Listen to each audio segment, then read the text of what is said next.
Under the Oak Tree. Chapter 151. Ruth didn't want to bump into the princess as much as possible. Unfortunately, that didn't happen.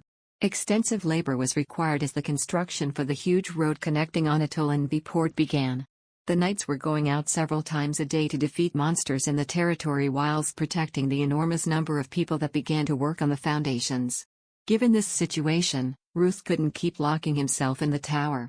He was directly placed into the subjugation team and was in a position where he could be easily harassed by Princess Agnes. Rather than feeling sorry for him, Max was envious. Everyone in Anatole could help with Riftan's work, but Max seemed to be excluded from that. Even Euligian and Garrow went out of the territory to defeat monsters or to run errands for the knights, while all Max had to do was quietly plant flowers in the garden inside the impenetrable castle walls. Of course, managing and supervising the castle was not a leisurely job. However, Max could hardly shake the feeling of being a child left alone in an empty house. As those kinds of days continued, she even started feeling skeptical about learning magic. No matter how much she polished her skills, she couldn't even go out of Calyp's castle, so what was the use of defensive magic, magic that creates light, and magic that arouses wind? When she first learned about magic, she had fantasies of becoming a great adventurer and going on expeditions with Riftan, but that dream had long been broken. There was no way she was going to be involved in any dangerous adventures. Realizing that made her feel lonely and alienated, but she couldn't honestly tell anyone. All the servants were kind, but it was not suitable to confess how she was feeling to them. On the other hand, Riftan was very busy and in a sense a partner she couldn't be honest with the most. In the end, all Max could do to end her suffocating loneliness was to mechanically go through day by day. "You are not eating well these days. Perhaps you feel uncomfortable somewhere?" Rudish anxiously asked Max, as she was having a late lunch. She shook her head and smiled forcibly. She waited until late for Riftan to return, causing her to sleep less hours, and it noticeably weakened her stamina and made her lose her appetite, although her body wasn't ill. "Your under eyes has darkened. How about taking even just a nap?" Thank you for your concern. However, the spice vendor will see come this afternoon. Then, would you like to have your dinner in your bedroom tonight so you can rest? Max shook her head. There are guests, I can't have my meals alone in the bedroom. It's the mistress' duty. The guests would understand if you're feeling unwell. I'm really okay. Rudish persistent suggestions felt a little annoying, so she sharply cut off the conversation and the maid shut her mouth. Max broke the bread piece by piece in an uncomfortable silence and forced it into her mouth. Surely, her body felt heavy and tired. However, lying down in bed in broad daylight and doing nothing seemed to only generate self-destructive thoughts. Thinking that it would do her mental health better to move around busily, she left the food she was eating, got up, and wore a cloak. Before meeting the vendor, she thought of looking around the kitchen first. "Madam, here you are." As she was leaving the room, an urgent voice was heard from the hallway. Max turned her head and widened her eyes when she saw Rodrigo running. What's going on? It looks like there was a problem at the road construction site. Several workers were injured because of monsters. I received word to send guards and relief supplies. Max felt the blood drain from her face. Riftan must have been at the construction site, and yet, such a problem arose, which meant that it had to be a very terrible monster running wild. Her fear rushed in for a moment, but she managed to gather her composure. Didn't she learn how to deal with a problem like this last winter with Ruth?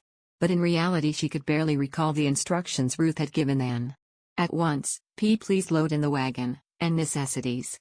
Kettles and firewood, bowl and clean cloth, needle, thread, medicinal herbs, everything you need. Yes, madam. Prepare the wagon. They might also need blankets. Please load it. Where is the person who came to our report? He is in the field, preparing with the guards. I need to know exactly what kind of situation it is. Please load your luggage in the wagon and go in the front of the castle's gates.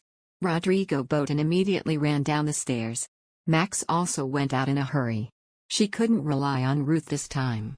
Thinking she had to respond calmly despite being alone in this. Max rubbed her palms, which were soaked with cold sweat, against the hem of her clothes and crossed the garden. As she passed the gate, she saw several guards loading 3 wagons and ran straight to them. I heard there was a problem. News. Who brought the news? That's me. I received instructions from Sir Riftan to come here and get the supplies needed. A middle-aged soldier wearing a helmet came forward. Max, swallowing dryly, asked. Is the situation serious? How many were injured? About 20 workers were injured, and around 15 guards who were doing rounds were seriously injured. The wizard administered first aid to those who were seriously injured, but since there are still remaining monsters to be defeated at the forefront, about half of the injured are being neglected in order to conserve magic. Hearing that there was still a battle going on made Max's fingertips cold. The Lord, is he safe? It's hard to give a sure answer since the subjugation isn't over yet, but he is Lord Calypso. He will be fine. Max was able to calm down a bit with the soldier's confident words. Good. Hurry, Pete, please prepare. The soldier nodded and went back to the wagon. Max resolutely gleamed as she watched weapons, tents, and food being loaded on top of the wagon. As the soldier said, Riftan was the best knight on the continent, there was nothing to be worried about. All she needed to do was to focus on doing her part. Max clasped her hands together and prayed silently in her heart. Shortly after, as soon as everything was ready, they rode the wagons and made their exit through the city gate. The guards were embarrassed that Max was following them, but they couldn't object to the doing of the Lord's wife, so they just quietly led the carriage. Max silently gazed at the rapidly passing landscape with a breathtaking tension. The carriage descended from the hill and swiftly passed through the town square, reaching the southern gate. In front of the gate there were bricks, sandbags, and 2 carts carrying patients entering the half-open door. Max leapt off the carriage and ran to them at once. "Milady." She was examining a pale-faced worker who had a splint tightly wrapped around his broken leg when she heard a new voice coming from behind. Max found Eulysian running towards her in an armor and her eyes widened.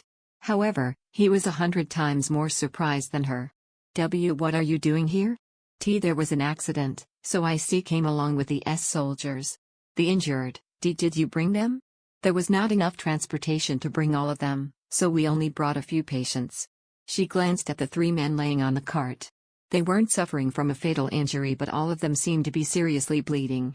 She unwrapped the tight cloth around the man's thigh sitting at the far end and inspected it to see if there were any foreign objects in the wound. Fortunately, the wound appeared to contain no sand or dirt. She then proceeded to tear the man's pants longer to make sure that there weren't any misaligned bones, and applied healing magic. As the accumulated mana in her body rapidly decreased, she suddenly felt dizzy. She had never healed such a big wound before. Does it really take this much mana? She felt a large amount of mana being expelled from her body and her arms trembled. "Milady, are you all right?" Eulysian gazed down anxiously at her pale face. Max casually smiled and administered healing to the other 2 workers. Although her mana rapidly decreased, causing a cold sweat to form on her back, she quickly recovered from it. She asked the guards to bring the injured to the treatment center and got on the wagon again. Eulysian urgently chased after her. "Milady. It's dangerous out there. There's no need for you to go, just go back to castle." What are you talking about? I am the Lord's wife. When there is a problem in the territory, of course I must help. Look. These people, I healed them. But Milady hasn't practiced magic for a while, and outside the territory, monsters might appear. I can also do my part. Didn't you say the other day? Even when I encountered a werewolf, I didn't even blink. There's nothing to worry about. Max spat out in a cold tone. Her pride was hurt since she was being treated like an incompetent child by a 16-year-old boy. She wouldn't have learned magic in the first place if she thought of being stuck in the castle. She learned magic diligently to be able to offer help. Max ordered the coachman to drive, and her carriage began to roll strenuously out the gates. Eulysian swiftly climbed onto his horse to follow alongside her. She pretended not to notice that he was shooting anxious glances from the exterior windows of the carriage and focused on restoring her mana as much as possible. It wasn't long before the road leveled out and Max saw the bricks stacked at the end of the road. A simple bell was installed, surrounded by soil, sand and bricks. She jumped out of the wagon and saw a huge monster lying on the open road, surrounded by broken oaks. She instinctively stepped back. Eulysian jumped off her horse and quickly ran to help her. "It's a dead wyvern. This is the one responsible for this whole mess." Under the oak tree. Chapter 152. Mar blushed, ashamed that she showed Eulysian such reluctance, especially after boasting that she was not doing much of a thing. She did her best, but seeing and being in the presence of an enormous monster for the first time in her life made it difficult to maintain a casual face. With terrified eyes, she glanced at the giant wyvern lying dead with its long tongue sticking out. It was a horrifying monster at least 40 feet long, 12 meters. Its head was just like a crocodile's and its broken wings resembled that of a bat. Its heavy body was coated in a black of the exact shade of charcoal. As for dragons, they are 10 times bigger than a wyvern. Goosebumps rose all over Max's forearms. How in the world did they fight against such a terrible monster? As Max vaguely imagined the scene coming into reality, a sense of fear came upon her. "Madam, your complexion doesn't look good." "Indeed," returning to the castle. It's okay. It's just that my mana is still recovering, it hasn't fully recovered yet." Max hastily composed her face and turned to the guards, giving instructions to first make a fire and boil water. Some soldiers who were standing guard in the area approached them to help unload. "The injured people, where are they?" "This way. Open spaces are in danger of being attacked by wyverns, so the injured are amongst the trees." "Where's our Ruth?" "The wizard is helping the lord in Cabro Valley. It seems that a group of wyverns migrated there during the winter. Nearly 20 wyverns were sighted, so all the other wizards were sent on that subjugation mission." "T20? Max's heart shook at the news of Riftan fighting 20 of such enormous monsters and her stomach twisted with anxiety. She held back the urge to run in an instant to where Riftan was and barely squeezed out her voice. Then, people who can perform healing magic, there's no one left. Though I immediately called for the herbalist in the village, we are having a difficult time due to the high number of injured people." Ulyshen pointed to an old woman caring for patients in one camp. "All right. I want to prioritize seeing the badly injured people left first." She took some steps and glanced around quickly. Men covered in dirt and dust were lying down on messy beds made of dirty cloth. A soldier pointed to one of them. He was a sentry guard on duty. When the wyvern threw him, his head hit against a rock, making him lose consciousness. He's still breathing. However, his body has grown colder. Please examine him first. Max bent her knees to take a look at the young soldier. His scalp was lacerated from the head to the temple, and his shoulder bruised black. After checking for any broken bones, Max placed her hand on the wound and generated healing magic. A warm heat escaped through her palms and beads of sweat formed on her forehead. Max stopped midway for she couldn't heal the wound completely as it would drain her mana and would have nothing left for the other patients. I only administered first aid. His wounds. Wash it cleanly and when he regains consciousness, please give him some water to drink. The guards shall give him some medicinal herbs right away." "All right. Alone. It's difficult to heal all of the injured. Right now. Is there anyone else who needs immediate treatment?" "There are 2 more people who are unconscious." Max swallowed a groan inwardly and talked with firm determination. "Please lead me to them." After Max administered healing magic to the 2 unconscious patients, she was completely exhausted, and her body drooped. Will it really be like this when using magic?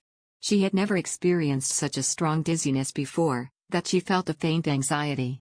"Milady, are you all right?" "I'm just tired from using healing magic. I will recover soon so." Don't worry."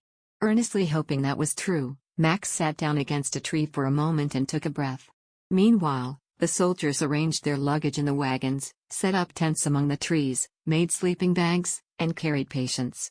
The campfire was lit, able to boil water, and sentries on patrol surrounded the area to guard. Max watched the busy scene, waiting for the dizziness to subside, then got up and staggered, gradually gaining a clearer vision. She stubbornly went that far, she couldn't stop and rest now. Max scooped up some water from the pot, moistened her lips with the lukewarm drink, and began to see the injured again. Fortunately, she was able to treat the injured more skillfully than she thought. Perhaps it was all thanks to her previous experience. After meticulously cleaning the wounds, she sprinkled some hemostatic powder that Ruth previously gave her and wrapped the wounds in clean cloth. Broken and dislocated bones were aligned and tightly wrapped with a splint with the help of the soldiers. She also made sure to have everyone drink water infused with anti-fever and detoxes. Max knew that, although they appeared to be fine now, later on they could develop high fever. "Madam, this is the last person to be treated. His wound is quite big, will you be okay?" A middle-aged soldier with a shaggy beard asked whilst guiding her to the wounded soldier lying on the edge of the camp. Max looked at the man whose shoulder had a big gash. The wound didn't look like it could be fixed by a simple plaster of cloth. She would have to use a thread and a needle to sew it up, just like what Ruth taught her, but she didn't have enough confidence to do it. This person is the last one. Injured?" "Yes, All the other people who were injured have already been tended to. Those who are well enough to move will be brought to Anatole once the scouts return. Max looked around. All the guards and workers wrapped in bandages were seated to one side drinking the prepared herbal soup. It was unlikely that someone from that group will suddenly get worse. Max, who was slightly worried, drew out the remaining mana she had and casted a healing spell on the wounded soldier. As her magic left her body, her sight suddenly flashed white, but unexpectedly she quickly recovered from it. Perhaps, she was getting used to doing it bit by bit. With a sigh of relief, Max stood up from her seat and Eulysian ran to her at once. "Milady, when the sun sets, it will be more dangerous here. You should go back to Anatole at once. Any news from the Arim Dragon Knights? It looks like a couple of wyverns are hiding deep in the valley and they're having difficulty. However, it won't take long. Well, then, I'll go back tea together with the knights. It will be more safe." Eulysian's face was traced with conflict. "Wouldn't it be better to go back as soon as possible and rest? Your face is as white as a sheet of paper. If I sit by the fire and restore my mana, I will as soon be okay. I'll do that quietly. What I'm worried about is Riftan." Eulysian's eyes widened, as if surprised by what she said. It was strange for Riftan Calypse to be an object of concern. Perhaps people didn't even have a single worry for the knight who defeated the Red Dragon. However, Max knew about the extent of Riftan's recklessness, and her guts turned with concern. Even if it was him, he wasn't immortal. "If they don't come back by the dark, I'll return to Anatole." Eulysian sighed with resignation as he looked at Max's stubborn face. "If that's what it takes you to go back, then, all right. Thank you. Indeed, if the knights really don't come back by sundown, you'll have to certainly go back to the castle. When it gets dark, monsters." At that moment, Eulysian pushed Max's body and drew out the sword from his waist. Before Max could even understand what was going on, she rolled to the ground. All of a sudden, the sky was covered with a dark shadow and heavy steps resonated, making the ground vibrate. Max gasped, crippled on the floor. An enormous monster with bright red eyes was standing in front of them with its mouth wide open, displaying a sharp set of teeth. It was unbelievable that such a humongous creature so silently. Half of the camp was blown by the gust from the creature's wings. Had Eulysian not immediately pushed her body, she would have also been sent flying like dust. "Run!"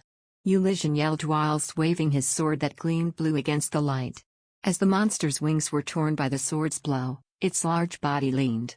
A strong wind was generated, trees shook and fell, the ground trembled as if there were an earthquake. "Hurry, get them, madam. Please, come this way." One of the soldiers grabbed Max's arm, grimly pulling it, and they started running. Max staggered as she followed the soldier, running away from the monster. Her foot was caught in a stone and she fell against the ground. Her arm that was held by the soldier was throbbing, as if it was yanked out, and her scraped knee hurt, as if it was going to split. "Milady, are you all right?" She quickly tried to get back on her feet, but the sight before her eyes shook her, making her dizzy, and her stomach painfully knotted. She couldn't endure it anymore. Max laid on the floor and vomited. Her heart, swollen with fear, hurt like it was being stabbed by knives. Her mouth was wide open, as if forgetting how to breathe, desperately trying to get back up. At that moment, a golden flash of light appeared, making everything bright. Max looked back with terrified eyes. A huge fire was burning the enormous monster. "Riftan!" Princess Agnes' sharp voice rang in the air like a whip, and then someone jumped in the fire to the swaying monster and swung his sword heavily. The head of the enormous monster, who measures about 50 feet, about 15 meters, flew in the air like a beheaded rooster, and the monster's body collapsed, falling, and causing the ground to shake like there was an earthquake. Max stared at the scene with tears streaming down her face, her vision then turned black. "Milady, are you all right?" Eulysian ran to her with urgency and lifted her body, but her limbs felt like their bones had melted and disappeared. Max, who leaned against the boy's body and shook uncontrollably, before losing all senses and slipping into unconsciousness. Under the oak tree. Chapter 153. "Breathe slowly." "Yes, just like that," Riftan said. Max struggled to breathe as if her head was underwater. She bent towards the floor, her stomach pressing over her knees tightly. Someone began to rub her back gently. Her shoulders still shook. Slowly, Max opened her eyes and saw a familiar scene. She was back in her bedroom. A familiar red hue from the candlelight subtly lit the room. It was easy to tell it was night now. After staring around a bit longer with a confused expression, she moved and moaned softly and someone brought a cold, brass bowl to her mouth. "Hurl if you need to," Riftan said. Max looked at him, her eyes still wet. Over the strands of his tousled hair, she saw that blood was still splattered over his face. "You feel sick because you've wasted too much mana. You'll feel better after throwing up." Max pressed her shaking hands against her chest and began to cough what little was in her insides. "Rurudish, PL please call Fo for her." "It's okay. Keep going." Max closed her mouth and shook her head. Her stomach was upset and she was starting to cry again. She didn't want Riftan to see her like this. "Rurudish," Max said. "Please call for her." Max tried to wrest herself out of his arms, but he only moved the bowl to the side and pulled her body against his chest. She continued to resist, but Riftan's arm was too strong. He cupped her chin and pushed 2 fingers into her mouth, lightly squeezing the back of her tongue. Eventually, Max vomited a sticky residue onto Riftan's chest. Her body convulsed, and tears began to run down her face more freely. "SSSSH, it's all right," Riftan said. He rocked her body back and forth, as if she were a small child, and patted Max on the back. Her face stung from her shameful appearance, as she spewed everything that came to the surface. Her face, hands, and dress were covered with sticky vomit. "Don't cry," Riftan muttered, and wiped her face with a clean sleeve. Yet unlike his soft gestures, his expression was grim and tense. His mouth straightened into a thin line as he unfastened the straps on Max's back and undressed her, then he removed his shirt as well. When the cold air touched her naked skin, she instinctively leaned against his body. Riftan swiftly pulled her closer and rubbed her cold back. Max fell deeper into his arms, seeking to get warmer. She pressed against his hard abs and twisted her legs against his. "Fuck." Riftan's cheeks became red and a sheen of sweat began to perspire on his forehead. His body became hotter to Max's touch, as if he were made of burning iron. She could feel his heart thumping to a quicker rhythm against her chest, yet his arms still held her gently. Max struggled to stay awake as he wiped her face with a towel and undid the pins out of messy hair. She moved to rest her chin naturally over his shoulder. When had Riftan returned to the castle? What about destroying the huge monster? Her body trembled as she began to feel sleepy. "Your body is too cold," said Riftan, touching her with his hot hands. When he saw that she felt faint, he lifted her and rested her body near the bathtub in front of the fireplace. Max entered the bath and waited for the hot water to warm her body, but she still felt colder than ever. "Why?" she said. "Losing mana feels like losing blood," Riftan said, bluntly. "You'll feel cold and lightheaded." He scooped water into one of his palms and poured it over her shoulders. "I can't believe that DMN bastard didn't watch out for you. No, I bet Ruth never dreamed you would be this hasty." His tone was full of disapproval. Max delicately lifted her eyes and saw his expression. Riftan's eyes shone dangerously from anger. He retrieved a thick towel, dried his hands, took off his pants and rested Max's back against his chest. "You'll feel warmer if we share my body temperature," he said, hugging her. He deftly moved her into a bridal position, placing her between his thighs and hanging one arm loosely over her waist. Max could feel Riftan's prick harden against her but could do nothing to comfort him. His hot skin distracted her. She pressed against his body like a young chicken poking for her right to lean against her mother hen's breast. He drew a sharp breath as he continued to hold her and his hands began to shake. She ignored his struggles. She was so cold and dizzy that it felt as if her body was 100 years old. "Hold on for a bit, even if you don't want to," Riftan said. He began to rub every inch of her body for a long time in the bath, holding her tightly until the water began to cool. Max staggered as she tried to stand and leaned against Riftan. He wrapped her in a towel and made sure she was properly dried, before clumsily dressing her in her nightgown. "Drink a little, even if you feel sick," he said. He moved a cup towards her. Max opened her mouth and barely took a sip, yet when the tap water entered her taut stomach, she felt inclined to throw up again. It would have been pointless to bathe if Riftan hadn't anticipated her gagging. Max looked at his messy hands in shock, but he wiped his hands on a towel casually and wiped the residue on her face. Tears of shame began roll down her cheek. "I'm sorry. Don't cry," Riftan whispered gently, as if he thought he was hurting her, and began kissing her forehead while Max continued to tremble and cry. When she felt a little better, she became aware that he had to be tired too. He had left on his last venture to fight so many dangerous monsters. Max moved away slightly to face him and said, "I'm so sorry, did he distract you?" "I'm fine now." Why, you're busy. Riftan's eyes flashed. You may be fine, but I'm not. His voice shook slightly, as if he were withholding his emotions. Do you know how I felt when I saw you lying on the road? I thought you were dead. His face contorted with pain. He rubbed his face roughly with one hand, trying to calm down, then he talked in a subdued voice. Anyway, don't worry about useless things. Just sleep now. He covered her eyes with his hand. As Max's vision blurred, her exhaustion took over her again and she began to fall back like a broken doll. Before she lost consciousness, she felt Riftan rubbing her cold feet with his hands, her stiff calves, and her neck, trying to give her more warmth. Max wanted this night to never end, but could not fight her exhaustion any longer. She soon fell asleep as if put under a spell. Max opened her eyes when she felt bright light shining over her eyelids.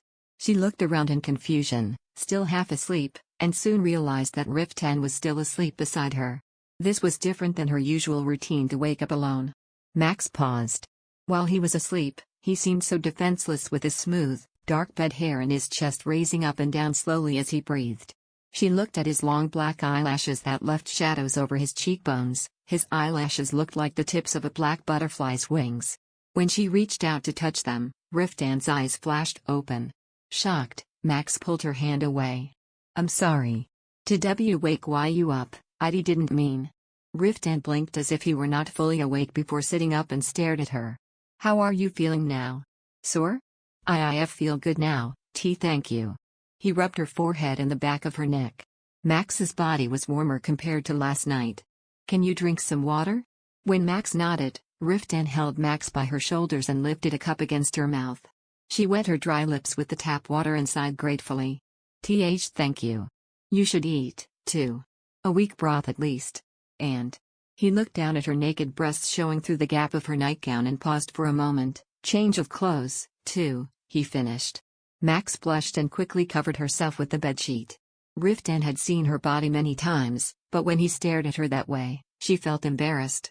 He stared at her shy figure for another moment before getting out of bed and pulling on some pants. He rang the bell and instructed a maid to bring clothes and food for the lady. Max sat with her back against the pillow, trying to untangle her messy hair. Her head throbbed and her limbs still shook a bit, but it was nowhere near as terrible as yesterday. Her shoulders relaxed in relief. It had been a terrible experience. Lay down some more, Riftan said. I rested lot. She held the bedsheet tightly over her body as Riftan came closer and touched her arm. I told you to lie down. I'm okay. Really? FCK, I don't want you to say that you're okay anymore. Max quailed from Riftan's sudden outburst and her shoulders drooped. He pushed her firmly by the shoulder to make her lay down and rest. I'm trying to hold my temper, don't test me. I'm so sorry. I didn't know a magic W would affect me like this. You think I'm mad at you? Riftan muttered softly. He gripped Max's shoulder firmly. Do you understand what almost happened? If I was late, you could have been permanently injured. At the worst, you may have died. He clenched his teeth and stopped speaking. Under the oak tree. Chapter 154. I don't know if I should strangle you or the idiots who let you exit the castle gates, Riftan said. What were you thinking about going to that monster-infested area? Did you forget? I ordered you to stay away from danger. But I was alone in the sea castle. I should help outside as well. Of course you should have stayed in the castle. Riftan beat his fist against his chest. Why do you think I work from morning until night? Who do you think these city walls and castle were built for? His voice rose almost to a roar until he met Max's white, tired gaze and he closed his mouth. His shoulders shook fiercely as he tried to pent his emotions. Don't even think about leaving this room today, he spat in a suppressed tone, as if someone were chucking him. He turned away from Max, picked up a shirt that had fallen to the floor and left, closing the door behind him. She kept her eyes on the closed door, confused. Riftan was often impatient and had a crass way of speaking, but this was the first time she had seen him this upset. Was he that shocked about her condition? Max began to worry. This was the second time he had gotten upset with her because she had fainted. Of course, he would be tired of her by now. Her heart was still racing from Riftan's outburst as she tried to calm her heartbeat, when someone knocked on the door. My lady, I brought a change of clothes and your meal. May I come in? Yes, come in. After hearing Max's confirmation, Rudish entered the room with a large tray. I have brought some herbal soup for your health. How are you feeling, my lady. Max tried to smile when she saw she was worrying her mate. I'm okay. Why, yesterday, I used more monity than I expected. Your condition yesterday seemed severe, the maid said carefully, before setting the tray by the bed. The Lord was very worried. When he left, he told me to treat you well, my lady. Max's tense shoulders relaxed, and relief washed over her. She felt better knowing that he still didn't seem to be completely uninterested in her. Lord Calypse, where did he go? Yesterday and tea throughout the night, he barely rested to seek care for me. Has he left the castle again? He has left to the training grounds, my lady, Rudish said kindly, spreading the outfit she brought on the bed. I'm ready to dress you, at your convenience.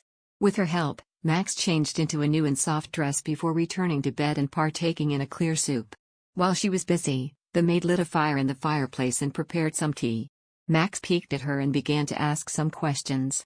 Perhaps, do you know what happened to the other people? Other people, my lady? Because the monstress suddenly appeared where there were a lot of injured people. There was chaos, Max said. Her words were faint as she remembered people flailing in the air with just a flutter of the monster's wings. Rudish saw her lady white and tired face and talked measuredly. I am not quite sure about the details, my lady. Should I inquire further? Why, yes, please do, she smiled nicely and nodded. While I'm gone, the Lord has told me that you must stay in your room and rest. Max nodded again. She wasn't sure she had the energy to leave the room anyway, even if Riftan hadn't said anything. Rudish transferred the kettle from the fire to the shelf before taking her leave.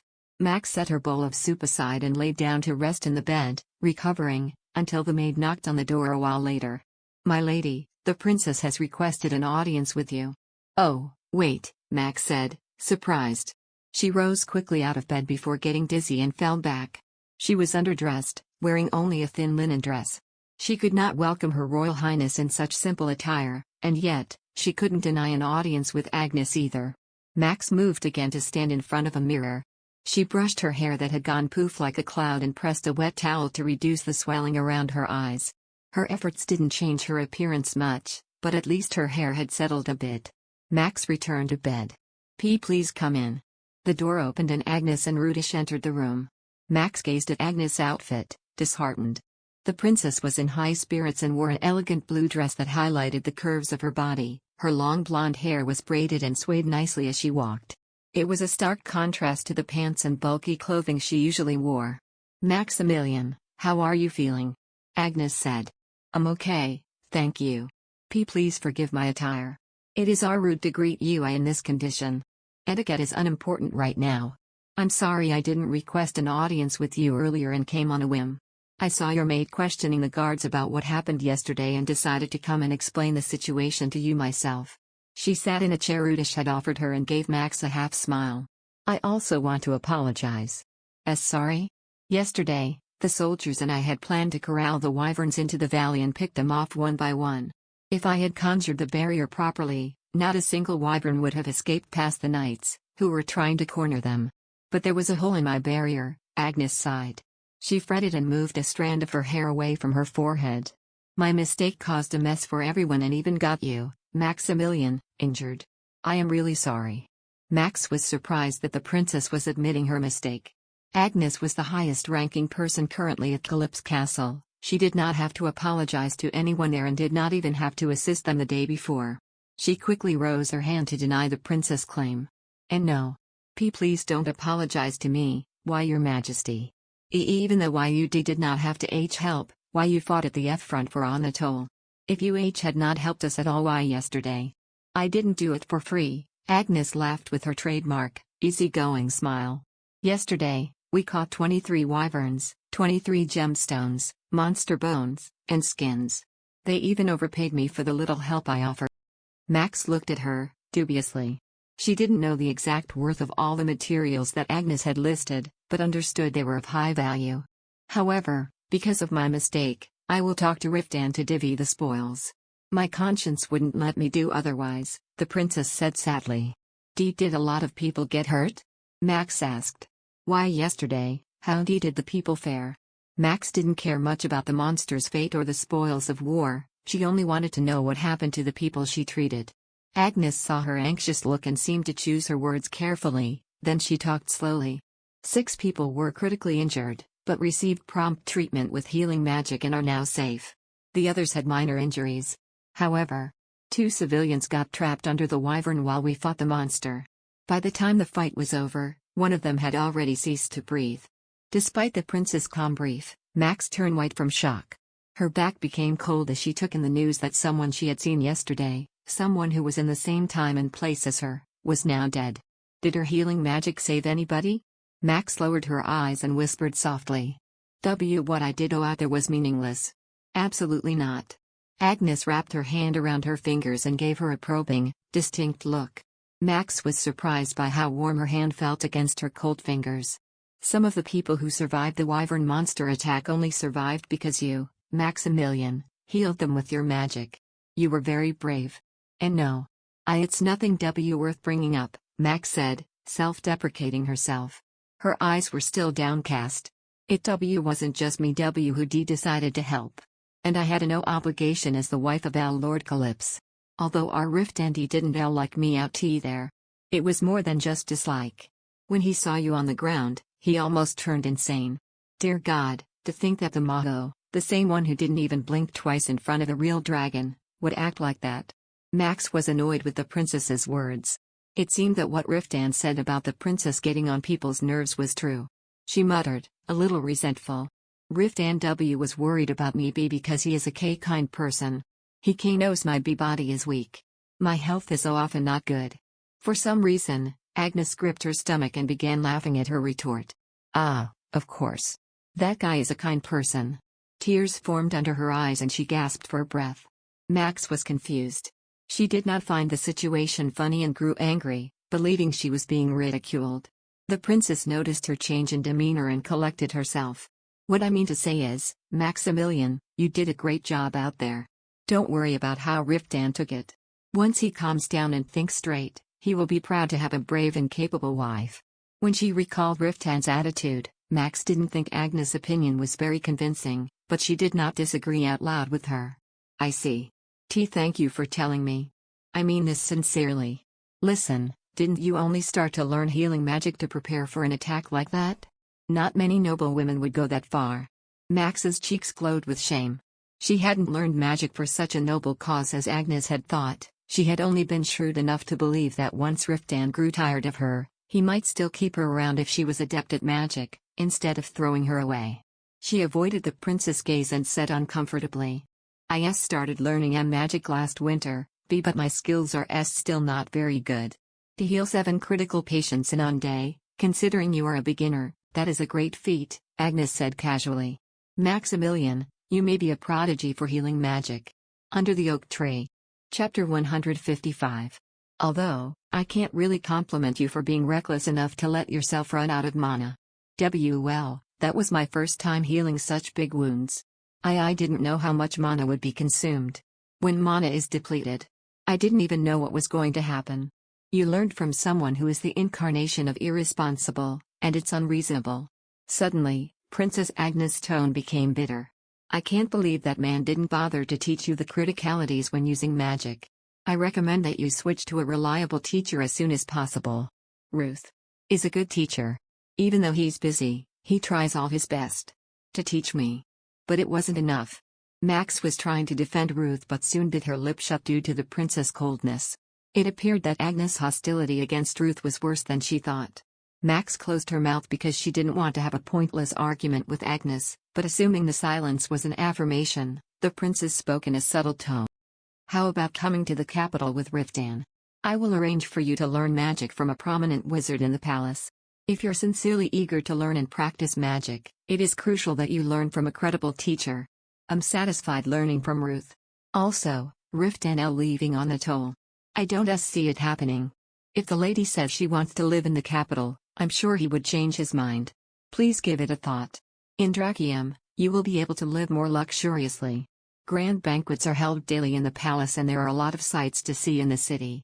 You will be able to freely socialize with other ladies. Max looked up at her charming face with gloominess. The capital had to be overflowing with ladies who were as beautiful and vivacious as the princess. Her husband might soon find her a bore if they lived amongst gorgeous people, standing out like peacocks. But even without such worries, Max wasn't even remotely interested to the life in the capital, so she spoke with utmost resolution. Although I'm thankful for your offer, I'm content with my life here. As if trying to persuade Max, the princess smacked her lips and sighed deeply. I see, both stubborn as oxen. Princess Agnes, do you want to bring Riftan along with you to the capital? My father wants to keep Riftan close by. He intends to increase the unity within Wheaton by showing to the nobles that he is loyal to the royal family. If the nobles see that a powerful knight follows the king, the loyalty of the lords to the royal family will strengthen. The princess suddenly casted a bitter smile. That's the reason why they tried to force me and Riftan to marry. The king fears that Riftan will betray Wheaton and escape to Libadon or Ossyria, since rulers all over the land want to covet the strongest knight. Riftan cherishes Anatole. This land. He has no intentions of abandoning it. Max urgently spoke, surprised that the royal family had such deep suspicions about Riftan's loyalty. The princess shrugged lightly, and gently agreed.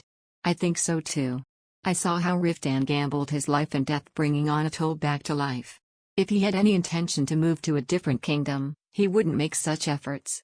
If anyone told the king about this, he will be surely relieved. Max carefully looked at Agnes' face, then spoke. Your Majesty, are you here to spy on Riftan? Instead of answering, the princess smiled vaguely, but that alone was enough to answer Max's question. I didn't mean to disturb you for so long. It looks like I confused you. I should get going now. She got up from her chair and smiled softly. You have to take enough rest for a day or two for you to recover your depleted mana. I wish you get well soon. Thank you. For the first time, Agnes' cold blue eyes sparkled with compassion. The princess momentarily gazed gently at her and then turned around to leave the room. Max lay down on the bed, exhausted. It seemed that Max had forgotten how to sleep. She barely opened her eyes and looked around. The sun was going down and a dim shade hovered over the room. Max rubbed her stiff eyes and sat up. Although she slept for a long time, her head was hazy and she felt lethargic. How are you feeling? Suddenly, a voice spoke from a distance. Max turned her head, startled. Riftan was seating in front of the fireplace with his long legs stretched out. When did you come back? I heard you went to patrol. I came back right away once I received the reports on the accident from the knights. I thought that you need someone to watch over you. He muttered darkly in the dark and gently touched the cat's back sitting on his lap. I couldn't function properly because I was anxiously thinking whether you were sleeping soundly on the bed or not. I was just in the bedroom. I know. I kept watching. Max rolled her eyes at Riftan's blunt response. For how long had he looked at her? Riftan definitely needed a break just as much as her. She looked at his face worried as he walked in front of the fireplace and placed the cats clinging onto him into the basket. You must be starving because you couldn't eat properly and slept for a long time. I've warmed up the soup, can you eat? I think I can eat a little. Riftan grabbed the ladle and stirred the soup inside the pot, took a scoop and poured it into a wooden bowl. It's hot, be careful. Max took the bowl and mixed the clear soup with a spoon. It was a thin soup made with finely chopped herbs, barley and eggs. She blew the misty steam coming from it, scooped it with a wooden spoon and placed it in her mouth. As the hot, adequately salted soup dripped down her throat, her stomach rumbled, as if eager for that moment. Only then she felt how extremely starved she was and pushed the food into her mouth. Riftan, who was sitting on the bed looking at her, sighed with relief. Seeing that your appetite has returned, you really must be feeling well now. I keep saying I'm okay. Whether you feel well or not, you say that you are. He replied coldly, walking back to the fireplace and hanging a small kettle over the fire. Max held her spoon and glanced at him cautiously. Was he relieved? He looked calmer than when he left the room, but he still looked nervous. Riftan, who was staring at the flame with thoughtful eyes, suddenly opened his mouth. I heard that Agnes stopped by to see you earlier. Did she say anything weird? She didn't say much. Just this and that. Max said that their conversation was nothing important, wondering if she could tell him that Agnes had suggested going to the capital and that she refused. He looked at her with a puzzled face. Really? Yesterday the princess said that because there was a hole in the barrier the camp was attacked as the monster escaped. As she seems to feel at fault. She said that I was in danger because of her. And she apologized to me. Right. After that, an unfamiliar silence clouded them. Max became restless and looked at Riftan's eyes. She couldn't figure out what to do with her husband who was obviously mad at her. Usually, when her father was in a bad mood, she used to hold her breath and keep out of his sight as much as possible. She was aware that if she had said anything, it would only fuel his anger. However, her husband's silence made her feel worse as it went on. Riftan, staring at the fireplace with a hardened face, spat out in a subdued tone. "Maxie, such things should not happen ever again." At his low-pitched voice, her shoulder shrunk. She didn't need to ask him for clarification to understand what he meant with such thing. As Riftan poked the firewood with a rod, he slowly turned his head and looked at her intensely. "I know you're just trying to fulfill your responsibilities as my wife, but this place is different from the Quaduchy. There are countless monsters loitering on Atol's territory and I don't know where or what dangers lurk. Did you hear about the people who died on the chaos that happened?" She stiffly nodded. For a moment, there was a strange hesitation that lingered in Riftan's eyes, but he spoke sharply, as if shaking it off. "It could have been you." Max's stomach turned cold, and the hair at the back of her neck stood. If Eulishan didn't immediately push her out of the way when the monster flew, she could have been fatally injured. When she couldn't deny the fact of Riftan's words, he spoke in a tone that was slightly harsher. "You have no idea what you're doing. You used your healing magic to your body's limit. If only I knew that it would get to that point, I would have contradicted you when you said you were learning magic. That's because I'm still inexperienced. From now on, I'll be careful." "There won't be next time," Riftan declared icily. Max looked up at him with confusion. "Anything I wanted. You said I could do anything I wanted. That's as long as what you're doing doesn't put you in danger." As if Riftan had lost all his patience, he stepped over to the bedside and fiercely cried out. "You are my wife. It's my duty to keep you safe and protect you. I can't stand it when you're in danger. I can't bear it when you struggle or suffer. The same thing can't happen again." "Then what should I do?" "You fight dangerous battles." "What do I do when you're amid all kinds of hardship?" "You don't have to do anything." Riftan shook her body and clasped her face with his hands. "I keep telling you that I don't want anything. Taking care of Calyp's castle or overseeing the wellness of this house, that alone is more than enough to me." Max wanted so bad to violently oppose, but she couldn't find the words to say. She only trembled pathetically. She did those things because she wanted to help Riftan, she wanted to be someone useful, so she put all her strength into improving herself. However, he didn't need any help from her, and it was difficult for her to accept that fact. As she kept her mouth shut, Riftan turned her face to him and muttered, begging. "Please. Don't make me worry." Max was crying, devastated. How could she reply? To the man who lost his sanity worrying for her, she couldn't stand being stubborn and nodded weakly. Riftan pulled her and tightly embraced her. She leaned on his shoulder and her voice came out from her throat that felt rigidly locked. "I'm sorry for worrying you." A moist, hot sigh flowed down her neck. She slowly closed her eyes as she felt Riftan's large hand cradle her head. She didn't know why, but the warm, strong arms that once provided her exceeding comfort, now felt suffocating. Under the oak tree. Chapter 156. Max had to stay locked up in the bedroom until her body had recovered completely. Because of how great Riftan's restlessness was, even when she left the room to see her business she had a row of nervous servants to attend her. Even after her mana had completely recovered and her dizziness subsided, Riftan couldn't ease up. Thanks to that, Max had the time to postpone her duties of hospitality to the guests and train the cats in her room instead. "Ron is the best skilled," she murmured dryly, waving a mouse-shaped doll that Rudish made for the cats. Just over the course of a few weeks the gray cat, which swung its front legs vigorously to snatch the doll, grew unnoticeably. Roy was being uncat-like, acting cute on top of Max's knees while Laura, the white cat, which is unbothered as a queen, seemed disinterested with such a childish toy, licking the soles of her feet from a distance. So far, Max had observed that Laura was a grim and savvy cat, and she showed no interest to anyone aside from Riftan. While Max was stuck in her bedroom, she tried tirelessly to get Laura's attention but to no avail. The cat didn't even pay any attention to her. "Ron will be a great mouse hunter. He is the largest, most curious, and belligerent cat. Roy is too meek, while Laura doesn't do anything to avoid staining, getting her white fur dirty. The chef told me that these two guys are gluttons and have to fix their eating habits." "Why, you mustn't. They're still young.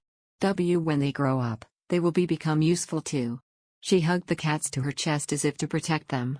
Max knew that it was natural for animals to be thrown out if they couldn't pay back the food they're consuming, but she hated it when animals were treated harshly during her childhood.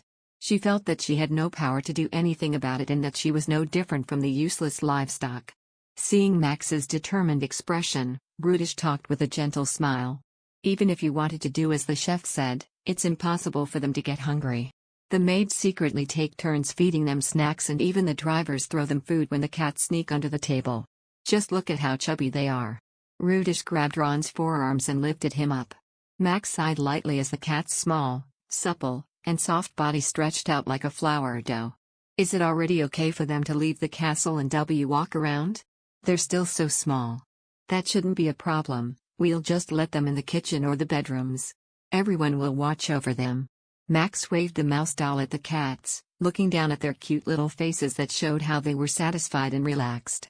While caressing their soft fur, she felt a slight comfort for her boredom and gloomy heart. Shall I prepare you a meal soon? It's already time to eat? Max looked at the window. The sun was floating in the middle of the sky. I'm not hungry yet. The Lord instructed me to make sure that you eat all meals of the day. Brutish firmly stated, placing the rebellious, grunting cats into a deep basket. Max sighed. To Riftan, she was perfectly stigmatized as a woman as weak as a chick. He was a man unusually overprotective, but recently he had grown almost paranoid about taking care of her. Even when she was sitting on the bed while reading a book, Riftan would worry about her getting a paper cut or her arms getting a cramp from holding the book for too long. Max had already grown a little tired from the frustration that came from his pesky worries. It's not that I don't like it, but perhaps because Max grew up in an environment where she was treated harshly for over 20 years, she was not comfortable with Riftan's excessive attention. She was happy to be pampered lightly, but being treated like an infant who couldn't even put food inside her mouth, it was sickening. Kindly wait for a while, I will bring your meal from the kitchen. Then. Please. Max got up and sat down on the table when Brutish left, hoisting the basket with the cats to prevent them from destroying expensive rugs or furniture. On the table there were half-burned candles, fruit bowls, and magic books piled haphazardly. While waiting for her meal, she scanned a few pages of a book hoping to read something, but she grew tired of it and closed the pages. After realizing that Riftan had no intention of letting her do anything but be the hostess of the castle, she had lost all the motivation to study healing magic. She propped her chin against her palm and sighed. Outside the castle, the road construction was in full swing, the guests were busy exploring the estate, and yet there she was, stuck in the room and lounging, thinking about her old days. Back in Qua Castle she used to be locked in a room too, out of everyone's sight. On the day she got to wander around and some guests happened to see her, her father. Maximilian, it's me. Can you talk for a moment?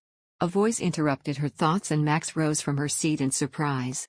A woman hurriedly opened the door and entered the room. Princess Agnes stood in a white dress, alone, without any attendants. She smiled at Max apologetically.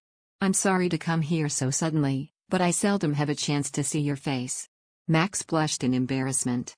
Hosting dinners for guests coming from faraway lands and ensuring their comfort were the hostess's critical tasks. Not showing your face to dinner for a few days was considered poor hosting and neglecting the guests. I apologize for neglecting my duty. For my body to recover. Oh, you still haven't restored your depleted mana? It's not like that. I'm fine and now. Riftan's just very worried. As the words spilled out of her mouth, the prince's forehead creased and sighed. Just as I thought. When it comes to Maximilian, Riftan acts impossibly uptight. Staying in the room too much is not good for your health either. You have to move around to revitalize your body, am I right? She sneaked closer to her with a playful smile. In that sense, why don't you go out with me today? Go out? It looks like the spring festival in the village is going to start today. I heard about it when I went to the market the other day. The princess took a couple steps back and spun around gracefully. Max's eyes widened as her hem and twisted blue belt fluttered. Only then that she remembered about the festival. Do you still have the belt that I bought for you? I have it. But. Max murmurs shyly. Riftan won't let me go outside of the castle. If you have the proper escort, there will be no problem on that. The princess spoke confidently, but Max, who had been plagued by Riftan's peculiar anxieties, was skeptical. Thank you for your invitation. However, without my husband's permission. Max trailed off, unsure if the princess who had traveled across continents would understand her situation. Princess Agnes wore a serious expression. Fine. I will be the one to ask permission for you. Unless you hate the idea of going to the festival? Max hesitated for a moment and then shook her head slowly. Honestly, she was curious about the spring festival. As if the princess could see right through her feelings, her blue eyes shone vividly and she grabbed Max by the arm. Then get ready, I'll take care of the talking so you won't have to worry about anything. It was embarrassing that the prince's attitude towards her was like how one would treat a younger sibling, but Max didn't say anything and changed into a white dress, tying the red belt made of twisted cloth around her waist. Finally, as she stepped out of the room, the princess held her hand and strode alongside her through the hallway. Riftan will surely be at the training ground since I heard that he wasn't supposed to visit the construction site today. Will it be okay? After cleanly slaughtering the wyvern herd, no monsters have approached the site. There's a possibility that monsters will approach the area to plunder the workers, but Ruth has installed a monster detection magic on the field so any attack will be foreseen. As if it was hard for her to admit, the princess spoke with twisted lips. He is sloppy, but he's excellent with crafting magic tools. If he says it works, it really does. Because of that, Riftan doesn't need to guard the site all day. That's good news. Max finally smiled brightly after a long time. She was relieved that she didn't have to worry about Riftan going out of the territory. The princess led them straight to the training grounds. Contrary to what she was expecting, it was empty, no intense drills were going on like the usual. As Max looked around with curiosity, the princess explained that she forgot that the training hours had changed since the knights had to rotate in order to supervise the site.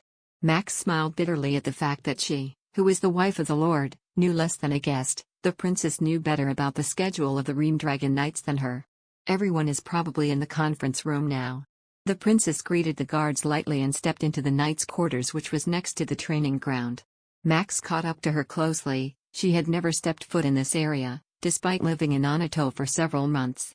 Her heart pounded, feeling as if she was entering a forbidden place. You'll excuse me. Without any hesitation, the princess opened the doors to the conference room and entered. Max held out her head and peeked inside. In a gloomy room lined with wooden chairs, tables, spears, helmets, and armor, Riftan and 5 other knights were gathered, discussing some matter. Their gazes shifted instantly to Max and Agnes. What brings you here? You said you wanted to take a relaxing break today. Riftan talked in a way that clearly showed that the princess was being a nuisance. Not yielding to Riftan's heartless attitude, she simply shrugged her shoulders and stepped forward to face him. I came because I have a matter to discuss. I want to take Maximilian with me to go out and see the spring festival. Would that be okay? Riftan's dark face quickly hardened and showed a cold expression. He looked back and forth at Agnes, then at Max, who was standing behind her, and looked away sharply, like there was no room for a chance. My wife is only recently recovered. I'll ask someone to escort you, so go by yourself. Your wife looks very healthy to me. Isn't she? The princess squinted her eyes at Riftan and then looked at Max. The eyes of all the people who were in the conference room flew towards her in unison. Under the oak tree. Chapter 157. Max stood up properly and fixed her posture. As the princess said, her health was completely restored and was in perfect health. She had a good complexion, a reddish tint on her cheeks, and her face had gotten plumper. However, anxiety was still written all over Riftan's eyes when he looked at her. I'm sorry to say that she still needs to rest. Moreover, there are a lot of visitors right now in Anatole, which makes the security unstable. Sending my wife, who hasn't fully recovered her health, to a dangerous place. Dear Circlips, I'm not saying that we are going to a battlefield. What I'm saying is that we are only going to a fun spring festival with innocent country girls. Do you know that worrying too much can make you sick? The princess interrupted his words and retaliated bitterly, glaring at him with fierce blue eyes. Riftan darkly glared back at her, unfazed. Even the knights shed a cold sweat witnessing such authoritarian gazes, but the princess didn't blink an eye and even snorted at his words. You can't intimidate me. If you're really worried, then go to the festival with us. Spending so much time on such useless events. Riftan, who started shouting, immediately bit his mouth when he saw Max's defeated face. She quickly rearranged her expression. I don't mean to be a bother to you, Riftan. I'm okay. She habitually tried to say that she was fine, but suddenly remembered that he hated it when she said that and bit her tongue. When the awkward silence subsided, the princess, imposing high pressure, folded her arms in front of her chest and glared at Riftan. Even the knights who were silently sitting glared at him. Can you not be like that and give us permission? There's nothing wrong with going to the village spring festival. That's right. Your wife has every right to enjoy Anatol's festivals to her heart's content. If you try to tie her up too much, she'll hate you, Captain. As Baron and Gable tried to convince him, Riftan scowled at them. The knights shrugged heavily and shut their mouth. Riftan, who was silent for a long time with a disgruntled expression, finally got up from his seat with a sigh. Fine. Prepare the carriage. I will go with you, he said reluctantly, then he squinted his eyes at Max and clicked his tongue. However, if you show any sign of exhaustion, I'm taking you back to the castle right away. Why yes. Max nodded, her face lighting up with joy. She was guilty of taking his time while he was busy, but she couldn't hide the fact that she was happy he was about to go out with her. When Riftan started picking up his things, Baron cleared his throat and approached him. I will come with you. The more escorts, the better. Sir Nerda is only interested in seeing the village girls. Out of nowhere, Gable stepped in front of him. Please bring me with you this time. I'll be chivalrous and keep the spirits of the innocent virgins high at the spring festival. Man, this jerk is no better than me. Elliot, come with me. Riftan cut off their bickering at once. Don't even let those two guys near the village. I don't want to see Anatol's women holding illegitimate children knocking on the gates. Captain. He ignored the complaints and walked out of the conference room, his arm around Max's shoulders. The princess merely shrugged her shoulders and followed them. They headed for the village riding a modest carriage in an effort to avoid unnecessary attention from the people. Riftan and Sir Karen wore hooded robes with minimal ornament and dressed as casual as possible, while Max and Agnes wore dark-colored cloaks over their white dresses. However, when they reached the town square, upon noticing that there were more village women than they had expected, the princess threw off her cloak right away. Even without the cloak, it doesn't seem like we'll stand out. It's better to disguise ourselves for safety. Wearing this robe will only make us look more suspicious. As she spoke bluntly, she let loose her shimmering blonde hair. Everyone's dressed for the occasion, we can't be the only ones dressed like this, right? Isn't it? That. Don't be like that, take yours off too, Maximilian. Don't miss the opportunity to flaunt yourself. As she pulled on the hem, Max took off her stuffy cloak, pretending to be defeated. Riftan, who had been sitting stiffly with a disgruntled face throughout the entire journey, started to open his lips, and then dropped the tense on his shoulder, as if he had lost energy. Do whatever you want. Are you going to do whatever you want? The princess replied sarcastically, while removing the cape from Max, who was trying to put it back on. Riftan frowned, but the princess wore an innocent expression and ignored his glare. Sir Karen, on the other hand, looked out at a distance to the window, not wanting to intervene in their flag fight. Max, who was stuck between them, pretended to stretch out the pleats of her skirt. After a long time, the carriage halted, and Max released a sigh of relief. The air felt tight and cramped in the carriage. This spot is quite far from the square where the center of the festival is. The princess mumbled as she was escorted by Sir Karen, whilst descending from the carriage. Elliot replied with a gentle smile. The square is a little cramped because there are a lot of festival booths installed. Besides, isn't spring best enjoyed on fields where there's grass? Max followed the princess and got off the carriage, scanning the area with a curious gaze. Tents of various colors were erected at regular intervals in a wide field that shimmered in blue. People were doing business with their seats spread out, sitting around tables playing card games, enjoying alcohol, and eating food in street restaurants. Go and have a drink or something. Riftan tossed a coin at the coachman. Max, whose head was busy turning side to side scanning the area with curiosity, was pulled by Riftan possessively to his side. The elderly coachman took off his hat, bowed gratefully, and drove the carriage to shelter. It seemed that there were a lot of visitors who brought carriages, and there were several wagons packed at the back of the tent. It seems that there are more tourists this year. Isn't it because of the reputation of the Ream Dragon Knights? Obviously, more and more travelers are growing curious about the land protected by the world's mightiest knights. The princess wore a proud expression. Max listened to their conversation and watched the lively festival scene. It seemed that more people were gathered than the time she had visited the market with the princess. There were shabby-dressed men who appeared to be tourists, bards performing with their hats off, young ladies who were there to join the festival, various alcohol and food for sale, and some guards who patrolled for safety. Maximilian, there it is. The princess suddenly pulled Max, who was overwhelmed by the festival. Max followed as they ran towards a tent. Young girls were selling garlands beside a stage decorated with colored flags. Everyone is wearing a flower crown, so I thought they had to be selling them somewhere. The princess bought two and put one for herself and placed one on Max's head. Max touched it with a quaint expression. The prickly stalks, tangled with her wavy hair, felt ominous, but she couldn't refuse the favor. She smiled awkwardly with gratitude and the princess turned away with satisfaction. Doesn't this just make us feel like dryads? Right? It really looks good on you. You, Maximilian, looks really lovely too. She complimented with joy and pulled Max's hand back. Now, let's cut to the tent over there and play a card game. Stop wandering around. Riftan, who had been tailing them closely, blocked the path in front of the princess. As he pulled Max back into his arms, he gritted his teeth threateningly. My wife isn't your maid that you can just drag anywhere you want. If you need something to drag around with you, then bring a fucking dog. Oh my. You're really rude with your words, aren't you? Princess Agnes pouted and Max's face turned blue. The princess didn't exactly say that she doubted Riftan's loyalty, but she was still part of the royal family. If the princess got offended and told King Reuben anything negative about him, that might be a spark for a disaster. Riftan. What a disrespectful way to talk to Her Highness. Yes, right. He's rude. Max grew paler in front of the princess. You can't speak that way, to a lady. You're a knight. You have to be polite. That's right. Riftan looked down at Max with a confused face and sent death glares to the princess.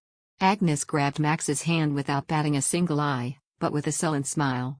We came out to play, so let's leave the colic, unscrupulous man, and enjoy the festival to our heart's content. They should quietly stand back and watch us relax and enjoy. Max glanced back at Riftan with anxious glances and followed the princess, pretending to be defeated. Honestly, she also wanted to freely enjoy the festival, and the prince's stubborn attitude didn't bother her either. Unlike her, who always lingered and hesitated, the princess seemed to be someone that had to run and satisfy her curiosity. When she wanted to see something that looked new or strange, the princess grabbed her hand and ran without hesitation, and Max actively participated in all kinds of games. Getting caught in the passionate momentum, she also began to enjoy the festival to her heart's content. Even her anxious thoughts seemed to have been blown away amongst the noisy, festive atmosphere. Under the oak tree. Chapter 158.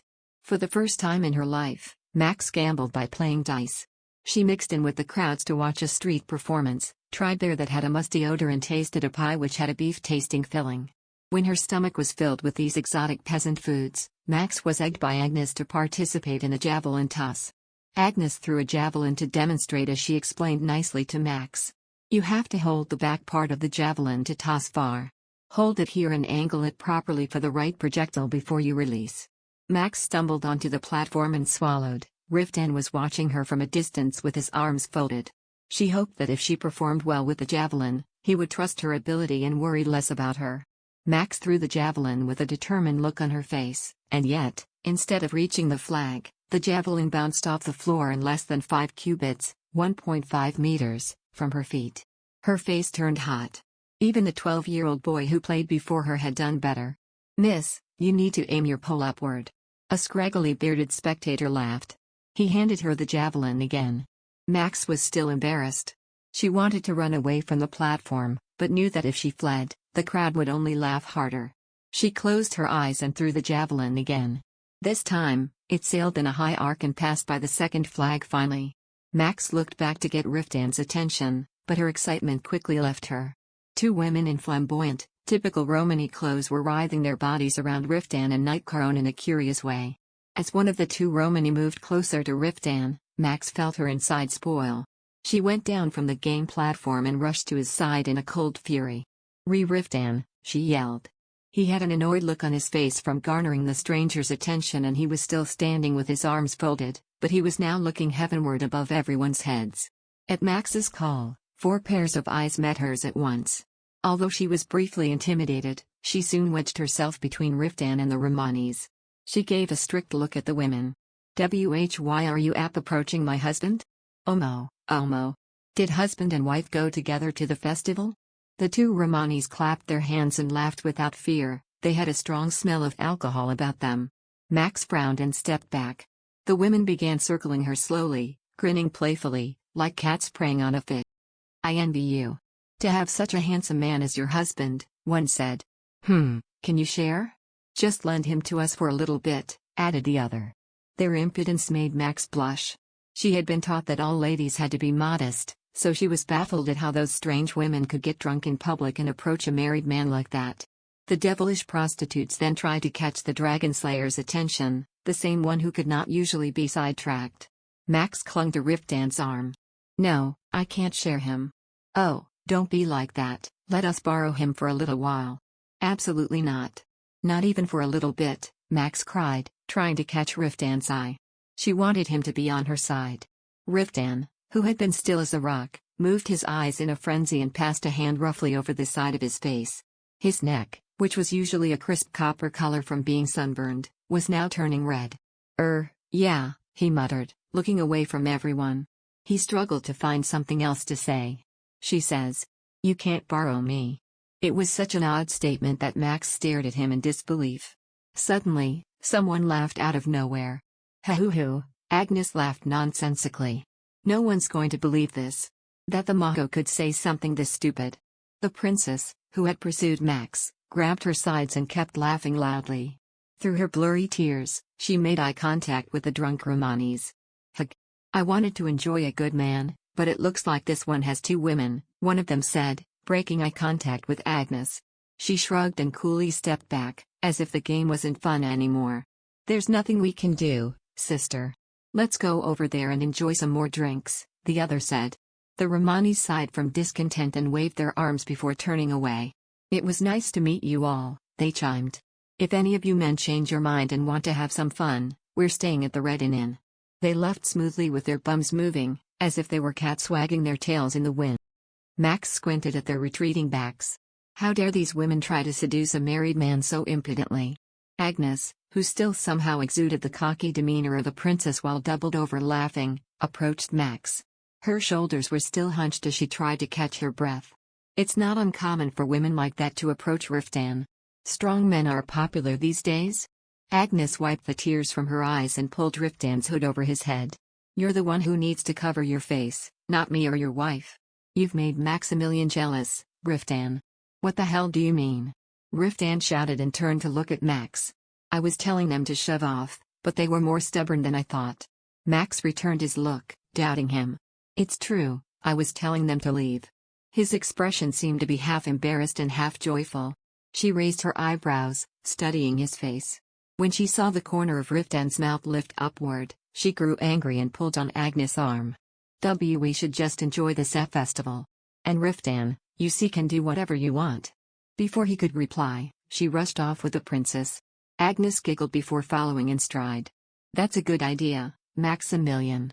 Let's have fun, just the two of us. The women ran like the wind, leaving Riftan and Sir Riftan to dwell on their humiliation. They headed to the green field where music was playing. Young women adorned with the traditional Uyghur fabrics tied around their waists were dancing on the plush, green hill. Without missing a beat, Agnes took Max's hand to join in. We're dancing too. Max fell in and was swept away by the other women who danced around her. They spun around and around, hand in hand, Agnes, peasants, and noblewomen alike. The dance consisted more of jumping than your typical waltz, but the moves were fun and natural to dance to. All the ladies seemed to dance from pure joy to the sound of the music. Without much thought, Max followed the group along the hill to a field.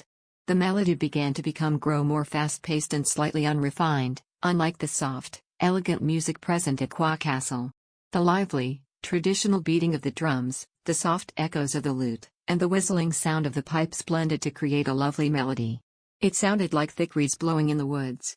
The ladies' footwork began to speed in time to the music, as the notes echoed in the sky. Max felt the soft yet rough melody go through her body and felt joy from dancing for the first time in her life. The women laughed when the tambourine began to play. Even the bystanders started to tap their feet strongly in time to the beat. Someone began to sing nicely along to the lute. And so, the knight picked up the broken body. As the spirit flew away. The oak tree spirit that he loved. Only he remained alone on the hill. The wind shaking the gentle branches of the oak tree. Beside him. Darling, when the snow melts. And the season changes.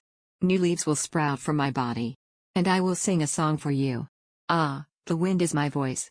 That I hope will relay to you. It was a song strangely familiar to Max. Perhaps because it was about the story she had heard before, about the legendary Sir Riftan and the dryad who loved him. The maidens with the traditional fabrics around their waists sang along to the sad lyrics. It was a stark contrast to the playful melody the instruments continued to play. It all sounded so odd together, that Max began to laugh out loud until her body shook and she felt dizzy. She had never remembered laughing so hard like that.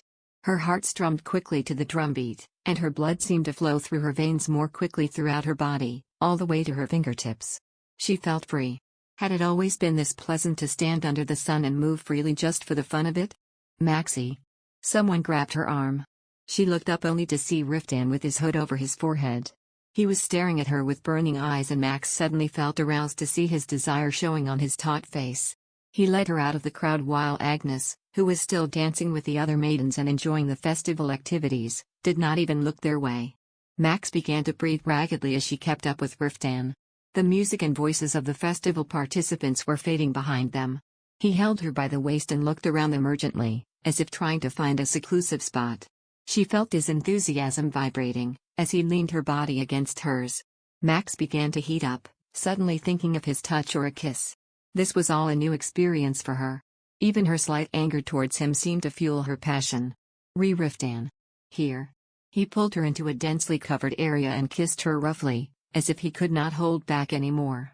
His hot breath swept over Max's lips as he pushed his tongue in. It wasn't enough. Max began to desire him more, as if she were drinking him in, but only tasting salt water. Riftan groaned as she reciprocated his lust and pushed her against a tree. She wrapped her arms around his neck and leaned her back against the rough bark. Their moist lips overlapped again, and his hot, soft tongue began to eagerly explore her mouth. Max groaned and laid her hand by Riftan's collarbone, feeling his pulse from the neck. His soft tongue, which was the only soft part of the man, continued to pursue hers, as if searching to taste all of her sensitive parts. Max was feeling dizzy from her inability to breathe. Riftan, she said again.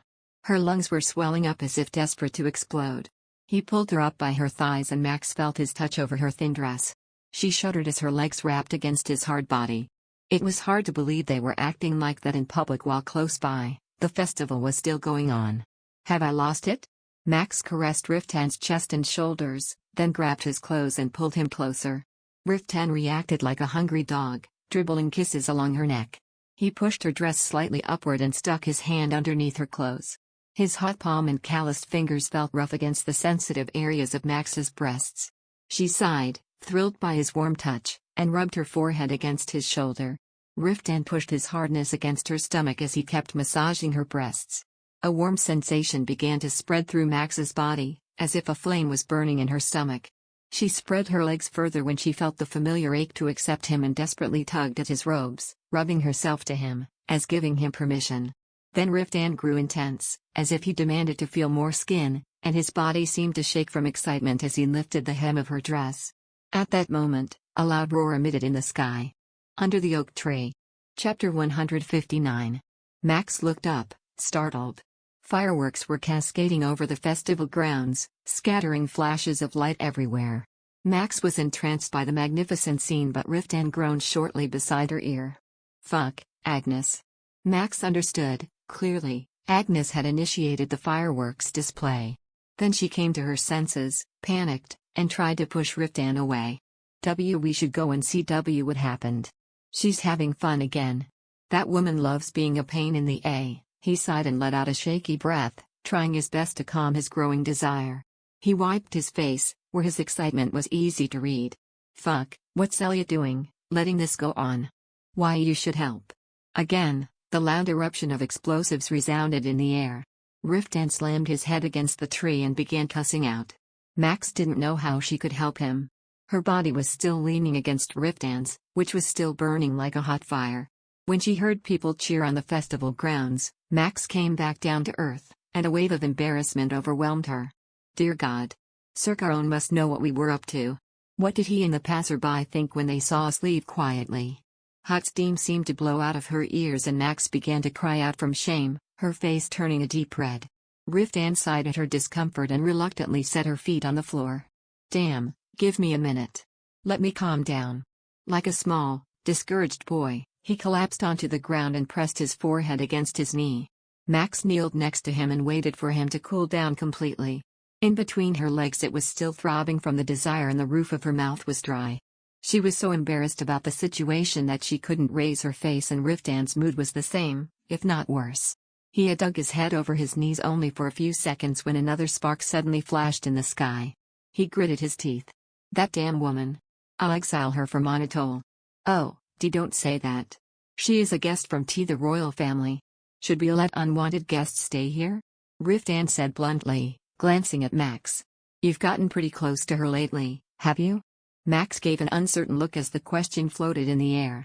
Although she and Agnes were polite with each other and had played in the festival hand in hand, she still didn't know her true character. Max was too honest to reply that they had a good relationship, so simply said with a nervous laugh, "As she seems like a nice person and is kind to me. Aren't you tired of her dragging you around?" "It's okay. Actually, I feel I have more energy than usual," Max said, trying to placate him. She waited for his answer, wondering if it sounded convincing enough, but in response Riftan just looked down and curled a few strands of Max's hair between his fingers, then tugged them behind her ears. She shuddered at his touch. A few soft leaves fell and left a pale green shadow over his sharp face as they fell to the ground. Riftan, who had been staring at Max quietly for a while, muttered softly, "Today is the first time I've seen you so happy, enjoying yourself. Having fun." This is my first time at a town festival," Max answered, caught off guard by his serious gaze. "Do you want me to hold the festival every day?" Riftan said, seriously. Don't be ridiculous. I'll pay for them all." He looked like he was being too serious, so Max clasped her hands and turned pale. "Why, you mustn't. And next year. It would be nice enough to see come here together again." Riftan's eyes became unfocused. He closed his eyes, thinking deeply about what she said. "Yes, next year, the two of us." Before he could finish speaking, another bang rang out and his brow furrowed. He stood and said distractedly, "Let's head back. I need to put this out before she burns all of Anatole." Max clumsily stood as well. Riftan patted her close, took her hand, and led the way out of their spot behind the tree. She still felt lightheaded, as if she were walking on a cloud. A warm, spring breeze flowed around her body, as if hugging her. She couldn't even remember why the festival was being held in the first place. At the top of the hill, Agnes was still emitting fireworks into the sky with her magic. She only stopped when Riftan came to berate her and stuck her tongue out at him. At his terrible gaze, Sir Riftan muttered his apologies for not being able to control the princess. Riftan's dark mood didn't dissipate as he walked down the hill among crowds of spectators. He stared at every face who caught his eye with a menacing glare. Agnes followed him, morosely. "You needn't be so angry. Everyone enjoyed the lights," she mumbled. "Some of these people might have recognized you. Christ. You're a blonde, blue-eyed wizard. Isn't that typical of a capital citizen?" He locked eyes with the princess and said menacingly, "Please be aware. You're a king's daughter, and some people here want to hurt you. Don't be so stiff. If anyone tries to harm me, I can take care of myself." She clamped her mouth shut upon Riftan's cold gaze. She rolled her eyes, but eventually said softly, "I may have overdone it a bit this time since I was excited." "You went overboard," Riftan said fiercely through his teeth. He looked around. Although he wore a hood, there were still many young townspeople who seemed to recognize him. Even worse, Agnes, the person who had magically set off the fireworks, was in his presence. Spectators were watching them and whispering. The word was spreading among the festival participants that the Lord Calypso and an elite wizard were among them. To avoid trouble, Riftan and the group headed straight for the main road. "Please, wait one moment. I'll bring up the coach," Sir Riftan said quickly once they broke from the crowd. Looking back, Agnes said sincerely, "I am sorry that our outing ended early because of me. I only wanted us all to enjoy ourselves more." "Oh, it was a nice surprise. I enjoyed your magic. It was amazing. I didn't know a technique like that existed." Agnes beamed from Max's praise. "I learned how to make fireworks when I was at the Wizarding Tower. The fireworks are a bit noisy, but cool to the touch. Since it burns quickly, it won't affect its surroundings either. I often conjure them for annual celebrations." "I see. This magic is for entertainment." Maxie lowered her eyes, a bit disappointed in herself. A while ago, she had almost become comatose from wasting too much mana, even after trying to preserve as much magic as she could for her patients. Yet Agnes had emitted scores of fireworks and looked perfectly fine. To the princess, that amount of mana was minuscule. Max felt an inferior gap between herself and Agnes again. While Riftan was checking the carriage, Agnes leaned in and whispered in Max's ear, "By the way, it looked like a scene from a tale." "Why yes?" When Riftan took the dancing Maximilian into the forest, Max's face began to turn as red as charcoal burning in a fire, but Agnes didn't stop. "What did you two do in the woods?" "Agnes!" Max almost screamed. Agnes giggled and scampered into the carriage. Riftan, who was checking that the jockey was still sober, looked at the princess retreating back in surprise. Max shook her head to show that nothing important had happened and quickly followed her into the carriage. Agnes was leaning against the carriage door when she saw Max's expression and laughed. "Your face looks red like a plum. Aren't you too innocent to be a married woman?" Don't laugh. Please. That's a hard request to obey. I enjoy teasing you, Maximilian." Agnes' blue eyes shone brightly while her laughter turned into suppressed giggles. Max began to sweat, not knowing how to respond to this odd behavior. The princess smiled gently. "Thank you for coming out with me today. I'm glad we were able to make some happy memories together before I head back." Max's eyes widened at this remark. Have you finished your duties here? I should head back to the capital soon. I see it's pointless now to convince that man to come with me, she said, pointing outside at Riftan. I should be satisfied now that I've confirmed he is doing well. Max's breath stopped as she heard the admiration in Agnes' voice. She wasn't sure if Agnes favored Riftan as a man or admired him as the invincible Mako. Agnes looked at her and her countenance became serious. "If you have the time, please consider stopping by the palace at least once. I'll guide you from there to every corner of the surrounding capital. Thank you for the offer. I mean this sincerely. It's a formal invitation." Agnes raised her finger in emphasis. Max averted her eyes to hide her embarrassment. The princess did not seem upset to be leaving Riftan alone, which made her a bit more relieved. If Agnes really did have feelings for Riftan, she would not be this kind, Max considered. If that was the case, the princess would have stayed longer and taken advantage of her situation in Anatole to win him over. After another moment, Riftan and Sir Caron finished their discussion and entered the carriage. Once all the passengers were seated, one of them knocked on the partition, and the carriage began to travel back to the Calypso estate. Looking out through her window, Max saw the fields, green from early spring, pass her by. Soft leaves rustled in the wind, as if a spirit were singing faintly. It was a lovely scene, but also somehow lonely. Under the oak tree. Chapter 160.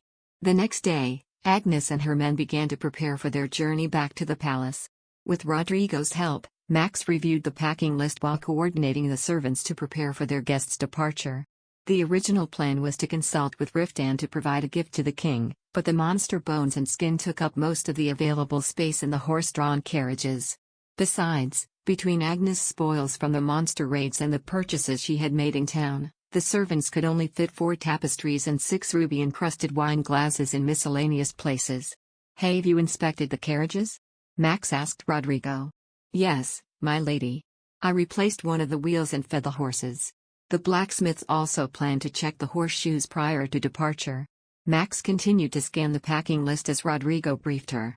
He watched her quietly for a moment before saying nervously, "My lady, it hasn't been long since you've recovered. If you need rest, please leave everything to me." Max gave him a sour smile. Riftan's overprotective personality seemed to have spread amongst the servants. It was now a recurring theme for someone to ask her to rest whenever she was engaged. She moved her thin body, watching the skirt of her pale, green dress swish faintly. Did she look sickly? She knew she didn't look particularly strong, but she wouldn't break from standing either. Max raised her head and said assuredly, "I'm not sick. I have had enough rest, thank you. I'm fine now." "I'm glad to hear that, my lady, but please don't overwhelm yourself." "Yes, I know," Max said wryly, unperturbed by the butler's words.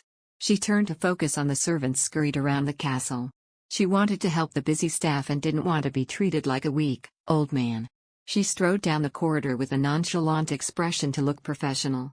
Agnes and her knights were inspecting their weapons, magic artifacts, and other equipment near the Great Hall. A knight had told Max that crossing the Anatolian mountains in itself was already a dangerous journey, so they had to prepare for monster ambushes. The knights dressed their horses with protective armor and installed sharp blades on the flat roofs of the carriages to prevent monsters from roosting there. Finally, the knights began to check their personal armor for defects. Even the attendants were lightly armed with swords and leather armor. Instead of going home, the party looked like they were going to war. Maximilian. Agnes waved at her happily. Thank you for helping my men and I pack. Yes. PL, please let me know if there's anything else you need. We just need enough food and water now to reach the estate of Baron Louvain. Any more goods, and it will be dangerous to maneuver. The extra weight will slow our movement. Agnes viewed Max's packing list and nodded in approval. Looks accurate. Why, you requested medicines this morning? 30 shekels of detoxifying potion, about 330 grams, and 20 shekels of recovery potion, about 220 grams, will be enough, Agnes said. Max wrote down the quantities before handing off the list to Rodrigo. The princess watched the transaction with a sad smile. I've had a headache since dawn. I considered prolonging my departure a couple more days, but my father has sent an urgent message, she sighed, motioning to a messenger hawk resting on one of the carriages. Max's eyes widened. Has something happened at the capital? The typical drama. Another territorial dispute, Agnes rubbed her forehead.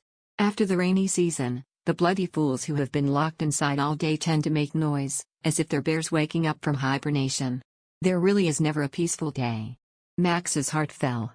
She remembered the Knights of Gua often leaving the estate for one of her father's campaigns. Knights seem to spend most of their lives on the battlefield. Our Riftan will also have to depart at some point, Max said deeply, trying to hide her dejection. Yes, if the conflict grows large enough to require the Reamdragon Knights, Agnes said with her usual, cheerful attitude, checking that the goods were secured tightly on her saddle. Max hid her face, trying to review the packing list again, but her eyes were too blurred with tears to read the words properly. She bit her lip to hide her disappointment. When that time comes, Maximilian, you can come too. Max rose her head. Me? Aren't you a wizard? Agnes tilted her head, surprised at her response. If a crisis is large enough to require Riftan's assistance, his group will need healing magic as well. There are too many conflicts in this world and not enough wizards to support. He may need your help soon, Maximilian. Oh, I'm not sure if I would be helpful. I only started learning magic a while ago. Last time I used healing magic, I fainted. I don't seem to have that much mana. Your magic will improve exponentially with practice, Agnes said, frowning. She seemed to have expected a more enthusiastic response from Max. I heard from the Knights you only started learning magic a few months ago. You've done impressive feats as a beginner, Maximilian. I have only done simple healing spells. Ruth does many other types of magic. I've tried other branches of magic with him, but have not advanced much. It's not uncommon for wizards to excel in certain branches. Most likely, Maximilian, you have an affinity for healing magic. If you train for a few years and take some risks outside of the castle, I have no doubt that you will become a great healer in a few years. Agnes seemed so convinced about Max's potential that even she almost began to wonder if she did have some innate talent. The princess lowered her voice to encourage Max, do not forsake the talents that God has given you. Max stared blankly at Agnes' blue eyes, at a loss for words. She had lived almost 22 years being called a stammering fool by her father. Since she had arrived to Anatole, she pretended to act like a distinguished noblewoman, and was often discouraged about her poor performance. Yet now, a powerful wizard like Agnes who had traveled across the entire continent said that Max had a gift. She looked at the princess nervously, trying to see if she truly meant what she had said. Agnes' expression was tender, but her eyes were firm. She seemed sincere. Max swallowed before saying, I'll try my best. You can do it, Agnes smiled, trying to motivate her, then she lightly tapped on her shoulder before checking on her knights. You can do it. Those simple words seemed to produce a ripple in Max's mind, as if sprouting a new idea that she could control her future. An extravagant dinner was set in the dining hall as an informal farewell party for the guests. It was a bit too simple to call it a feast, but the guests enjoyed their meal without complaint. Every Reamdragon Knight was present to wish Agnes and her men good luck on their journey. After a short farewell ceremony, the knights lined themselves outside the castle. Agnes leapt onto her red-brown horse without delay, wanting to camp at the foot of the mountains before sundown. Thank you all for your generosity. I had a wonderful time, Agnes smiled at Max. She was thanking her host as etiquette demanded, as expected from a princess. And no. I wish I had been a better host. Let's end the formalities here. The princess looked over her shoulder, making sure her party was ready to leave. 3 stock carriages and her attendants were behind her. Her knights to her left and right were all staring at her, ready for the command to depart. 6 additional Reamdragon knights had temporarily joined Agnes' party. They had been ordered by Riftan to escort Agnes safely out of Anatole. We should get going. He Baron, who was part of her entourage, gave a huge grin while scratching his back.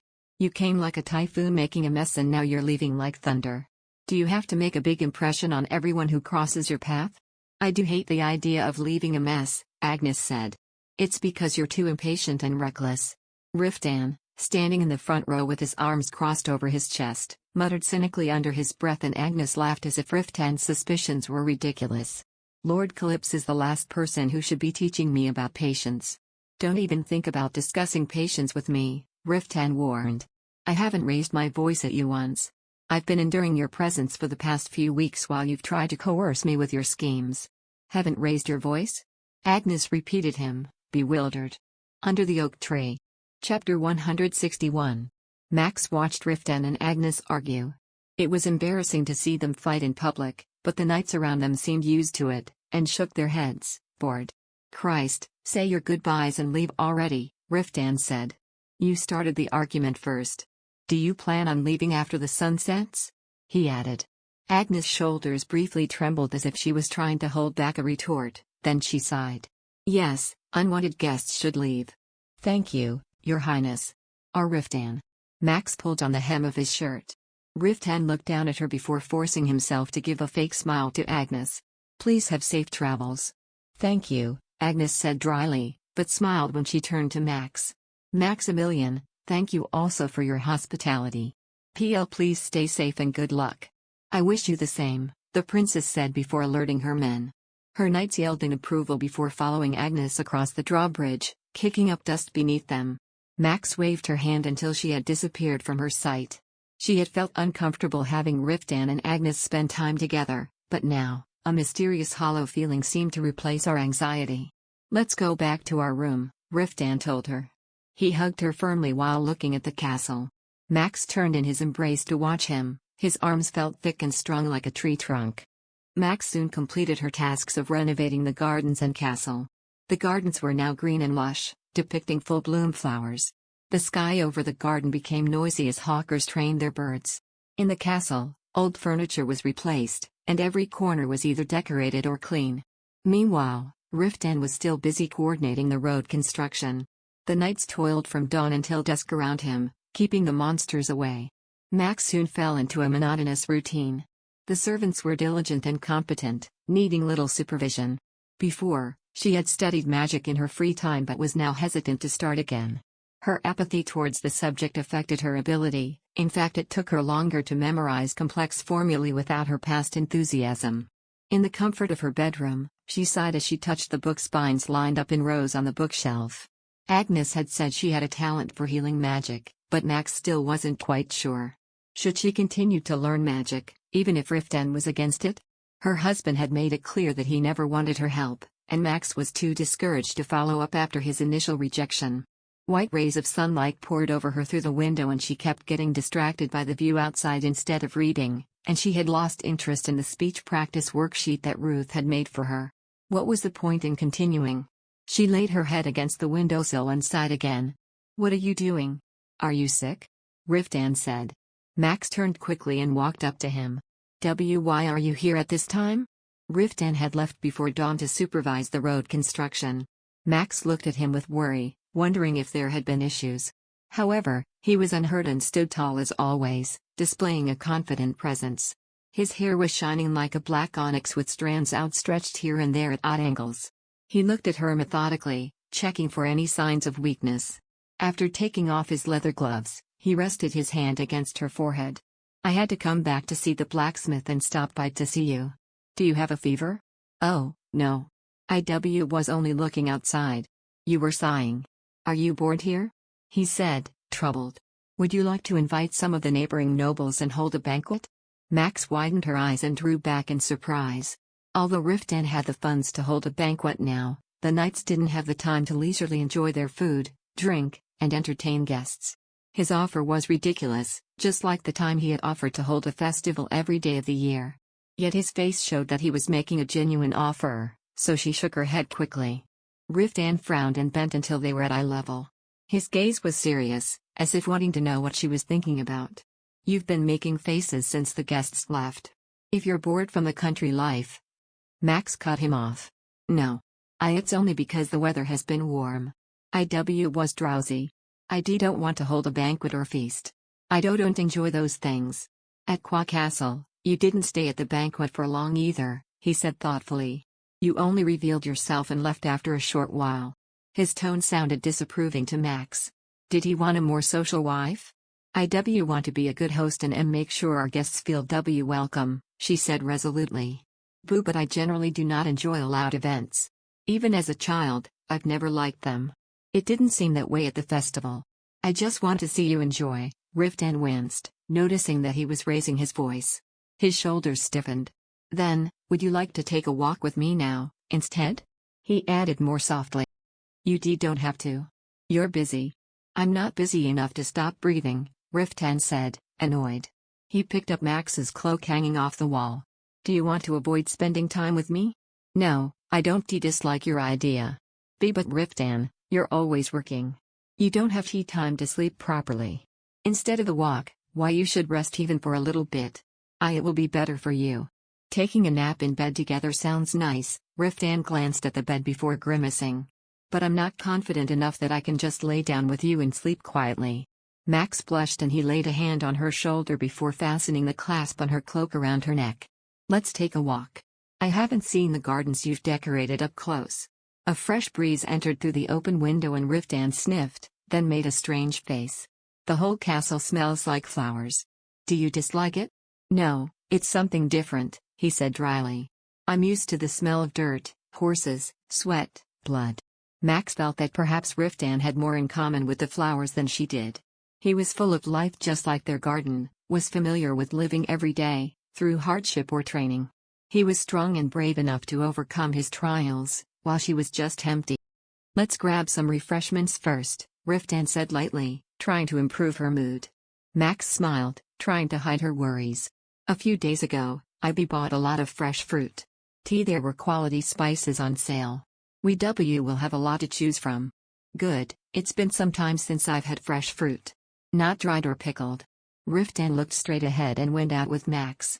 After stopping momentarily in the kitchens, they left to go outside with a basket of raspberries, mulled wine, freshly baked apples, and bread. Max squinted when bright sunlight shone over her, making the dew on the flower bud shine like jewels. Compared to the stone floor the servants cleaned and polished every day, the grass felt like a soft carpet that emitted a soft, bluish hue. "Are you cold?" "No, I'm very warm." She took his hand and walked slowly. The Uyghur tree was now sprouting buds. Max smiled and laughed quietly while she admired the foliage. Ruth's magic had worked, the tree had finally come back to life. "What are you smiling and laughing about?" "The tree here. Do you see? The flowers have blossomed. I thought this tree was dead." Ruth said the tea tree may seem dead, but there was a high chance it was still alive. In autumn, he applied his magic. Max stopped as she saw Riftan become impassive. "Is something wrong?" "No," he said bluntly and tugged on her arm. "I don't see what's interesting about an ugly tree having leaves. We should look at something else. Let's go to the garden you're always looking at from our room. The merchant gave me some recommendations. IP planted a medley of flowers. I hope you enjoy them." They walked down a path past the training area gates at a relaxed pace.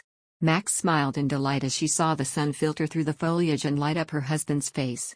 She loved looking at him and yet feared to disappoint him at the same time. His naturally cruel and sharp eyes, his large and overbearing body that moved lively, even when he was at ease. She admired all of him and was no longer scared of his appearance. She didn't understand why such a handsome man felt so passionate about a woman like her. Regardless, her heart seemed to fill with him more and more as the days went by. The garden view is even more wonderful up close. They finally arrived. A medley of colorful flowers were in full bloom and Riftan began to speak. Under the oak tree. Chapter 162. "Ah, the scent smells really good." Max gazed at it with a sense of relief and pride. Bright red buds saturated the area around the small puddle dug by the servants, and the shrub trees that were lined up like little soldiers had bluish-purple flowers sprouting. Next to them was a field of various herbs which grew pleasantly and created a wonderful harmony with the flowers. Max placed a handkerchief on a flat chair carved out of stone and said, "The pea plants here. All of them can be used as herbs and spices." "You mean you made an edible garden?" "It's one thing to have pretty flowers in a garden, but planting useful plants. I thought that it would be nice." Max's words made Riftan laugh gently. "I will instruct the guards to make sure that nothing harms this garden and to keep it intact. Do you like it?" He looked down at Max, who was sitting a step away from the flower garden, and then he nodded slowly. An intense emotion flashed over his eyes and then disappeared briefly. "Yes, I like it." The voice that came with his response was oddly strained. Max looked at him with a puzzled glance, when Riftan squatted near her, patting his lips as if trying to hide his feelings. "A year ago, I never imagined I would spend such a leisurely time in a flower garden with my wife." Max grew nervous upon realizing that Riftan was pertaining to the time he went on an expedition. "I heard that. You have gone through a lot of trouble during the expedition." "It wasn't easy.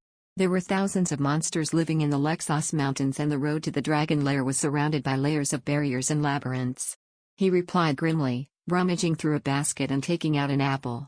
He took a big bite out of it, and its fresh juice gently moistened his lips. Max's face flushed red, sensual memories flashing in her head. Regardless of her wild imaginations, Riftan, who was sitting on the ground eating an apple, seemed free and relaxed, like an innocent boy who was naive of the cruel world. He took a green apple and offered it to her. "It tastes pretty good. Try it too." Max absently took a bite on the apple. There was no taste on her tongue, as it was hardened by the tension she was feeling. She had suffered immensely because of her father, which made her so preoccupied with her own misery for the past 3 years that she had never thought about the hardships Riftan went through. Rather, she even feared that if he came back, he would inflict unimaginable harm on her. "But how could he be so comfortable by my side?" Overwhelmed by the question in her head, Max looked down carefully at Riftan, who was enjoying the breeze. "Has he ever blamed me?" Max hoped that wasn't the case, but after all, Riftan married her even knowing all the hardship it was going to bring him. Wouldn't any man in the world who faced such misfortune lament? It was a miracle that he decided to keep his wedding vows and was satisfied with her. Her thoughts made her heart feel uncomfortable, so she quickly changed the topic. "Is the road construction going well?" "It's going well. It will be completed by the time fall comes." Riftan threw the apple seeds into the bush with an ambitious smile. "I will expand the port as soon as the road is complete. It would cost a lot of money to keep it indestructible by monsters, but the traders from the south will be able to dock huge ships and they will reward us handsomely for that. It's going to be extremely profitable." "Can you make that much money? From tolls alone?" "It's not going to be just tolls. Partnering with merchants can make you more money than the king. They share a portion of their income in exchange for protecting their expensive cargo and helping them run their business smoothly. There already are many merchants lining up to cooperate. I won't let you miss the privilege of enjoying rare silks and spices coming from the south at an affordable price." He leaned back and smiled at her. "When the trader brings the ship, I will give you 500 silk clothes. I have more than enough silk clothes." "It's not enough," he affirmed and laughed. "Hang in there. I will give you countless numbers of the most expensive clothes in the world. Then, I'll put diamond rings that shine brighter than the sun on each of your finger. From your neck to your wrist, to your ankles, I'll decorate you with jewels." He grabbed her hand and pressed his lips on her wrist. The feeling of the slightly cold, wet lips pressing against the sensitive, pulsing skin made Max shudder. Riftan's dark eyes were deeply satisfied. "I will make you the most honorable lady in the 7 kingdoms. I will make you enjoy as much as wealth as the Princess of Rome." Riftan caressed her palm and spoke passionately to her. "If the empire did not perish, you would have been treated as the most precious woman in this continent. Someone like me wouldn't have been allowed to even talk to you." Don't say such nonsense. Rome perished a long time ago and the Rome family barely maintains their name. Now they have no power, and no influence. I am just one of the many nobles of Whedon. You're being too humble. You are the descendant of the great imperial family who once ruled the empire, and the eldest daughter of the most powerful duke in Whedon. You are not just any noble woman." Suddenly, a look of cruelty permeated Riftan's face. "I despise your father, but I don't intend to disrespect him." The reason the Duke chose me as your husband is because I was useful to him, not exactly because I'm a suitable or worthy groom for you." Max's hand, which was held by Riftan, flinched. Like a hound that instinctively crushes a bird flapping out of his claws, he tightened his grasp. "I have no noble relatives. Even if I die, I have no brothers who will bother to avenge me. A commoner knight who has the skill and reputation, but no power. It was no big deal for him to make me his acting commander. It wouldn't be difficult to take care of any matter that may arise. He just chose me to be the man whom he could use, then let die. That's. He thought I would never come back and continue our marriage," Riftan emphasized gently, but his tone was frightening. "But I came back alive, and our marriage is real. Now that man has no authority over you. I am your family." At those words full of possessiveness, she felt a cool breeze sweeping through her heart. She was worthless to her father. It was only Rosetta that the Duke acknowledged as his daughter. Maximilian was a failure, a useless daughter, who was married to a commoner knight at a timely opportunity, just to be of use to the Duke, so the fine noblewoman Riftan was referring to couldn't possibly be her, but Rosetta. Max bit her lips. The fact that her own father had thoroughly deceived and used her husband gave her a new kind of anger, and she felt unbearably sad that she had been the key to that deceit. The Duke of Crox should have given a cherished daughter to a young knight who would risk his life for him. He should have given the beautiful and bright Rosetta to Riftan. He should have been treated with that much. As the emotions rose fiercely in her heart, Max began to speak in a trembling voice. "I'm really sorry." All of a sudden, as if all the spite escaped from him, Riftan clasped her face between his palms. "Damn, I've said too much nonsense. I wasn't trying to blame you. I know you have nothing to do with your father's evil tactics. You never wanted to marry me, did you?" That was true. He smiled at her bitterly as he looked at her eyes that couldn't deny what he said. "You are just another pitiful pawn who was forced by your father to marry a lowly human like me." "It's not like that. Didi, don't say it that way." But he did not listen to his wife's urgent words. "However, I will make you perfectly satisfied. I will make you feel like marrying me was better than marrying any other noble or royalty." Unable to bear his words anymore, Max started to speak. I already feel that way." So. Suddenly she leaned over and wrapped her arms around his neck. Riftan stiffened from surprise, before raising his arms to hug her vigorously. He pulled her head and placed his lips over hers. Max trembled helplessly as his sweet tongue, faintly scented with green apples, gently filled her mouth. The urge to bury her face against his neck and cry soared. The fantasies he had of her was ridiculously surreal. Max closed her eyes tightly, feeling miserable. No matter how hard she tried, she would not be able to meet his expectations. They stayed together like that, with their bodies glued to each other, for a long time. When a guard came looking for him, he stroked her cheek and stared at her with a sad expression, then gave her a gentle kiss and reluctantly got up from his seat. Max watched gloomily as she watched him leave to fulfill his duties as a lord. She was feeling so much guilt thinking that her father had thoroughly deceived him and she just had silently obeyed him. She knew the unchanging past wasn't worth thinking about, but she couldn't shake her own self-condemnation. Max trudged back to the room and collapsed on the bed. The fact that Riftan treated her like an honorable princess made her uncomfortable to her bones. For the past 22 years, Max was raised like a dog by her father. When the dogs rebelled, her father would raise his whip, but they would at least bare their teeth at him. Max instead just sat down on her knees, bearing the punishment and obeying with tears in her eyes. She had a deep understanding of how helpless and miserable she was. As she crawled on the floor like a bug and hung on her father's feet, Max couldn't forget what her figure looked like through the mirror in the room. Her skin was all swollen and she wriggled on the stone-cold floor like a worm. Princess, Duke's precious daughter. All those titles were ridiculous. Max curled up and buried her face in her lap. The more she thought of Riftan, the tighter her chest became. Was it okay to admit who she really was and how far she was from his perfect wife idea that he had in his mind? However, just imagining herself telling the truth to her husband caused her body to have cold sweats and twisted her stomach.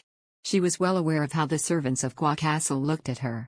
Their glances, filled with lukewarm sympathy at a distance, were sometimes harder for her to bear than her father's violence. It would be better to die than to receive such a look from Riftan. Her husband believed that his wife was the most honorable lady in the world, and she never wanted him to know how miserable she had been living. Max got out of bed and left the room after she couldn't bear the spiraling depressive thoughts anymore. If she continued to be locked up alone, her own negativity would swallow her whole. Under the oak tree, Chapter 163. Max needed to make herself busy. Being idle brought memories of her time at the Qua Castle and it made her feel like an empty shell.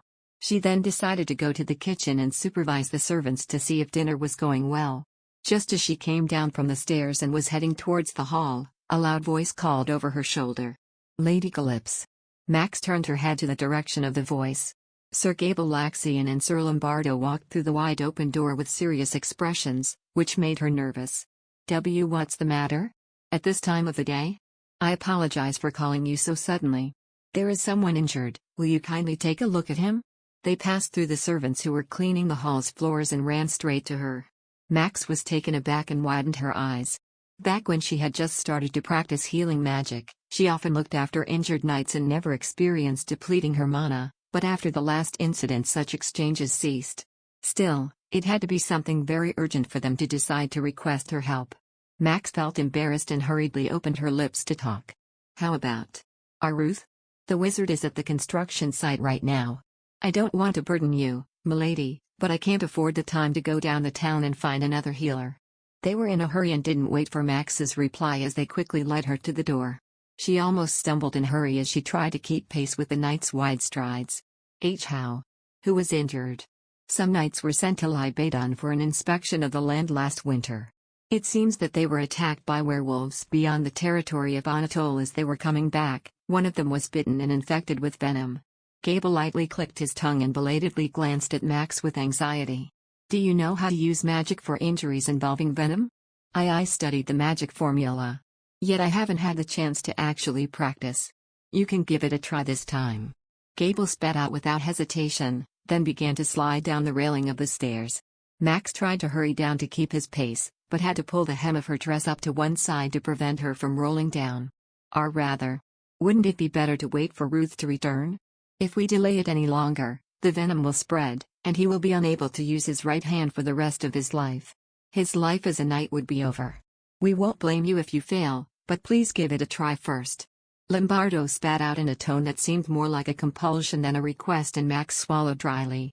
The knights had so far lived trying to hide even the smallest injuries, but now that they were actually coming to her for help in a moment of crisis, she didn't know whether she was feeling happy or overwhelmed by what they expected of her.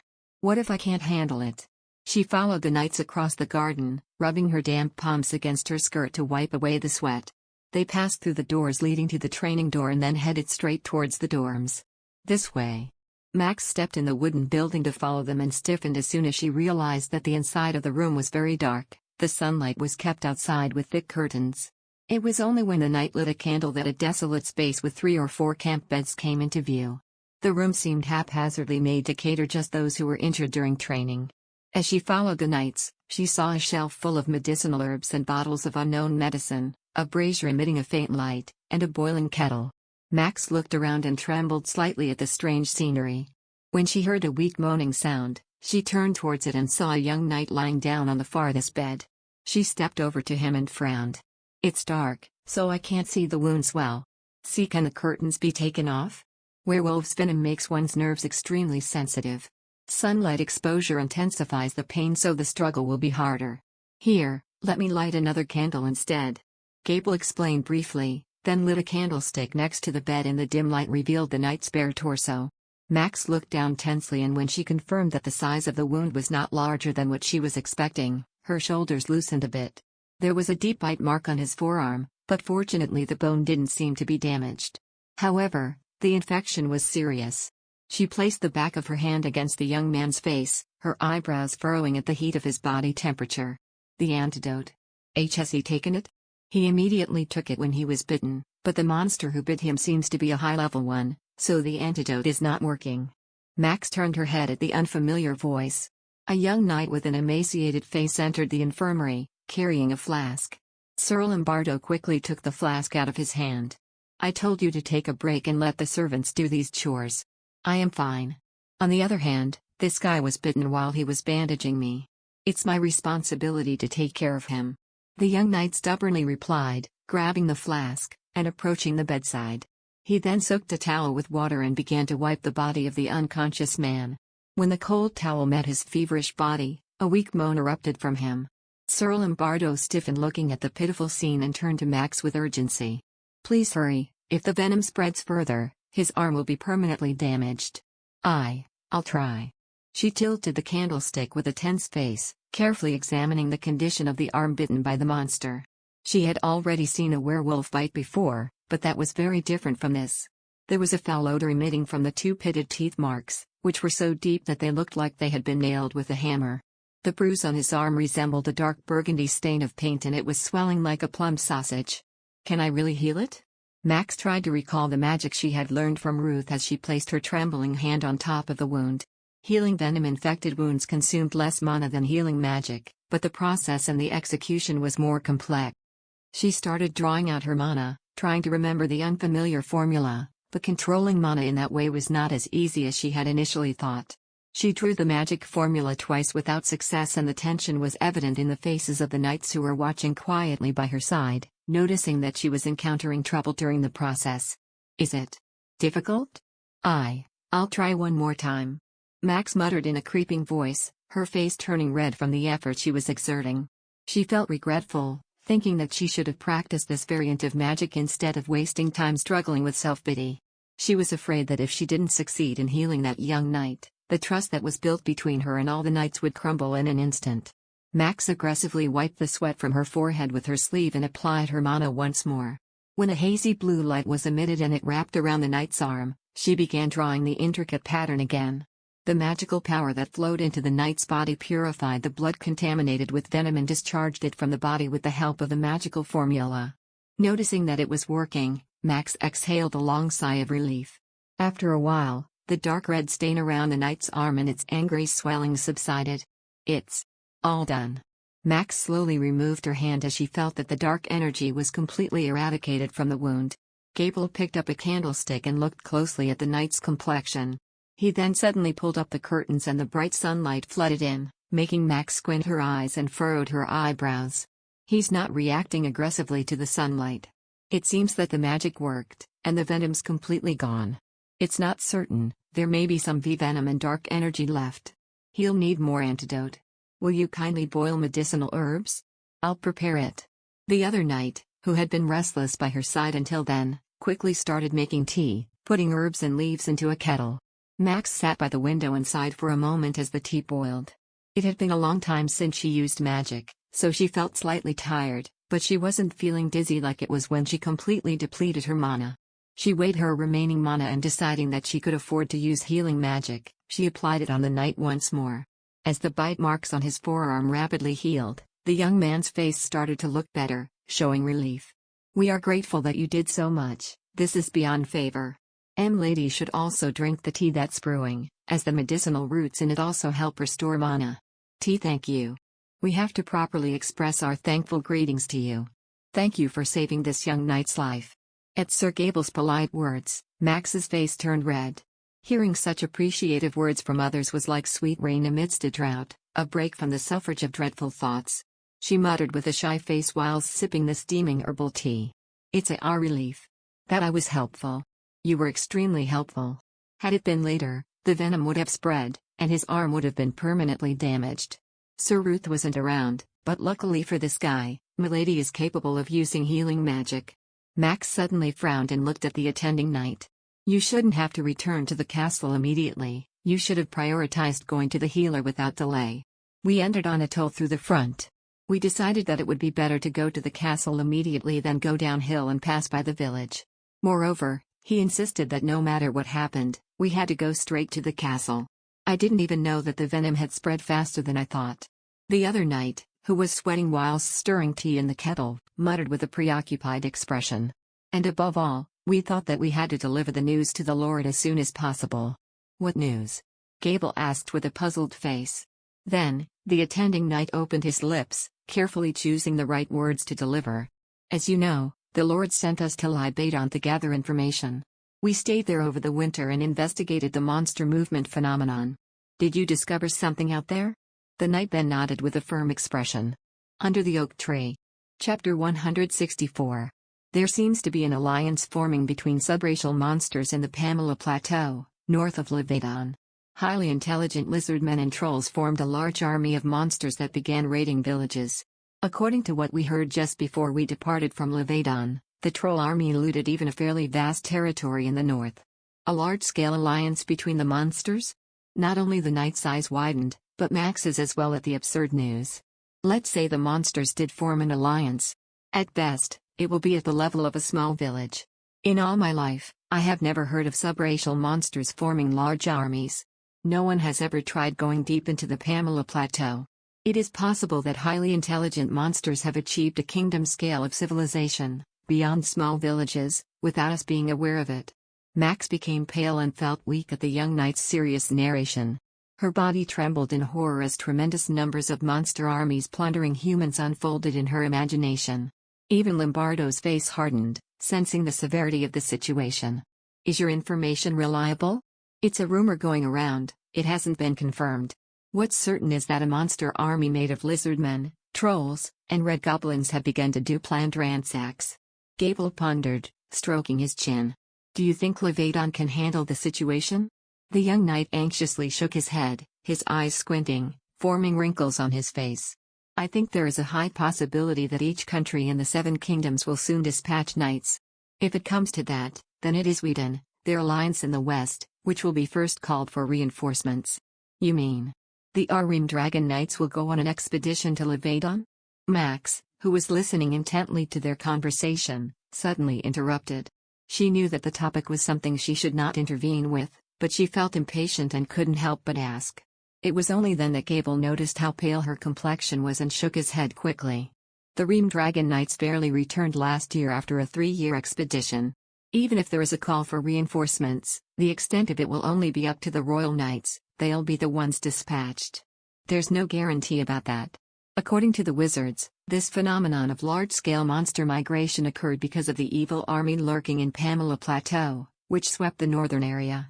It's a serious problem that concerns the western continent. Obviously, even Anatole will be called for reinforcements. We have to prepare. We'll discuss the matter when the captain comes back. Sir Gable glared at the young knight who wasn't able to read the room. Max realized that he was trying to put an end to the conversation for her sake and got up in a hurry. He seems to be okay now. I have to get up and get going first. I will accompany you to your room. It's okay. I can go by myself. I insist. You need an escort even inside the castle. Sir Gable firmly responded and quickly walked towards the door. Max instructed Sir Lombardo to tell Ruth to check the patient again when he returned, as there was a possibility that there was leftover venom in his body. Then she left the knight's quarters. The sun had set and the sky was tinted with a scarlet-orange shade. I heard that milady suffered from excessive mana depletion the other day. Is your condition bad? It was nothing. You don't have to worry. I won't pass out again. Gable leaned down and carefully examined her face. Only when he saw that her complexion was still rosy, he nodded reassuringly and continued to walk. As they walked silently side by side, Max gazed anxiously at the distant mountain. After hearing the news of an army made up of monsters wreaking havoc, she could no longer afford to get stuck in the past when there were so many uncertainties in the future. She strongly felt the need to prepare herself for it. Just like today, someone could suddenly be poisoned or fatally injured, and in cases like that it was her that could answer pleas for help. It was her magic skills that saved the young knight from the doom of losing his arms forever. Riftan had said he didn't need her help, but that wasn't the case today. There is also something I can do. Max clung to that thought desperately. Her father instilled in her countless times the idea that she was a useless human being, but she proved him wrong today. No. It wasn't only that day. Since she came to Anatole, she had been desperately learning many things and improving herself.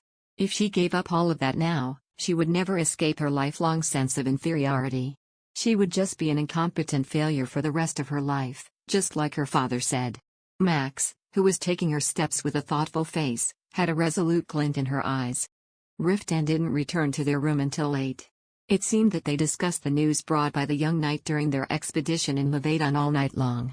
She had decided to wait for him to return and ask Riftan's plans for the future, but after long hours of waiting, she became exhausted from using her mana and could not withstand the fatigue she felt. Max, who laid down on the bed, at some point fell asleep like she had fainted. By the time she opened her eyes, the sun was high up in the sky. Her shoulders drooped as she saw the empty sheets next to her. Guarding the territory, road constructions, and even monsters, why can't the world leave my husband alone of its worries for a while? She sighed deeply, grasping her hair that was fluffy as a cloud with her right hand. "Milady, are you awake?" "Rudish." As always, the maid, who was in perfect shape and had not a single hair out of place, came into the room with a tray of food. Max laughed awkwardly, embarrassed that she overslept until noon. "It's too late for me to say good morning, right? The Lord had instructed me to be considerate and let Milady sleep as long as she needed. He said that Milady was tired." Rudish placed the tray down on the shelf next to the bed with a gentle smile. All of a sudden, Max became worried about how Riftan would react if he knew that she used her magic to heal the young knight the day before. Would he be against it like he had been so far, or would he reluctantly admit that her magic helped? As she was lost in her thoughts, Rudish presented her a unique smelling tea. "The wizard handed me herbal leaves and said that it would help replenish Milady's mana." Max took the teacup and her eyes widened. "Ruth returned?" "He gave me the pouch containing the tea last night, instructing me to boil it when Milady woke up." Rudish opened a leather pouch, showing dried leaves and well-groomed roots inside. Max was able to learn about medicinal herbs and was immediately aware of what the tea was made of. It was a mix of mandragora roots and dried herbs. Max rolled her eyes. It seemed everyone knew about her magic performance of the day before. They must have discussed it together. Just what kind of things the wizard went around telling without her knowing? "I should say thank you to him. Perhaps he's still in the castle?" "The wizard?" Rudish tilted her head, placing one hand on her cheek, as if trying to scan her memory. "I saw him come down to the kitchen this morning to eat, but after that. Shall I go to the library and check?" "It's all right. I'll go be by myself. I have something I want to ask him," she murmured vaguely as she sipped and blew on her tea. After finishing the slightly bitter tea, Max simply filled her stomach with the meal Rudish brought and washed her face. She then headed straight to the library after fixing her hair and wearing a navy blue silk dress by the seamstress. It had been a while since she saw Ruth, which made her feel a little uncomfortable. She opened the door slightly with a nervous face, expecting to hear a sarcastic comment about her interrupting him, but the wizard was nowhere to be seen. She searched every corner, even behind the farthest shelf, to see if maybe he was hiding somewhere sleeping. When she saw no sign of him, even the books were neatly piled up, she sighed. It seemed like he had gone to the road construction site. It was a huge project, crossing the rugged mountain range, so there was no doubt that they would need a wizard to do more than a thing or two. She gazed at the window with a sullen face and then rearranged her thoughts. Even if Ruth wasn't around, she could still research on her own. She looked through the bookshelf and picked up a heavy atlas, recalling the words from the young knight. Pamela Plateau. She placed a thick book on top of the desk and flipped the pages, finding the name in the northwestern region. Max then ran her fingertips over a rough map. Pamela Plateau was located at the far end of Levedon, in the northern area adjacent to Balto. She squinted her eyes at the squiggly letters written at the side of the map, which were difficult to recognize. The brief description about the said region was that it was an uninhabited wasteland, due to its harsh climate and desolate environment. Her forehead creased as she scrutinized the next page of the book for any explanation, but to no avail. She resigned and closed the nook. In the first place, the young knight said that there was not much known about the place, explaining the reason why there was no detailed description in such an old book. Max quickly got rid of her disappointment and began to search the bookshelves again. Soon, she was able to find several books about monsters in a corner. She pulled them out, looked inside, and selected an encyclopedia with detailed drawings and sat down again by the desk. As she unfolded the heavy book daunted with an elaborate leather cover, a foul smell crept to her nose. Max went through the faded sheets of paper with her nose scrunched. She was able to find the names of the monsters she heard yesterday in the second chapter. Troll. It was the name of the cannibal monster that was often heard in heroic bard stories. She looked down at the detailed illustration with narrowed eyes. The troll appeared terrifying with its rough skin reminiscent of a toad, giant arched nose, pointed ears, heavy muscular limbs, and a bulging stomach. The monster stared back at her with sunken eyes bent under swollen eyelids. Max, who was looking at the vivid picture, read the description right below. Max's shoulder unconsciously tensed as she read the scribbled words. Imagining an army made of strong cannibalistic giants who were intelligent enough to make tools sent shivers down her spine. It's okay, the distance between Pamela Plateau and Anatole is great, almost to the continent's edges. However, the fact that the rampaging monster army was far from Anatole did not comfort her. After all, it was a situation that might demand her husband to leave for an expedition at a distant place. Max anxiously bit her lips before turning to the next page. Drawings of goblins and ogres appeared one after another. She was focused reading the descriptions written underneath them when someone suddenly patted her shoulder, making her jump out of her chair, taken by surprise. Under the oak tree. Chapter 165. What is it? Why are you so surprised? Max frowned when she saw that it was only Ruth, who ridiculously shrugged. Don't pretend to be innocent. What do you expect when you sneak up on me like that? Gods, who's sneaking up on who? I walked perfectly normally, didn't I? You have to at least make a S sound. Did I have to holler and say, Ruth the Great Wizard has arrived? He retorted unwaveringly and pulled a chair across from her. Max couldn't figure out whether she should laugh or get angry at Ruth's rude attitude.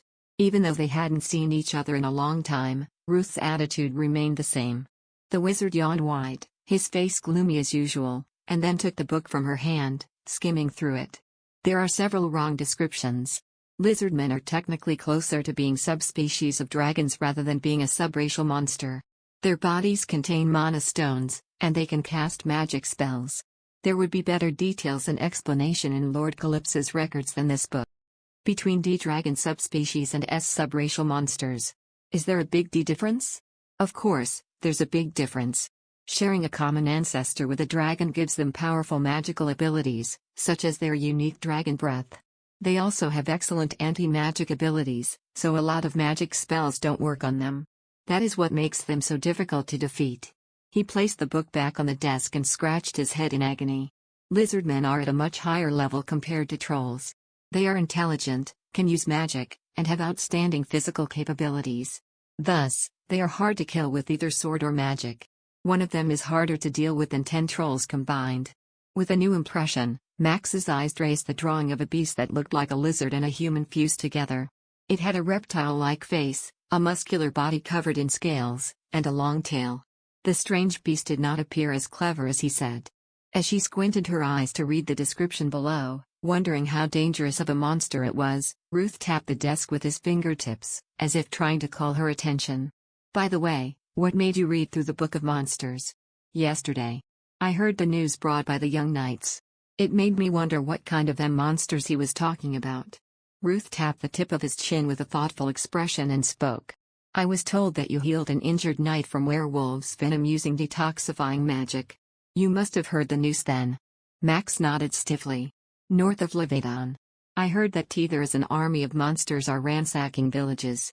Will the Ream Dragon Knights be involved in the expedition? It's still too early to be certain. However, there is a possibility they will be called for reinforcements. Max felt like all the blood drained from her body. Even though she was half expecting that response, her heart still tightened at the thought of being separated from Riftan. She bit her lip, recalling the far distance of Pamela Plateau. How long would the expedition take this time around? How many months? Perhaps even years? Ruth, seeing her pale complexion, added cautiously. There's a lot of work left in Anatole which the Lord has to oversee. We have discussed it until the wee hours of the morning yesterday, and we have come into conclusion that either Sir Hebaron or Sir Uslin will take and lead a part of the troops shall they be called for reinforcement. Is that true? Ruth nodded with a wry smile at Max's eager question. She was unable to hide the relief on her face. Unless it is inevitable, Lord Calypso will not leave Anatole for a long period of time. The road construction is a huge income-generating project. Moreover, it's been less than a year since the Red Dragon conquest. We can't leave the territory empty for several months again. Inevitable circumstances. Are you saying Riftan will join the expedition in case that happens? Ruth hesitated to answer her question but eventually confessed frankly. If the situation in Levedon takes the worst turn, Lord Calypso will have to come forward. Also, if King Reuben appoints Lord Calypso to join the expedition, it won't be easy for him to escape his order. Ruth fumbled with his fingers, weighing the possibilities, and then sighed deeply. There are so many bothersome precepts that knights have to follow. Protect the weak, obey the monarch, and fulfill their duties to the way of the sword. Lord Calypso is not an ardent believer of chivalry, however. One cannot ignore these commandments.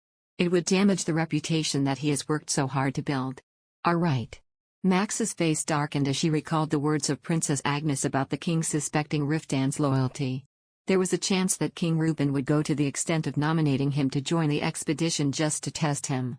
The agreement made between the Seven Kingdoms was a treaty created for the sake of peace and safety of the continent's whole population. It was made under the jurisdiction of court laws. Even Riftan didn't have the power to easily defy it. Max gazed at the drawings of the hideous beasts through the book's pages and bit her lips till it hurt. Her stomach twisted as she imagined Riftan battling enormous armies of monsters. No matter how tremendously skilled the knight was, there was no guarantee that he would be safe or unharmed in battle. Several times, she had been made aware of Riftan's recklessness, so she was certain that he wouldn't spare himself in battles. He wouldn't hesitate to fight like hell in the front lines. She felt angrily emotional out of nowhere. Riftan was a hypocrite for being obsessively anxious about her safety but not caring a bit for his.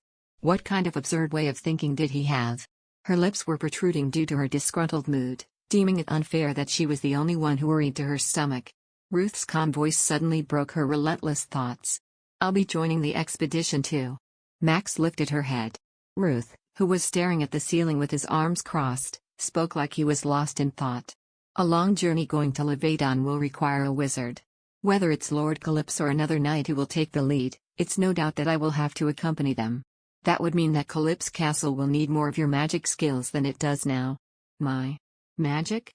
Max's eyes moved anxiously at his sudden remark. Ruth nodded at her with a serious expression. "Of course, I'm not obligating you. Currently, Anatole has a considerable number of mercenaries. Surely, there are wizards among them. I can gladly hire one of them, but it's too much of a trouble to get a mercenary wizard to settle down. In case there's no finding a skillful wizard, Lady Calypso would be the only one who can respond when an accident comes up, just like yesterday." He continued calmly, but then walked back and forth behind Max with hesitation. "I'm aware that Milady suffered a great deal during the accident. It was heavily my responsibility for not telling you what would happen if you depleted your mana. I wanted to apologize back then, but Lord Calypso had a certain glint in his warning eyes, so I couldn't go find you." "You don't need to apologize. Ruth, you also had to leave in a hurry because of the wyvern attacks. You couldn't have predicted what would happen." "No, I knew that there was a possibility of an accident happening because of those monsters. However, I didn't expect Milady to go to that extent in helping the wounded." Max didn't have words to say at his extreme candor. "Well, that's the reason why I learned magic. To help. In the event of an accident. You taught me magic, right? I did teach you with that intention in mind. But, I didn't expect you to actively do it." He confessed with a shrug. Max was dumbfounded, her face slowly stiffening. She felt betrayed by the fact that the man who insisted for her to learn magic did not expect much from her. Max stared at him coldly and noticed how Ruth was unusually timid. "I apologize for underestimating Milady's sense of justice. You don't know how much I sincerely regretted teaching you. When I heard that you lost consciousness, I suffered from a guilty conscience all night." Ruth's conscience is not that great. It's not. You don't have to say that. I really, sincerely blamed myself for what happened." Max didn't reply and simply glared at him while Ruth scratched the back of his head in shame, perhaps seeing how she was truly offended. "I realized again that there is nothing more dangerous than half-knowledge. If you will give me a chance, I'll teach you everything you need to be careful with when using magic and how to deal with various crises." "You didn't expect much from me." "That's not true. What I meant is that Lady Calypso exceeded my expectations." Milady's response was beyond excellent. "It was a bit over the top, although it wasn't that long since you started learning magic. You've helped me as much as you can." Max looked up at him, scrutinizing whether he was really speaking from the bottom of his heart. Ruth persuaded her calmly, confronting her with a sincere look in his eyes. "If you're already fully recovered from last time, I want to continue teaching you magic from where we left off. If Milady's skills improve from now on, I will be greatly relieved." Max swallowed dryly at the increasing pressure she was put under. She also felt the need to polish her magical skills. She had been in Anatole for less than a year, yet she had already experienced 2 major accidents. During the early days of winter, she took care of large numbers of injured people who were attacked by werewolves at a logging site, and recently the attack of the wyverns at the road construction site. There was nothing that could assure her that it would never happen again. If she faced a situation where she had a lot of injuries to deal with and Ruth was not around, she wasn't confident that she would be able to properly resolve it. Max, who tried to measure her abilities coldly, shook her head. Her mana depleted after healing 4 or 5 people, her current skill level was not enough. She wasn't sure how many months it would take for her to practice so she could be able to replace Ruth. Max gathered all her confidence and managed to barely utter the words out, like sand slipping off her mouth. "All right. If you teach me, I'll do my best. Even though Riftan is against it, I still want to keep learning how to use magic." "Then it's settled. Come to the library whenever you have time. I'll be here unless I have to do something in particular." He grinned with a satisfied expression and tapped Max on the shoulder. Under the oak tree. Chapter 166. They wanted to start training right away, but because Ruth's schedule didn't allow it, it was decided that they would have started studying the following morning instead. Ruth picked up a couple of helpful books from the shelf and headed out with a bunch of parchments. Max, on the other hand, was left alone in the library and began to read a thick, faded book. The book the wizard had handed her was Intermediate Geometry. Her head swirled and her eyes grew weary at the book's complexity. Its content was difficult to understand. Max, who was earnestly flipping over the pages and scanning the bookshelves, had her eyebrows creased in concentration. After a while, she reached her limit of exhaustion and leaned her neck back. Without taking notice, the day had already gone by and the sky was tinted bright orange to a pale indigo. She massaged her stiff shoulders whilst gazing at the dark orange sun through the window, then closed the pages of the book and rose from her seat. Her stomach protested as her hunger rushed in. Thinking of it, she hadn't had any proper meal today, aside from a simple bread and soup. Max came out of the library, rubbing her groaning belly. In the hallway, servants were busy lighting up the candles. She gave them her habitual greeting and then slowly descended from the stairs. As she was coming down a couple of staircases, her eyes caught 4 servants carrying something beneath the railing. Max looked inadvertently and realized that what they were carrying was a blood-soaked armor, which made her harden her face. What's going on? Again? Who got injured?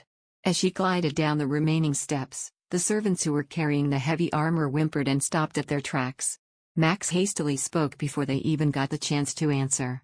Is the Lord injured? Her eyebrows furrowed as her eyes inspected the breastplate, tassels, and vambraces that were all soaked in dark blood. The pieces matched Riftan's armor. What in the world had happened that his armor ended up like this? Even if it wasn't his blood that soaked it, there sure was a lot of blood. Where is the Lord, right now? Did he go up to the room? Her face was flooded with confusion. Why? Are you washing all these outside? That's because we also don't. As the servants stumbled upon their words, flustered, Max decided not to wait for their answers anymore and turned around.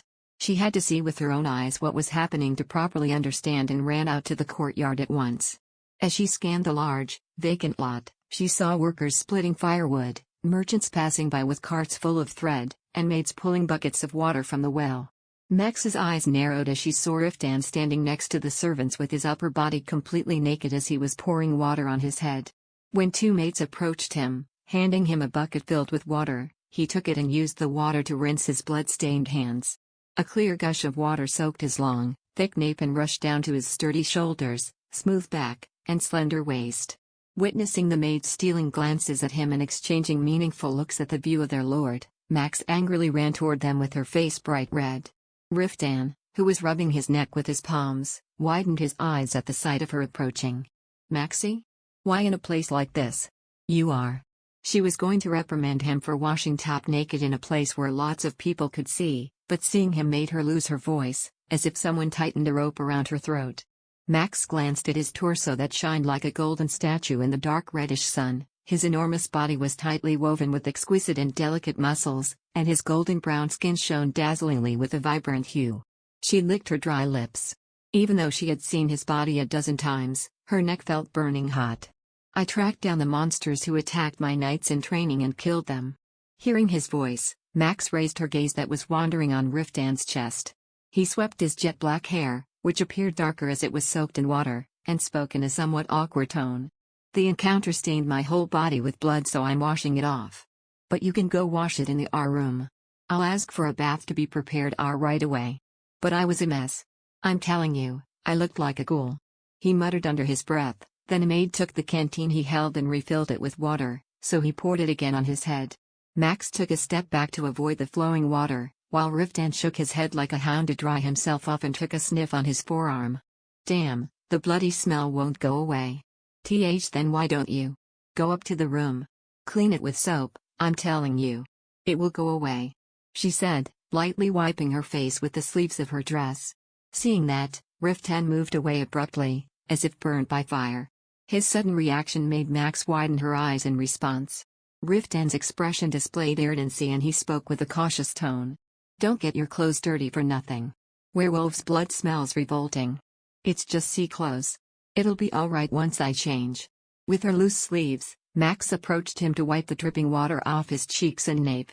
Riftan flinched, as if he was about to push her off, but then gently lowered his head. She smiled faintly at the way he was acting, like a pet pressing his head against his owner's hand, and swept the dripping hair away from his forehead. Riftan's earlobe seemed to be burning red and she thought it could be because of the sunlight, or perhaps, because he was developing a fever, so Max anxiously touched his forearm and frowned at how cold he was. "Your body is cold. It's still cold. In this weather. This doesn't bother me. There was a time in the middle of winter when I broke the ice on a lake to wash my body. Don't be as stupid. If you get a sea cold, what are you going to do about it?" Riftan's eyes widened at Max's aggressive persistence. She timidly looked down, wondering if she had been presumptuous, but he simply picked up a drenched tunic.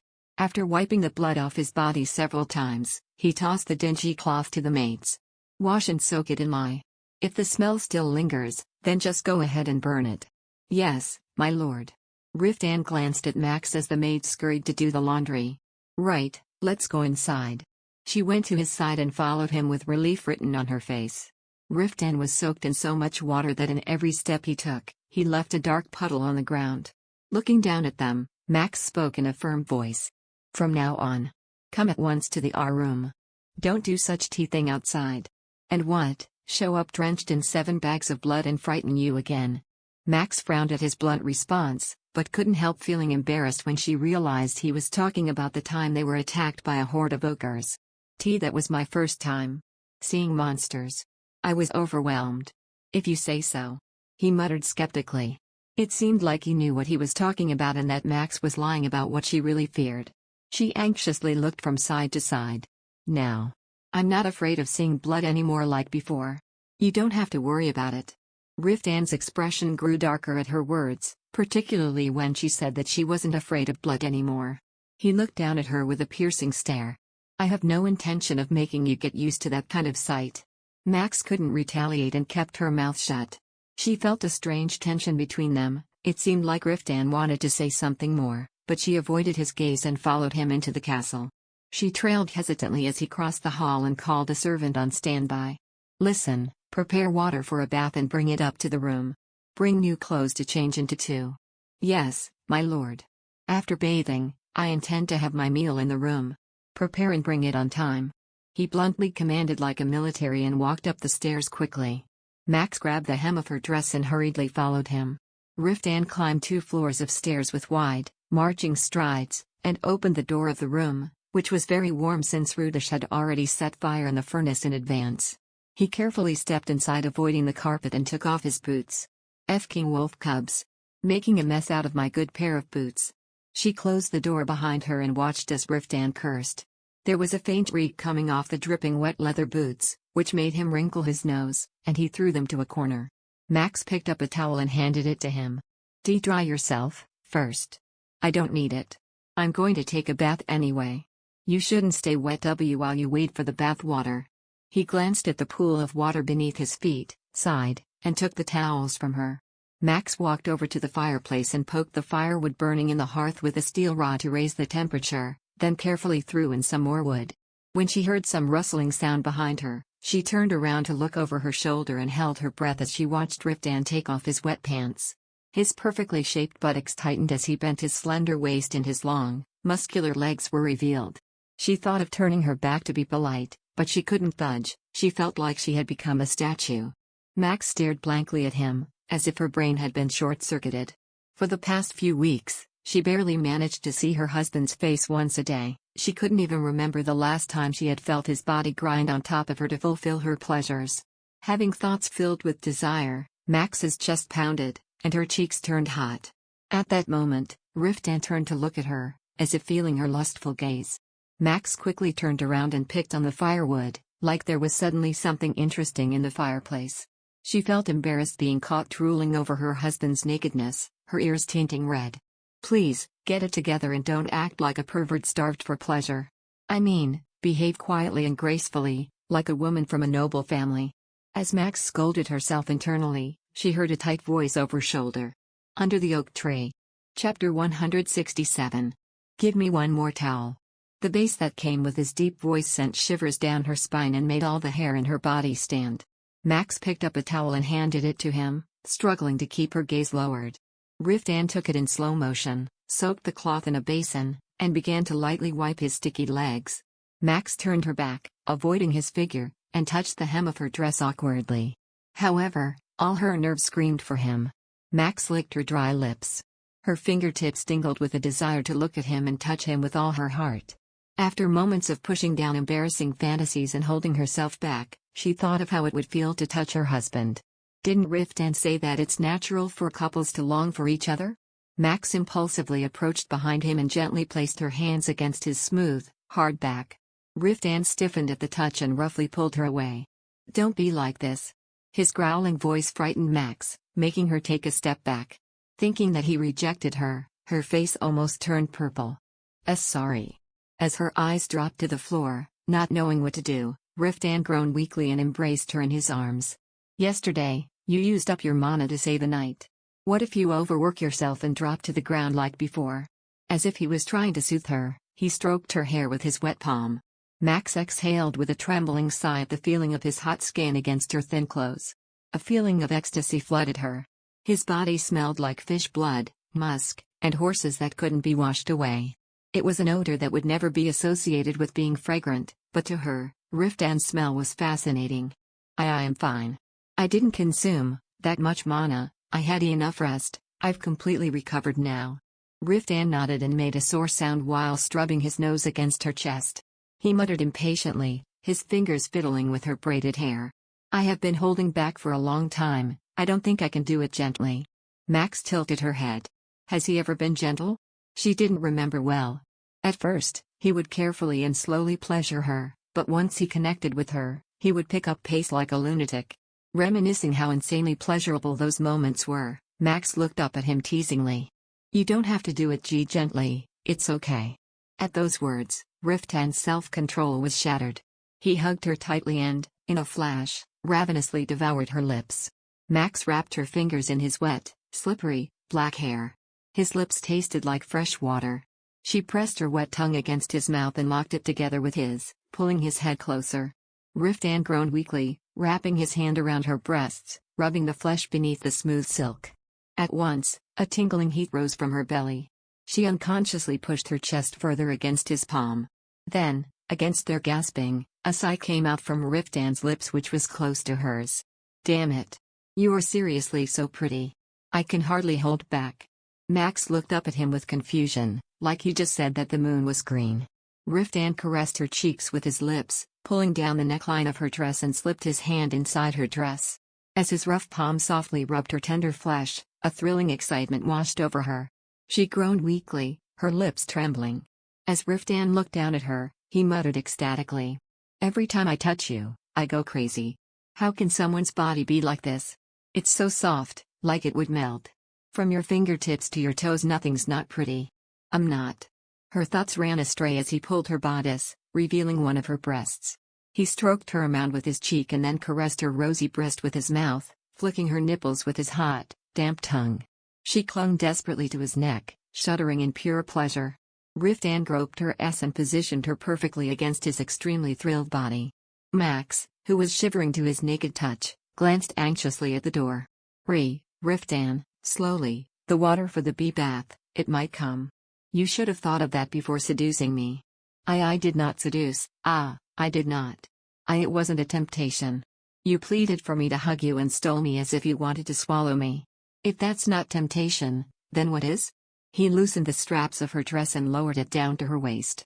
Max looked down with a flushed face as he sprinkled tiny kisses all over her flat stomach. Her legs melted away as if the bones in them disappeared. Riftan pulled the dress down to her knees, spread her legs, and buried his head in between. She stumbled, lustfully mewling, and collapsed on his shoulders. Her knees shook and her hamstrings tingled. He gently rubbed the sensitive area and sucked in the tender flesh inside her thighs. Max's toes curled and she wept like a baby. Her whole body flushed red and pink, and her reasoning was completely burned away by pleasure. She shook her head like crazy and her body trembled helplessly. He skillfully intensified her pleasure even without pushing his fingers and tongue deep into her. By the time she was about to reach the climax, a sudden knock was heard. "Master, the bathwater is prepared." Riftan raised his head. Max grabbed him as he tried to get up and smacked him. He shouldn't stop leaving her in that state. Just a bit more and he would relieve her from this tension, but he mercilessly stopped his ministrations and pushed her onto the bed. "Endure it for a bit, And no. It's been a long time. I don't want to do it hastily just to get the job done." As if he were soothing her, he gently patted her stomach and brushed his lips against her temple. Max looked up at him with damp eyes, trembling pathetically like a newborn doe. Riftan looked down at her, held his breath, and then kissed her fiercely. Then, as if barely finding the will, he covered her body with a blanket and swiftly put on a nightgown himself. "Do it quickly." As he opened the door, the servants came in with a steaming bathtub. Max hid beneath the sheets, her palms against her burning breasts. It felt like hours as the maids adjusted the water's temperature, put extra water by the fireplace, and placed clothes, soap, and towels on top of the cabinet. Riftan also shouted ferociously as if he was as impatient as she was. "Done, hurry and get out." "We're sorry." The servants left the room with confused faces, holding empty basins. As soon as she heard the door close, Max rushed to Riftan's side. He grabbed and clung to her, placing her between his knees. Max flipped his nightgown and wrapped her legs around his bare waist. A hard flesh pushed smoothly inside her and filled her tightly to the brim. Her spine tingled. She looked at him with hazy eyes, thrilled by the heat. The man's face, overwhelmed with passion, looked terrifyingly fierce yet fragile at the same time. He embraced her tightly and trembled like a man who endured terrible suffering. But Max couldn't wait any longer. She moved her waist and tinkered with his body. Riftan puffed and inhaled heavily, holding her pelvis tightly with both hands, deep creases forming in his forehead. Wait a second. Maxie. Riftan. If you don't wait." As he tried to calm her down, he swept her slick back with his palms. "I want to be as gentle as possible. If you get hurt." Max stared at him irritably. She was sick of him saying that. She bit his lips and lustfully moved her body against him aggressively. Riftan's body hardened, and soon began to lie down on the bed, thrusting and digging her from the bottom. She sobbed as she clung to his body like a snake, his fiery desire quickly overwhelming her heat. He lowered her head and sucked her chest, moving vigorously. Max felt like she was riding a stallion on full power, and she couldn't handle it. Unable to keep up with his speed, a convulsion arose in her thighs, and between her legs, as if they were burning on fire. She completely lost control over her body, twisting and weeping. The moment she thought that it was coming to an end, he would push her up to a higher level of pleasure. Unable to endure the intense pleasure surging through her body, she instinctively struggled to get out of his arms. Then, Riftan bit her earlobe and groaned fiercely. "No. You drove me this far. You have to deal with it until the very end. Wait. I can't." "You can." He gasped rapidly between his teeth and moved like crazy. For a moment, her eyes rolled back, and her whole body bent like a top bow. She screamed and her body jerked. Riftan's back also hardened, and he shivered in pleasure. They embraced each other like one body and waited for the perfect climax to subside. Then he muttered with a half-lost voice. "Oh, heavens. I don't even know where I am." Max raised her sweaty face with an anxious look. "Did it feel bad?" "There's no way it was bad. I'd go and catch another dragon to experience again what I just experienced." He smiled and gently kissed her on the shoulder. Max reassuringly hugged his head and pressed her face against the nape of his neck. Riftan rose from the bed and laughed as if he were being tickled. "We can't waste the bath water they prepared." He then strode over and soaked in the bathtub. Max sighed at the contact of lukewarm water against her scorching skin. He scooped up some water and poured it over her neck and shoulders, then gently sucked her wet skin with his lips. "Your skin is always soft and moist, it feels good. I have a lot of freckles, I don't want you to see. It looks as if you're sprinkled with sugar, it's appetizing." As if to prove his claim, Riftan licked the faint brown freckles on her shoulder. Max's throat tightened and her face blushed. He giggled and kissed her cheeks as well. I like it when you turn red so quickly like a peach. Max rolled her eyes. As she listened to his words, she really wondered if she somehow managed to look good. Riftan's taste must have deviated from what was generally deemed as beautiful. Are you uncomfortable anywhere? And no. As I said, I'm okay. He looked carefully, sweeping the hair away from her face. Max sighed as he continued to worry. Oh really, it's nothing. Back then, I healed a lot of seriously injured people. That's why I depleted my mana and fainted. If I do not do as much as back then, it's all right. Riftan gave her a thoughtful look as she spoke. Ruth said you did so well that there was nothing left for him to do. The young knight told me that he was so blessed and asked to thank you. This was the first time that Riftan acknowledged her magic abilities. Max looked up at him with fluttering eyes full of joy. I'm glad that I was of help. Yeah, it was a big help. While responding so gently, Riftan had a complex expression. Max's mood subsided quickly at the ambiguous face he had. Would it be okay to tell him that she was learning magic again from Ruth? Max looked at his face and firmly closed her lips. It was useless to bring that up, and she didn't want to break the intimate air for the time being. In fact, he didn't exactly tell her to stop learning magic, so it should be okay as long as she didn't do anything reckless. As Max rationalized her actions, she set the unpleasant feeling aside. For now, she just wanted to fully enjoy that pleasant time. Under the oak tree. Chapter 168. The next morning, Max ran to the library as soon as she finished grooming herself. Ruth had come back last night and she saw him sleeping next to the brazier. She frowned as she looked down at the man lying like a corpse.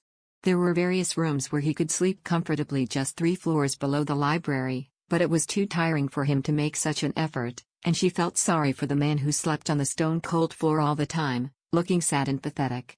Max looked around, picked up a kindling on the wall and poked him on the back. Ruth, it's morning. Wake up. HNG. Ruth grunted annoyed and turned his back to her, wearing his cape all the way to his head. Max continued to poke his back like a grumpy kid pushing a wiggling caterpillar. Come on, wake up. As soon as I opened my eyes this morning, I came here right away. I wish you came an hour later. He squinted his eyes narrowly and looked up at her with a frown. Did you just poke me like firewood with that? Max quickly hid the kindling behind her back. Ruth opened his eyes like he was fully awake and then leapt up to his feet and snapped. I've been thinking about it before, but aren't you treating me so harshly? I can't just carelessly touch the hair or body of a sleeping man, right? Can't you at least do it in a more polite manner? He looked at her displeasingly and sighed. Anyway, it's all right. I'll prepare for class. Ruth began to tidy up the parchment and bookshelves on the floor. Max felt a little sorry and quietly helped him clean up. He gathered parchment papers with dense writing, rolled them up, tied them with a leather string, and threw them into a large box. Did you read all the books I recommended yesterday? Only half of them. I couldn't read the others. Did you finish studying element theory? And not yet. He squinted and stroked his chin. It's hard to learn defensive and offensive magic without having a basic understanding of geometry and elemental theory. At the least, you should read all of the books I've recommended. I will read a little more. Max replied with an interested face. When I finish reading the books, will I be able to learn how to attack with magic? I thought it would be better for you to learn some basic self-defense magic first. Ruth shrugged his shoulders. When you are in a dangerous situation like last time, you should have at least a means to protect yourself. Max nodded sullenly as she recalled the wyvern's attacks. Ruth leaned back and looked at the ceiling with a contemplating face, then snapped his fingers. Fine. Today, let's train you to master the magic you've learned so far. I have asked the apprentices to collect the necessary ingredients. Ingredients?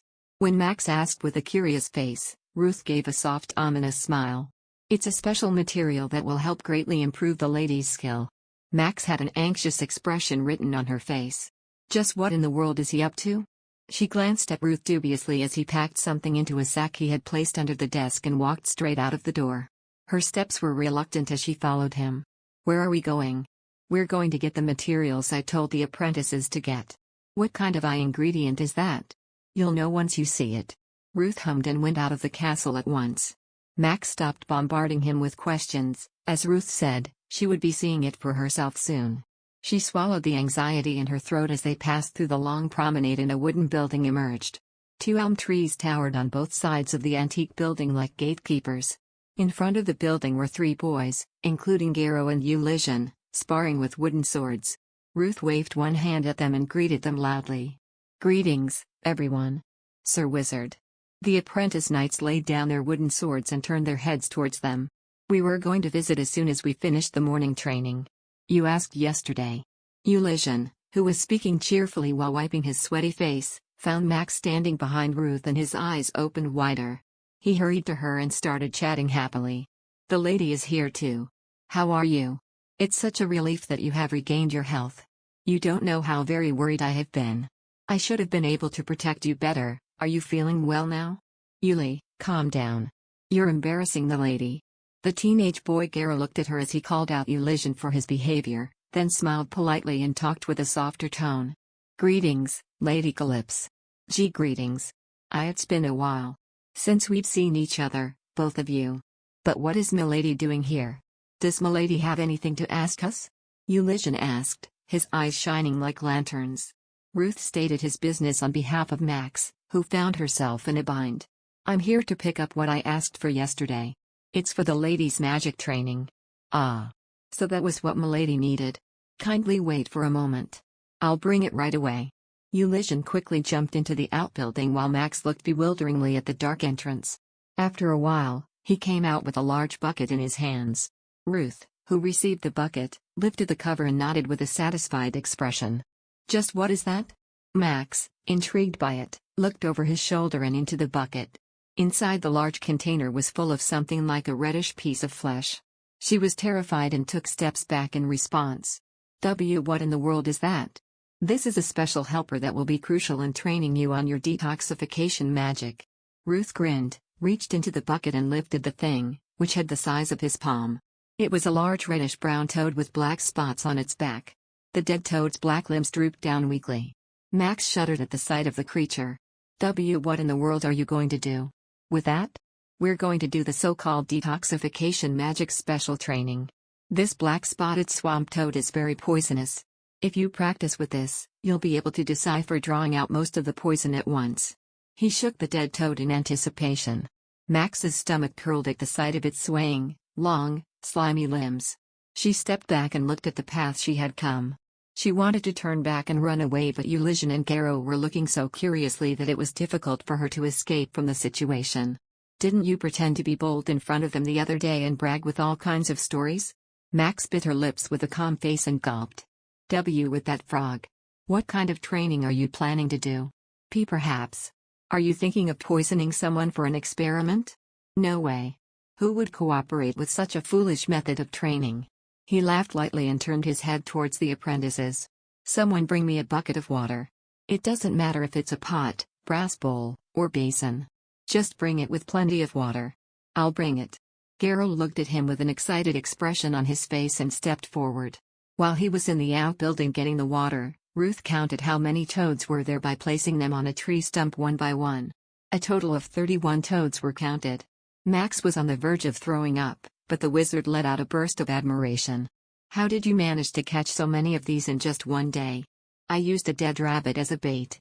If you put a rabbit or a bird near the swamp, they will surely flock around it," Ulyshen explained with a proud voice.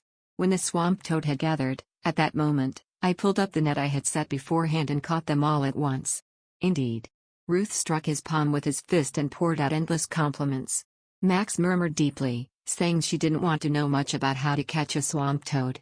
"Will this be enough?" While they talked about how to collect toads, salamanders, and various poisonous worms, Garo returned with a bucket of splashing water. Ruth took the bucket and nodded his head with satisfaction. "It's perfect." Max watched his actions with curiosity. He lowered the bucket by the base of the tree stump and picked up a toad. Then, he took a small knife out of his bag and stabbed it deep into the toad's back. Black essence flowed from the opening of the toad's body and fell onto the clear water. "Now, try purifying this water." "Here. Do you mean I have to use detoxification magic?" "That's right. It's a well-known method used by magicians to master detoxification magic." Max looked down through the bucket. A gooey liquid from the toad's body spread like ink in the water. As she hesitantly placed her hands over it and increased her magic power, she felt a faint sense of resistance. Max tilted her head. The feeling was obviously different from applying magic to the human body, and it was vague to know where to draw the magic formula. As she struggled for a long time not grasping the sensation, Ruth, who was watching silently, gave her some advice. Try injecting mana in a circular motion, from the edge to the center. Once you've got the trick, it'll be easier than casting a spell on a human body. Max followed as he instructed and let her mana flow from the edge of the surface. The blue energy from the palm of her hand slowly began to purify, focusing on the black energy in the water and drawing it into the center, slowly cleansing. After a long time, the water that had been contaminated with a cloudy tint returned to its clear color. Ruth nodded as he tasted the water with his fingertips. Well done. One thing to note is that you've wasted too much mana, but you will be able to work on that with repeated practice. Are we repeating this exercise over and over again? You have to do it over and over again, Ruth said firmly and threw the toad's corpse to the base of the tree stump. These toads were caught eagerly by these apprentices, so why not make use of all of them meaningfully? Max looked at the bucket filled with toads with a pale complexion. Do I have to keep going until they're all used? Her shoulders drooped unexcitedly while Ulyshen, who wasn't able to read the room, declared proudly. I'll catch them again so milady can use as many as she wants. To serve the lady is a great pleasure and an honor to a knight. Next time, please catch a long-tailed lizard. Please leave it to me. I'll find you as many as you want, there are plenty of them in the West Cave. Ulyshen exclaimed confidently, tapping his chest with his fist, and she smiled stiffly. Before Ruth left for the expedition, it really seemed like he was making sure to improve her skill. Without hesitation, he picked up one more toad. A long tongue hung from the dead toad's mouth. Max barely swallowed the vomit coming up her throat as he chopped off the tongue with a dagger and held it out in front of her.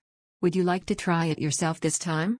Max's shoulders stiffened. She wanted to shake her head in disagreement, but the apprentices watched her with anticipation so she couldn't show a sign of disgust.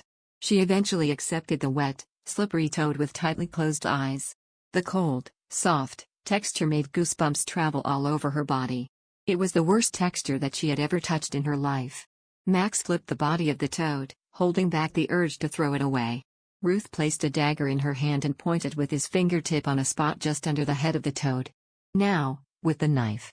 You can stab this part deeply and cut it long. Max hesitated for a while, and then pushed the dagger into the toad's cold body. Its skin was tougher than she had thought, so she had to exert more strength with her arm for it to budge. As her hands rattled and barely slipped the toad's back, a black, sticky liquid oozed. She was in a hurry to throw the toad away and finally reach the end of this experience, but Ruth mercilessly gave the next order. Now squeeze the toad. There should be enough poison flowing out. The next time she found that wizard sleeping, she swore deeply to her heart that she would poke a hole in his back with a kindling. Under the oak tree. Chapter 169. Max was only able to return to her room after Ruth left for the construction site. She was exhausted. She washed her hands thoroughly at the well, but the slimy texture of toad seemed to remain. The moment she returned to her room, she stripped off her toad-spattered dress and bathed with hot water, scrubbing with soap and sponge from head to toe. However, it still didn't help, her entire body still felt disgusting. How many more times do we need to do this disgusting training? The wizard did not appear to have any mercy. The following time, he would probably have her practice with poisonous lizards, tarantulas, or even snakes. Max rubbed the goosebumps on her forearms and vowed to do her best to advance on her training as soon as possible. To do that, she had to first master her understanding of basic magic theories. After rinsing her body clean, Max put on new, comfortable and fluffy clothing, then sat down in front of her desk. She searched through the drawers and took out books, parchment, and ink to start studying. Rudish, who was by the fireplace heating a kettle, approached her with a steaming cup of tea. The wizard provided this tea. Please have some. She gave them made a grateful look and took a sip of the hot liquid. The bitter tea had a refreshing scent that seemed to help repel her nasty experience earlier. She drank the tea carefully while reading her heavy textbooks page by page. Although she was terribly exhausted after using a considerable amount of mana and longed badly to rest, Max didn't budge. She didn't want to waste a single precious second.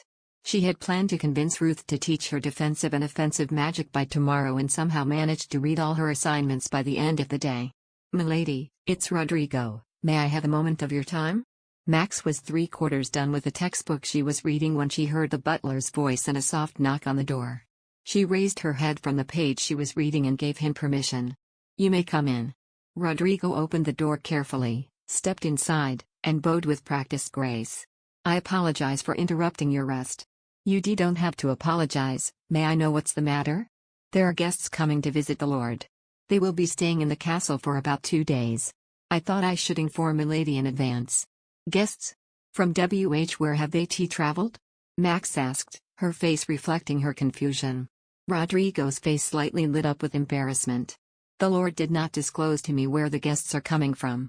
He simply instructed to prepare rooms for 3 nights, baths and hot meals." Max's eyebrows creased with anxiety. Could it be an order for reinforcements? A messenger from the royal family? Barely 3 days have passed since we received the news about the monster attacks. According to the Lord's orders, he asked for the rooms to be prepared on the 2nd floor. Also, to instruct the kitchen in taking care of the guests' meals. "I see." As the butler bowed an exit, Max sat by the window and looked out intently over the gardens. Soon after, 5 men on horseback entered the estate. She could barely recognize their faces in the distance, but the 2 men leading the entourage appeared to be escorts from the Ream Dragon Knights, and the following 3 were the guests Rodrigo had mentioned. Max squinted, trying to decipher the emblem printed on the orange triangular flag they were carrying. The emblem on the flag was far from the golden bird representing the royal family, yet looked familiar, so she guessed that it belonged to another noble family of Whedon. She gave up trying to figure out which family that coat of arms belonged to and stood up. As lady of the castle, she had to welcome them, especially if one of them was a messenger from the royal family. Max called for Rudish to quickly put her hair up in a neat manner and left the room in a hurry. As she flew down the stairs, she saw Riftan enter the castle with the guests.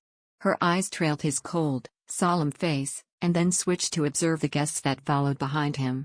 2 young men and a burly middle-aged man were looking cautiously around the hall. Seeing their wary expressions, Max gauged that their visit was not for a simple camaraderie. She approached the men with a rather tensed expression. "Riftan, I heard that there are guests coming." Riftan's eyebrows creased and he visibly frowned as he saw her figure. He crossed the hall at once and went to her, twirling her still damp hair. "You should be resting, don't let this interrupt you. These men are from Ruijin. They will be leaving in 2 days, you don't have to worry about them." Max was bewildered at his blatant, inhospitable words despite being in front of the guests. She glanced at their direction but didn't see any sign of them being offended. The middle-aged man approached her with a calm expression and kissed the back of her palm to show his courtesy. "Greetings, milady. My name is Aaron Levair. We came under the order of Count Robern. Pleasure to meet you, Sir Levair. I sincerely hope your stay here is comfortable." Count Robern was one of the king's vassals. He ruled a vast amount of land not far from Anatole. Max eyed them with curiosity as she wondered why the count sent his knights. At that moment, Riftan's sharp voice resounded. "Hey, did you travel this far just to flirt with someone else's wife? I was just giving my regards. Didn't you say we have urgent matters to discuss? Don't waste time and go up." Riftan turned and walked up the stairs. The knight sighed, bowing politely to Max, and followed him into his office. Max felt dejected for being pushed aside and trudged back to her room. Riftan did not return to their room until late at night. Max pinched her thighs to keep herself from falling asleep and ran to him the moment he entered the room. Riftan's face appeared weary as he opened the door, his eyes widening as he saw his wife still awake. "What are you doing? Why are you still awake and not sleeping?" "I was waiting for you to be back. I wanted to know what was going on." He frowned as he pulled out a chair to sit on and began to take off his armor. Max hung a kettle over the fireplace and set up a basin for him to wash in. Then, she walked over behind him and placed her hands on his waist to help him undress. Riftan, who was in the middle of unraveling his vambraces, awkwardly pushed her hands away. "I can do it myself, don't worry about it." To serve her husband, it is the wife's duty. Max's face heated, wondering if her words were too blatant. There had been countless times he took care of her, yet she had only reciprocated it a couple of times. She spoke again, hurriedly adding to her statement, as if to make excuses. "You're too busy. You leave early at dawn and come back late after midnight. Oh, on the other hand, I don't have much to do. Wives have to make sure their husbands rest comfortably. I want to take care of Riftan too." Max didn't wait for his response and stubbornly took the heavy pieces of armor with her hands. She staggered at the heavy weight and barely managed to maintain her posture as she waddled over to the wall where she hung the chainmail, and propped his breastplate against the wall, placing his greaves neatly on top of it. Although she had traveled only 10 steps, her forehead was drenched in sweat. She wondered how in the world Riftan walked around so quietly wearing heavy pieces of metal in his body. Leave it alone. Riftan quickly dissuaded her when she tried to pick up the scabbard containing his sword. You won't be able to lift that. Max looked up and down at the sword that was practically stuck to his waist. Compared to those huge claymores that other knights carry on their back, Riftan's sword appeared to be average in size. His sword stretched to approximately 4 kvetts, about 120 centimeters, and neither the handle nor the scabbard held any ornate leather decoration. It didn't look heavy at all, and Max confidently refuted it. Well, I may not be able to swing it, but I can at least lift it. Riftan pulled the sweat-soaked tunic over his head. He eyed her slender wrists skeptically and arched an eyebrow. You can't lift it, he said again, his tone filled with certainty. Max ignored his uncompromising comments and placed her hand around the sword's hilt with a stern expression on her face. However, just as Riftan predicted, with precision, she could barely lift the sword from the ground, let alone carry it somewhere. Surprised by the unexpected heaviness, she desperately gripped the hilt with all her might. Her wrists trembled as if they were going to break and almost dropped the sword to the ground. Her face reddened as she exerted effort, the sword lifting barely a finger off the ground. I can lift it. You call that a lift? Riftan clicked his tongue and then took the blade from her hands. Hand it over to me, you might get injured. He handled the source with light movements and leaned it against his side of the bed like it was light as a feather. Max was stunned as he looked at him with amazement. She wondered how he could easily do that. Are all swords usually that heavy? My sword is much heavier compared to average bastard swords. The blade was made wider and heavier using a special casting method to enhance its power. At first, I also had a hard time wielding it. He explained with a subtle smile as he washed his face in the basin with the water Max prepared and wiped his body with a towel. Max took a change of clothes from the trunk and placed it next to him, carefully choosing her words as she spoke. May I ask why? The Count sent his knights? Riftan nodded calmly and rubbed his nape with a towel. He sent them to form an alliance. He's becoming anxious of the increasing monster attacks in his lands. An alliance? He seeks for the help of the Ream Dragon Knights in subduing the monsters running rampant in his territory. In return, he would pay us generously and actively support the road construction in Anatole. Max breathed a sigh of relief, grateful that it wasn't an order for reinforcements from the royals. So, are you planning to accept the alliance with Count Robern? I said that I will think about it. It's not a bad proposition, but I don't think it will be worth it to disperse Anatole's military power. Is it because soon you will leave for an expedition? Riftan, who was washing his hands with soap, paused and turned his head to look at Max. She added hastily. I heard that the monsters from the North are attacking. And the Ream Dragon Knights might have to be recruited. Who told you about those useless stories? Riftan asked sharply. Max flinched and hesitantly muttered. I happened to overhear the knights when I was treating them. She didn't dare to add that Ruth had explained in detail what his plans were. It was obvious that it would spark an argument. Riftan sighed, clicked his tongue, and lightly threw his towel on a chair. We still have to gauge how the situation progresses before I can decide whether to go or not. Once the order for reinforcements is issued. Max swallowed dryly.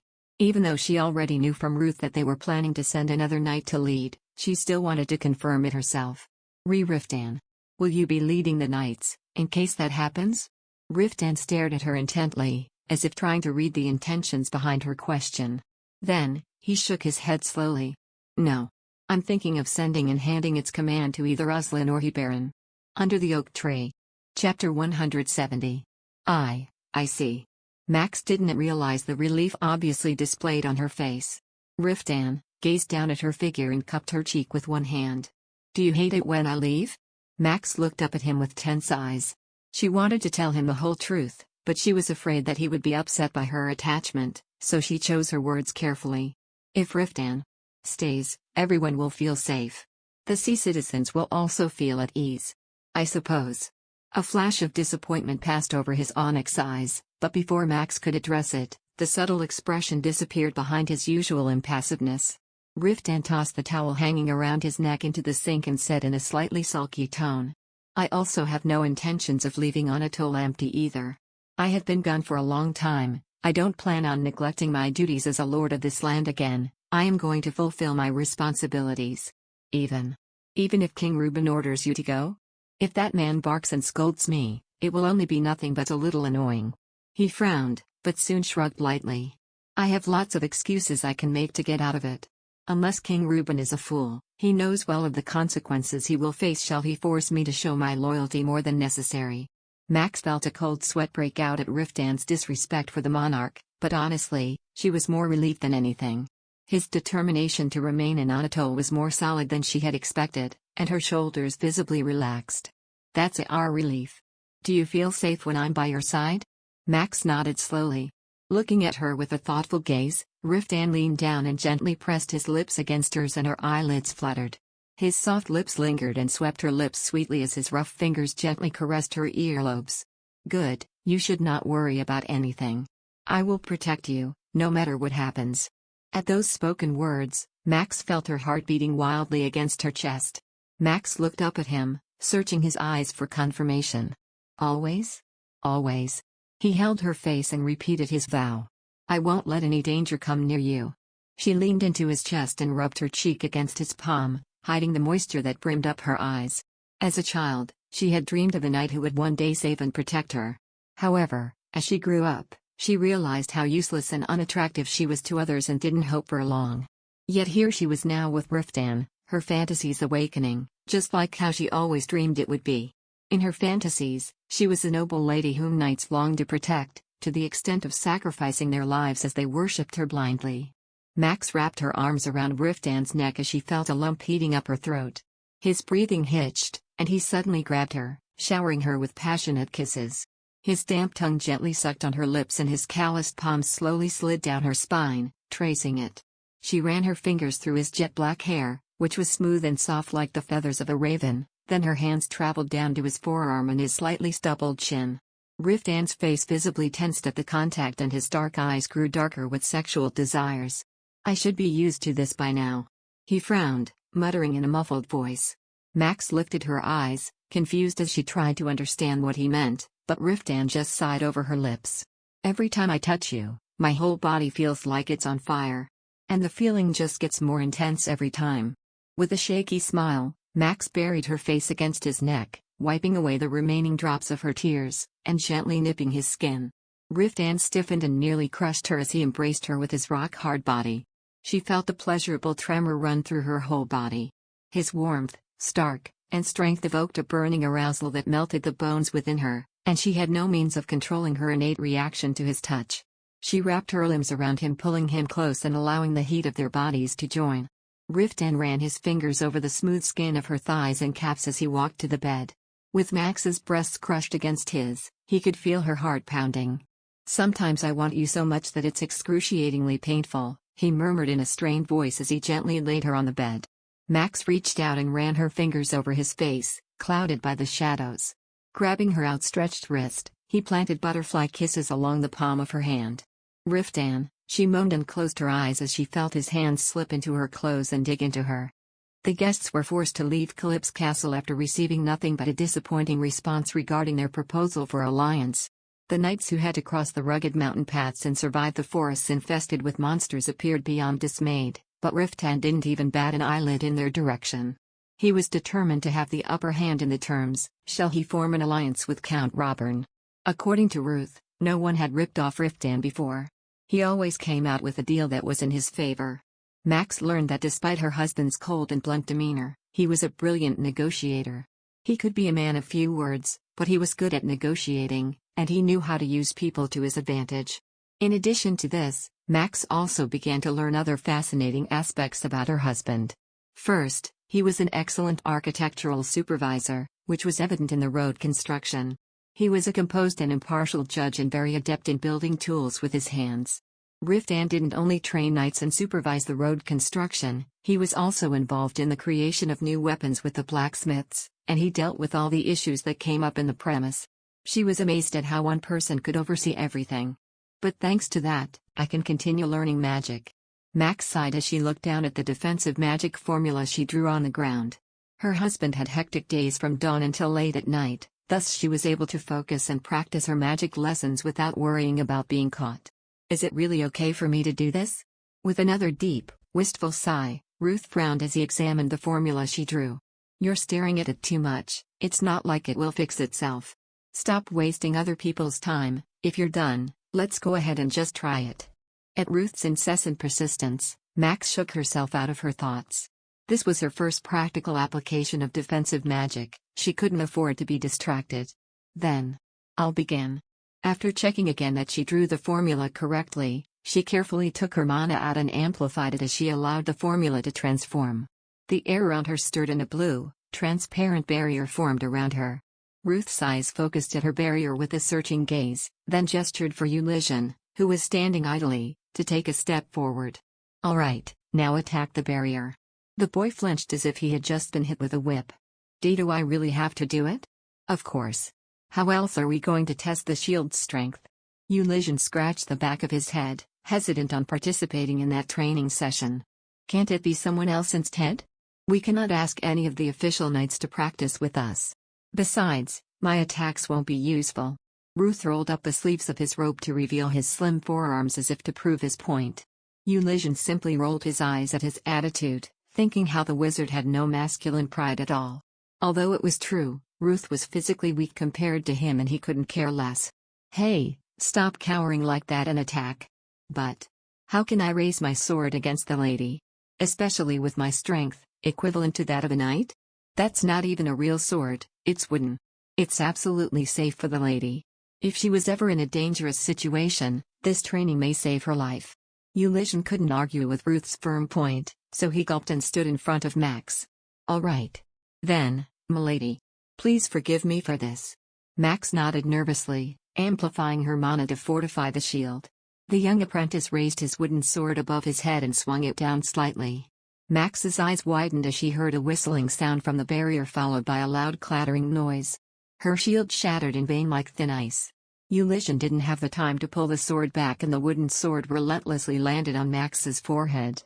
Her eyes flashed white with pain, she grabbed her head and fell backwards, crumpling on the ground. Milady! Elysian screamed shrilly.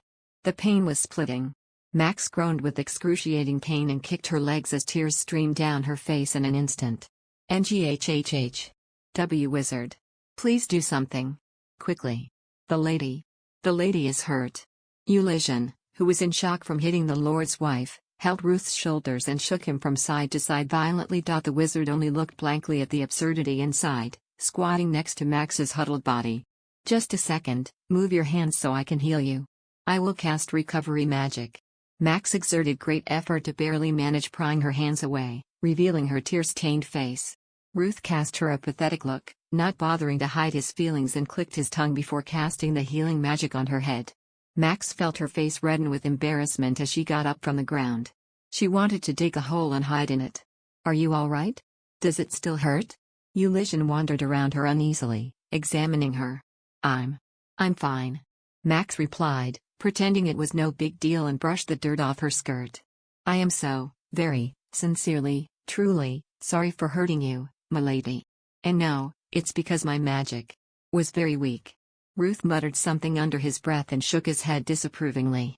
You're right. I had never seen such a weak shield in my entire life. I'd rather make a barrier out of parchment than your shield. It's because this is my first time. Next time it will be better. She defended herself, but Elysian simply turned blue at her statement. Is the lady thinking of trying again? Why, yes. I'll practice. Until I can do it properly. Max answered firmly, nodding determinedly, and examined again the formula she drew. She racked her brain trying to figure out where she went wrong. She was able to apply it very well, but why did it break so pathetically? The lady's shield is ridiculously weak because the mana flow is too slow. She needs to increase the flow 3 times her current speed to achieve the strength of an average shield. 3 times? Either that or double the mana you're using. Max felt like crying. Both suggestions are difficult. Give it a try. The shield should, at the very least, be as durable as a glass window to even be called a shield. Yours couldn't even block a dragonfly's wings. Ruth criticized her harshly and waved a hand at Elysian, who was still blue. I don't think we'll need Mr. Lovar's help anymore. You can go now. This should be more than enough. Ruth bent down, picked up a thin branch from the ground, and swung it in the air like he was swatting a fly. "We can consider today's training a success if you can block this." Max nodded, feeling disheartened as she stared at the small branch of the width of a pinky finger. Under the oak tree. Chapter 171. It took Max 5 attempts to finally be able to repel the thin wooden branch. However, it was still not up to the mark for actual use, so after a long and bitter practice, they decided to explore another method of defensive magic. Max, who had been struggling for days memorizing formulas and theories, had her shoulders sag in disappointment, but Ruth was adamant. He did not want to cling to an incompatible method. He didn't bother for a break and immediately jumped to another lecture, drawing a new magic formula on the ground. There are two types of defensive spells when it comes to the universe of magic. The first one is an abstract shield and the other one is a physical barrier. Since your shield is practically useless, we have no choice but to learn the other type. Then, do I need to learn a new formula? It took me a whole week just to memorize the last one. The basic formula is almost identical, so it shouldn't take you long to learn it. Also, this barrier type requires only a quarter of mana compared to the last one. Max narrowed her eyes and glared at him. Then why? Didn't you teach me this type of shield in the first place? The magic formula used for abstract shields is less complicated. Unlike a shield that it's formed with the use of pure mana, a physical barrier transforms tangible elements around you to create a shield.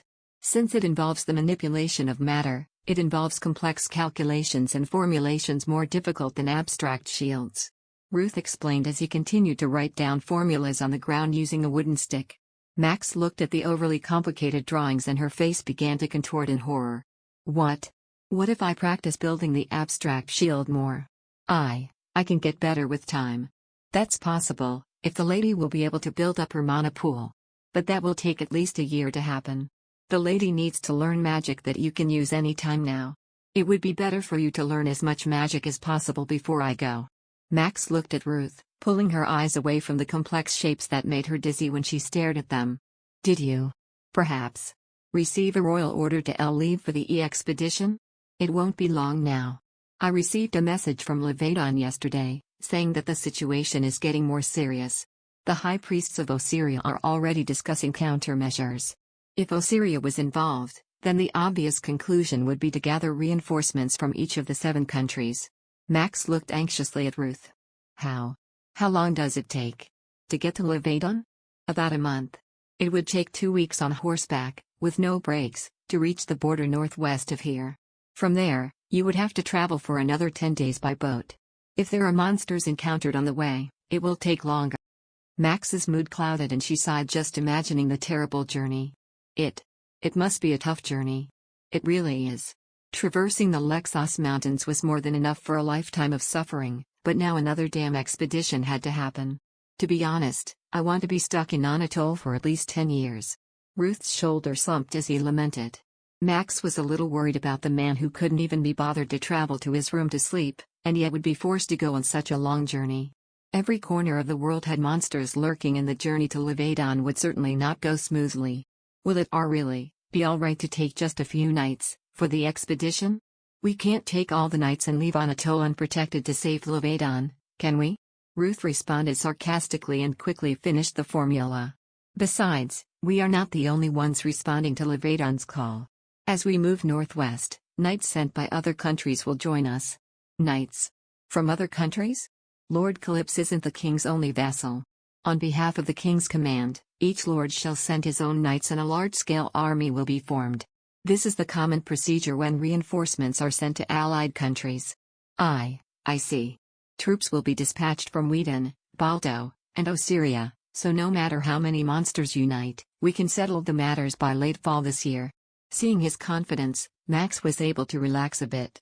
When this is all over, I will be able to return to Anatole not later than the start of winter. I sincerely hope that will be the case. Finally finishing the magic formula, Ruth dusted his palms and straightened his back. In the meantime, the lady will have to take over my role somehow. Oh, of course. I'll do my best. Her shoulders hunched with the burden Ruth had placed on her. But there may be situations when it will be difficult for me to handle on my own. Before Ruth leaves, shouldn't we get at least another healer? If I could, I would have already. Ruth sighed and crossed his arms on his chest. All the magicians are gathering in Levadon because of the chaos the monsters are inflicting. Therefore, the pay for wizards almost doubled, so every wizard is determined to go there. Moreover, the demand for wizards is steep, so no one will be willing to settle in Anatole unless the compensation is beyond generous. Max's face reflected pure anxiety. The world was more chaotic than she thought. Ruth gave her a serious look. That's why we have to work on improving your magic skills as much as possible before I leave. That way, I can have a little peace of mind when I depart. I'll try. Max replied helplessly as she gazed at the complicated magic formula that spanned out like a spider's web. Patting her shoulders to cheer her up, Ruth began to explain step by step the principles behind the magic. Just as Ruth predicted, the royal family's order for reinforcements arrived 10 days later. Riftan was the one who received the imperial decree from the royal messenger. He quickly flipped through the contents and immediately summoned the knights to discuss it. Max nervously paced in the room, anxiously awaiting Riftan's return. She needed to know what was the final decision in their response to the order. He made it clear that he had no intention of leaving Anatole unattended and would order another knight in his place, but depending on what was written in the royal order there was a possibility for him to change his mind. King Reuben could have made it impossible for him to refuse the order. She clasped her hands, praying. The thought of him leaving her for so long gnawed at her and seemed to burn her nerves. It felt like an eternity before the bedroom door finally opened. Max turned her head to the sound of the door and Riftan entered, looking exhausted. She immediately went to him like a blow of wind. What was the decision? What was written in the decree? You don't plan to leave Anatole, do you? Hey, take it easy. He grabbed her by the hooders, surprise evident on his face at her sudden outburst, but she grabbed his forearms and advanced nervously. Are you leaving for Levadon? I told you I don't plan on doing that. A faint smile danced on his lips. Riftan gently removed Max's grip, released the sword tied to his waist and placed it against the bedside. She ran after him and continued hurling questions in his direction. Then, what was decided on? Who will go in your place? Aslan Rikido will lead the expedition. Riftan collapsed into a chair and massaged his stiff neck. Naird and Rikido were barking at each other for the opportunity so much that the knights grew tired. I had to listen to them scream for 3 hours. My ears are paralyzed from their noise. Max gave him a sympathetic look as she remembered how those two knights acted like each other's mortal enemies. If they had been fighting, then their screams would have been thunderous. It looks like Sir Riftan won this time. Nerda was at a disadvantage from the beginning. Allied knights from around the world are merging. A commander with a mercenary background will invite nothing but backlash. Rikido on the other hand is from a prominent family. It would be most favorable for him to stand as the representative. There was a hint of mockery in Riftan's tone at the words prominent family, but he just clicked his tongue lightly and continued. Nairda's arguments were strong, but I finally managed to convince him that nothing good comes from internal conflicts. In the end he's a rational person, it doesn't fit his bear-like physique. Max nodded as he remembered how meek Baron always seemed. Who else is leaving? Elliot, Karen and Lombardo will be assisting Rikido. There will be 10 other knights, 20 apprentice knights, 30 more men on horseback, and a wizard. It has been decided that a total of 64 men will depart for Levadon. Is there anything I can do to help for the preparations? Riftan frowned slightly at her suggestion. You don't have to worry about anything. They are going to pack their own luggage and they are all used to these kinds of tasks. Still, if there is anything they need, I'll have it prepared. They are going on a long journey. There must be something I can do to help. Then, tell the servants to prepare an extravagant dinner. He smiled bitterly. The preparations for the expedition will be finished by tomorrow. They are going to leave at dawn the next day, so tomorrow night is the only time for a send-off dinner. Max evaluated his expression carefully and acknowledged that he was reluctant to part with his men. She understood him. The bond between them was forged through blood and fire. No one could happily send his knights, who have followed him loyally through life and death, to war. She nodded vigorously, determined to inform the chef to use the best ingredients, expensive spices and the highest quality aged wine for dinner tomorrow. I'll tell them to prepare only the best and most delicious dishes. Please do. With a slight smile, he removed his thick leather boots and untied his tunic-tight waistband. Max took his boots and carefully placed them against the wall and ordered Rudish to prepare a bath. Meanwhile, Riftan stood in front of the open window and allowed the refreshing night breeze to cool his body. He gazed at his land, covered in the night's darkness. Max opened the trunk and pulled out a new set of nightwear and paused to look at Riftan's figure. His wide back seemed stiffer than usual, and there was a darkness to his sharp features. Her heart sank painfully knowing he was tired and annoyed by all the burdens piling up on his shoulders. Duty to the king, duty as lord, duty as commander of the knights. So many responsibilities. Even a man made of steel would be beaten at that point. Max hesitated, but then slowly approached him and wrapped her arms around his waist. Riftan turned slightly and looked at her with a soft smile. "What is this? Are you trying to seduce me again?" "It's just. You look sad and tired."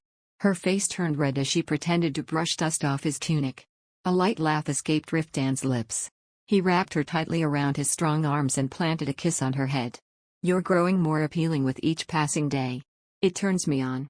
Max buried her head against his broad chest, feeling relieved that the somber atmosphere clouding him had disappeared.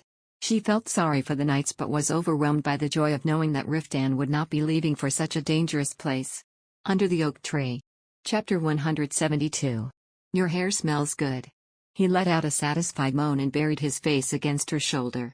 A red tint spread across Max's cheeks, glad she applied a few drops of rose-scented oil on it earlier.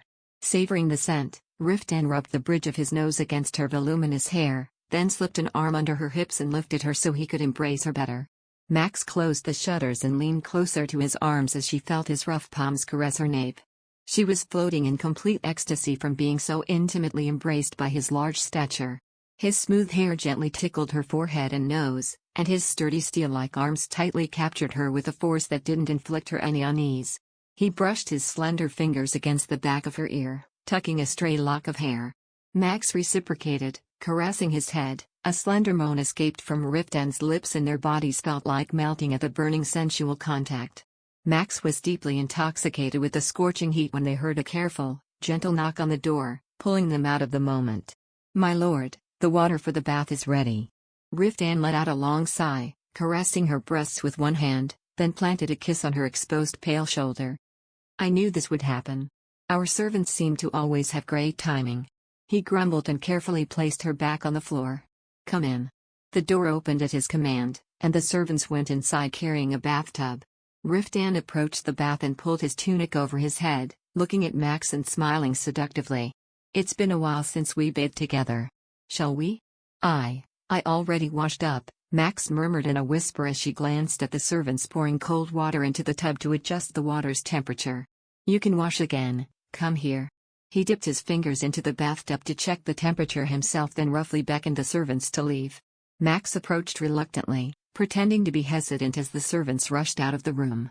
Riftan gave her a satisfied laugh as Max began to loosen the ties on her dress. The preparations for the expedition began early at dawn. Max woke up to the commotion outside and leaned out the bedroom window. Servants and knights moved busily to and from the spacious manor soaked in the bluish light of dawn. In the distance, the sound of horseshoes pounding against the stables and horses neighing could be heard. Max rubbed her dazed eyes at the scene, then turned to find the side of Riftan's bed empty. Needless to say, his armor was also gone. She sighed and called Brutish to help her get ready for the day. Riftan said she didn't need to worry about the preparations, but Max's conscience could not allow her to send men into battle without doing something for them. She wore a blue blouse, braided her hair on the sides and twisted it up. As soon as she was done, she headed straight out of the great hall, going towards the stables where she saw dozens of horses lined up, and knights examining the horses' physiques and horseshoes one by one. Max found a familiar face amongst them and immediately approached the said knight. Sir Karen, who was in the middle of a conversation with Rodrigo, turned and smiled courteously. "Good morning, Lady Calypso." "Good morning. Are you preparing to leave for the expedition?"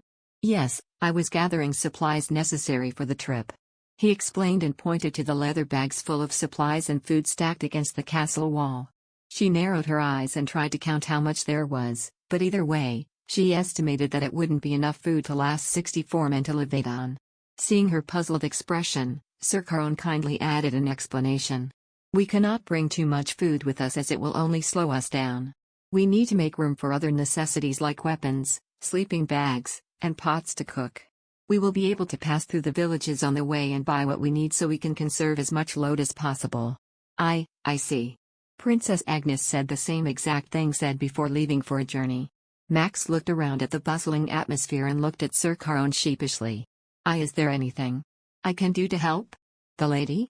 he asked, surprised as a troubled smile spread across his lips. "It's fine, we can handle this ourselves. This is our duty. But thank you for your sincere intentions to help." Max was not disappointed, she was half expecting for him to decline her offer anyway. She composed her expressions and asked another question. "Riftan, the Lord where is he?" "He is currently giving instructions to the knights with Sir Riftan in the training grounds. Is there anything you need from him?" She hurriedly waved her hands to signal no. "And no. It's just that I didn't see him around yet. Sir Caron, should we now take the horses to the training grounds?" Sir Caron looked over his shoulder to look at the knight who called him. Max, realizing that she was getting in his way, shyly backed away. For stealing your precious time. I'm sorry. Don't mind me. Please continue with your work." "My apologies, milady." "Then, please excuse me." He bowed apologetically and went to where the knights had gathered. Max turned around and headed back to the goal. Although it was not necessary, the least she could do was prepare clothes and food for the knights. She went straight to the kitchen and handed the keys to the spice cabinet to the chef and instructed him to be generous on the ingredients and prepare a ton of luxurious meals. Afterward, she ordered the maids to provide the knights with clothes and sleeping bags. She made sure to have them checked carefully and repair the damaged ones. She also asked them to pack the newly purchased pots and bowls for use on the trip. As she busily ran through the castle, a familiar voice called out to her. Max turned to see Ruth running down the hall toward her with his long, slender legs. "There you are.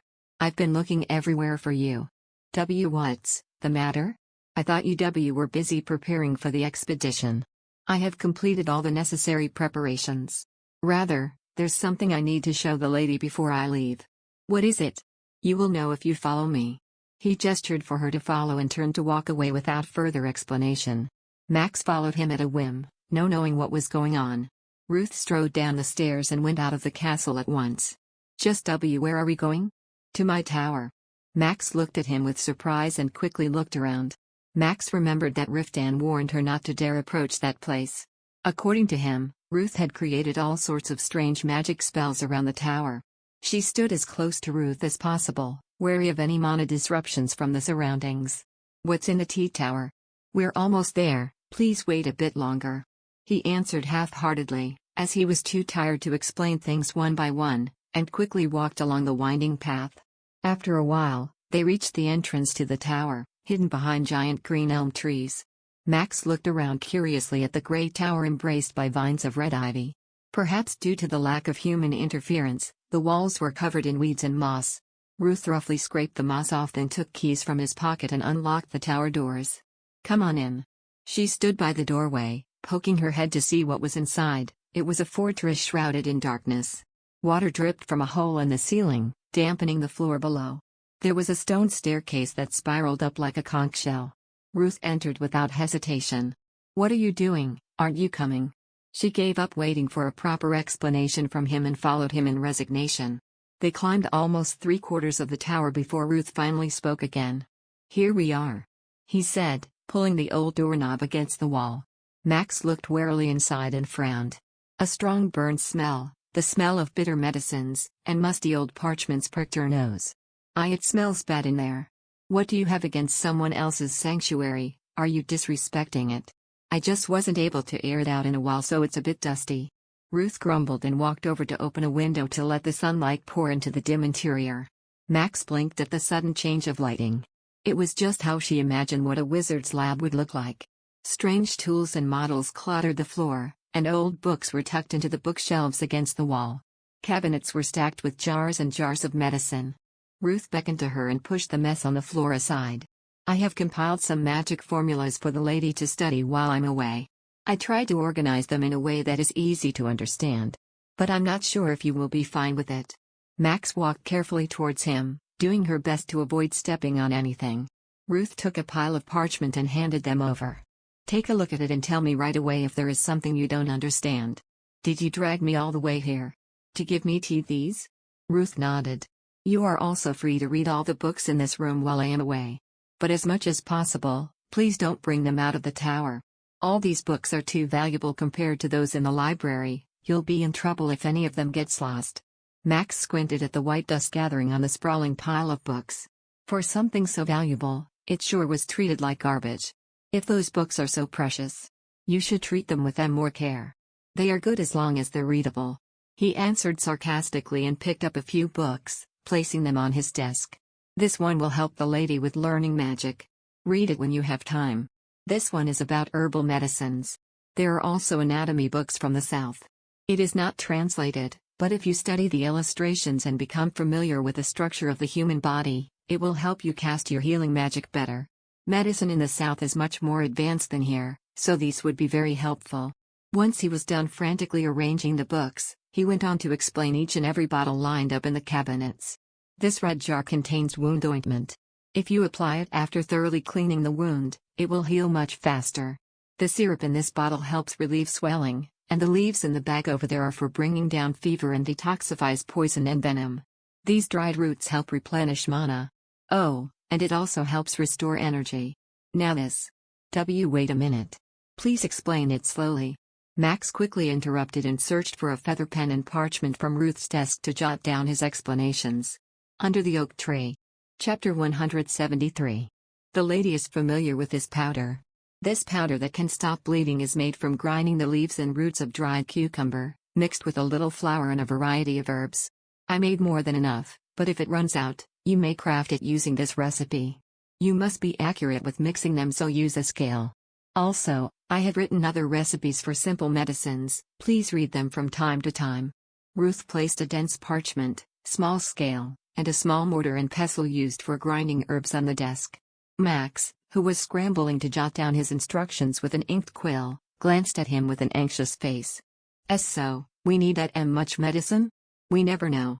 As you may have already experienced, healing magic can only be used up to a limit. It's wise to prepare for anything ahead of time. Ruth shrugged lightly and began to teach her how to use the scale. Max tried to write down his explanation on the parchment in as much detail as she could. She knew that Ruth's responsibilities were vast, but this was beyond her expectations.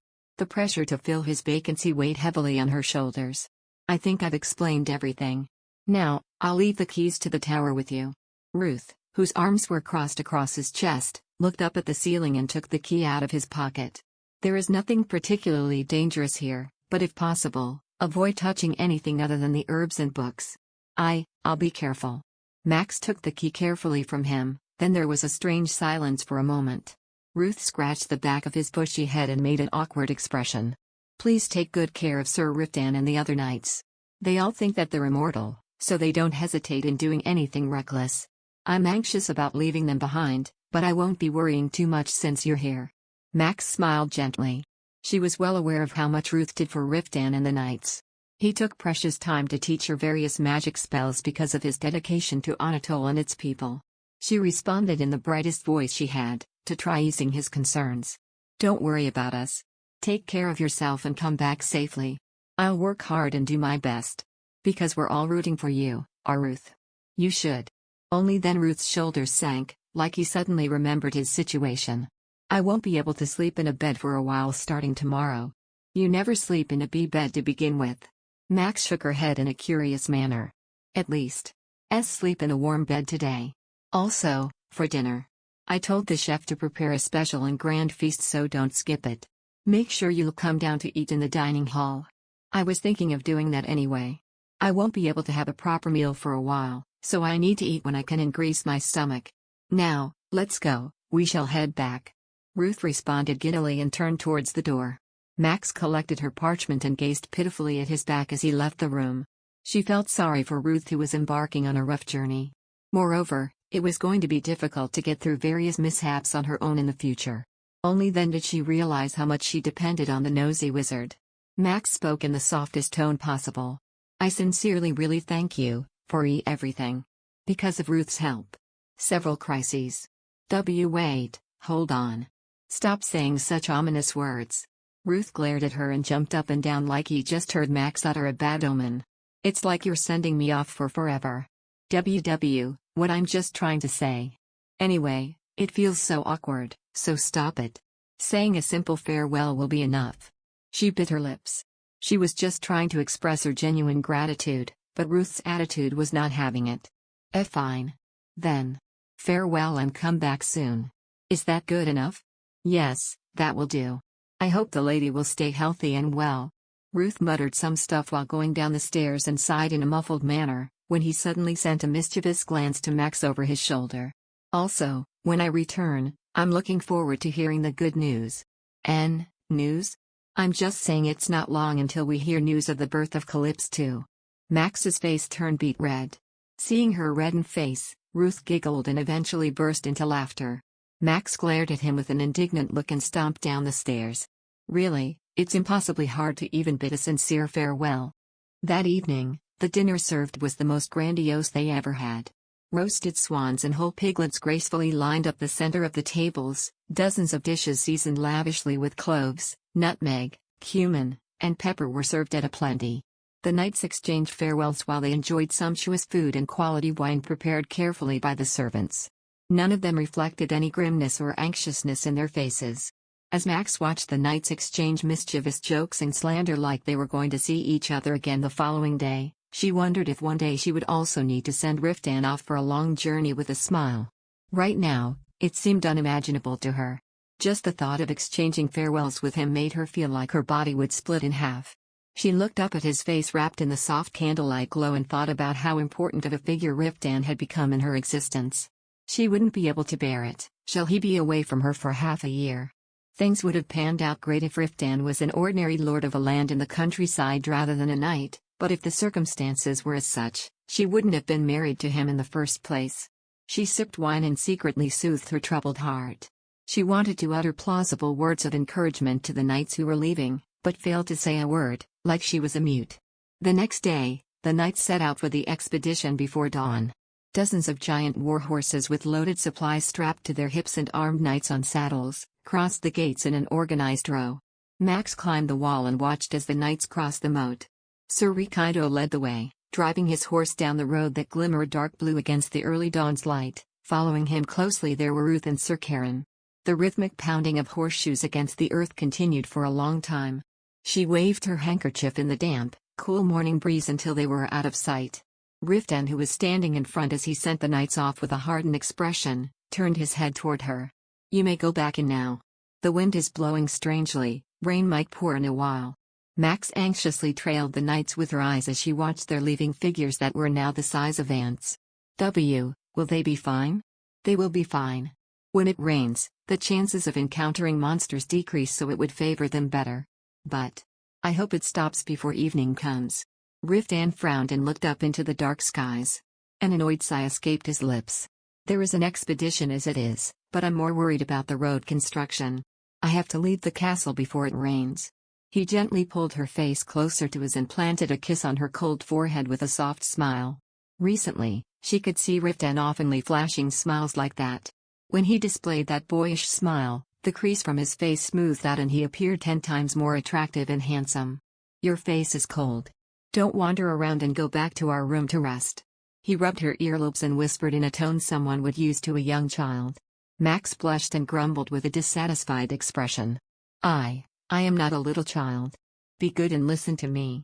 Riftan kissed her eyelids once and playfully pinched her cheeks with his fingers. The roughness of his fingers and the soft warmth of his lips felt pleasant. She looked up at him eagerly. She wished that he would give her more of his soft caress and kisses, but he appeared content with just that light kiss and gently led her back into the castle, telling her to hurry. Max could do nothing but swallow her disappointment and trudged back to the room. Just as Riftan had predicted, it started raining steadily around noon. Max gloomily watched the shimmering raindrops pour like mist over the lush garden. The colorful flowers seemed to have lost their vibrance as they drooped, and even the deep blue leaves seemed to be dyed with black as it dulled and soaked with water from the rain. The strong, chilly wind rattled and shook the windows, deepening her worries for the nights. She felt sorry as it was only their first day of expedition, yet they already had to travel the rugged mountain path in this weather. It doesn't look like it's going to stop anytime soon. Even Rudish, who was sitting by the windows while sewing quietly, sighed. It seems that way. I can't believe it rained just when the knights left for the expedition. Rudish rubbed her cheek lethargically and put down what she was sewing to get up from her seat and light the fireplace. Max looked out the wide window, listening to the raindrops pad against the windows. Will the road construction be fine? When it rained, there was a decreased occurrence of monsters appearing, so there was a low chance of accidents happening. For a moment, her head jumped from one worry to another. Max shook her head. This isn't the time to waste on helpless worries. Instead, I should improve my skills enough to fill Ruth's place as soon as possible. Max started by taking out the pile of parchment Ruth had handed her and sorted them. There was no order, it was a complete mess, like it was arranged by a hopeless person with no talent for organizing. Information about herbs, magic, healing, and medicine recipes were all mixed together.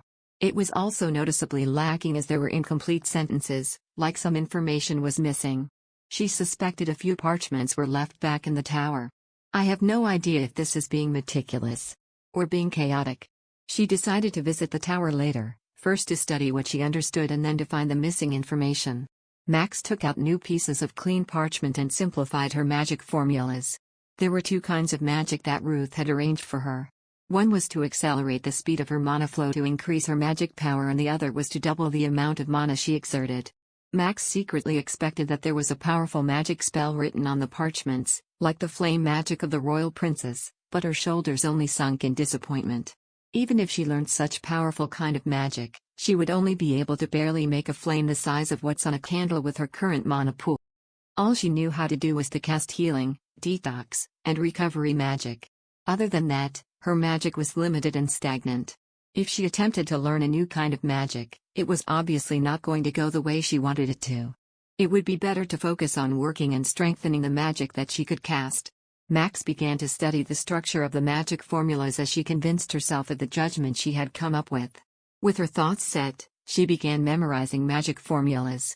Fortunately, Ruth left her with detailed explanations so she could easily understand how it worked.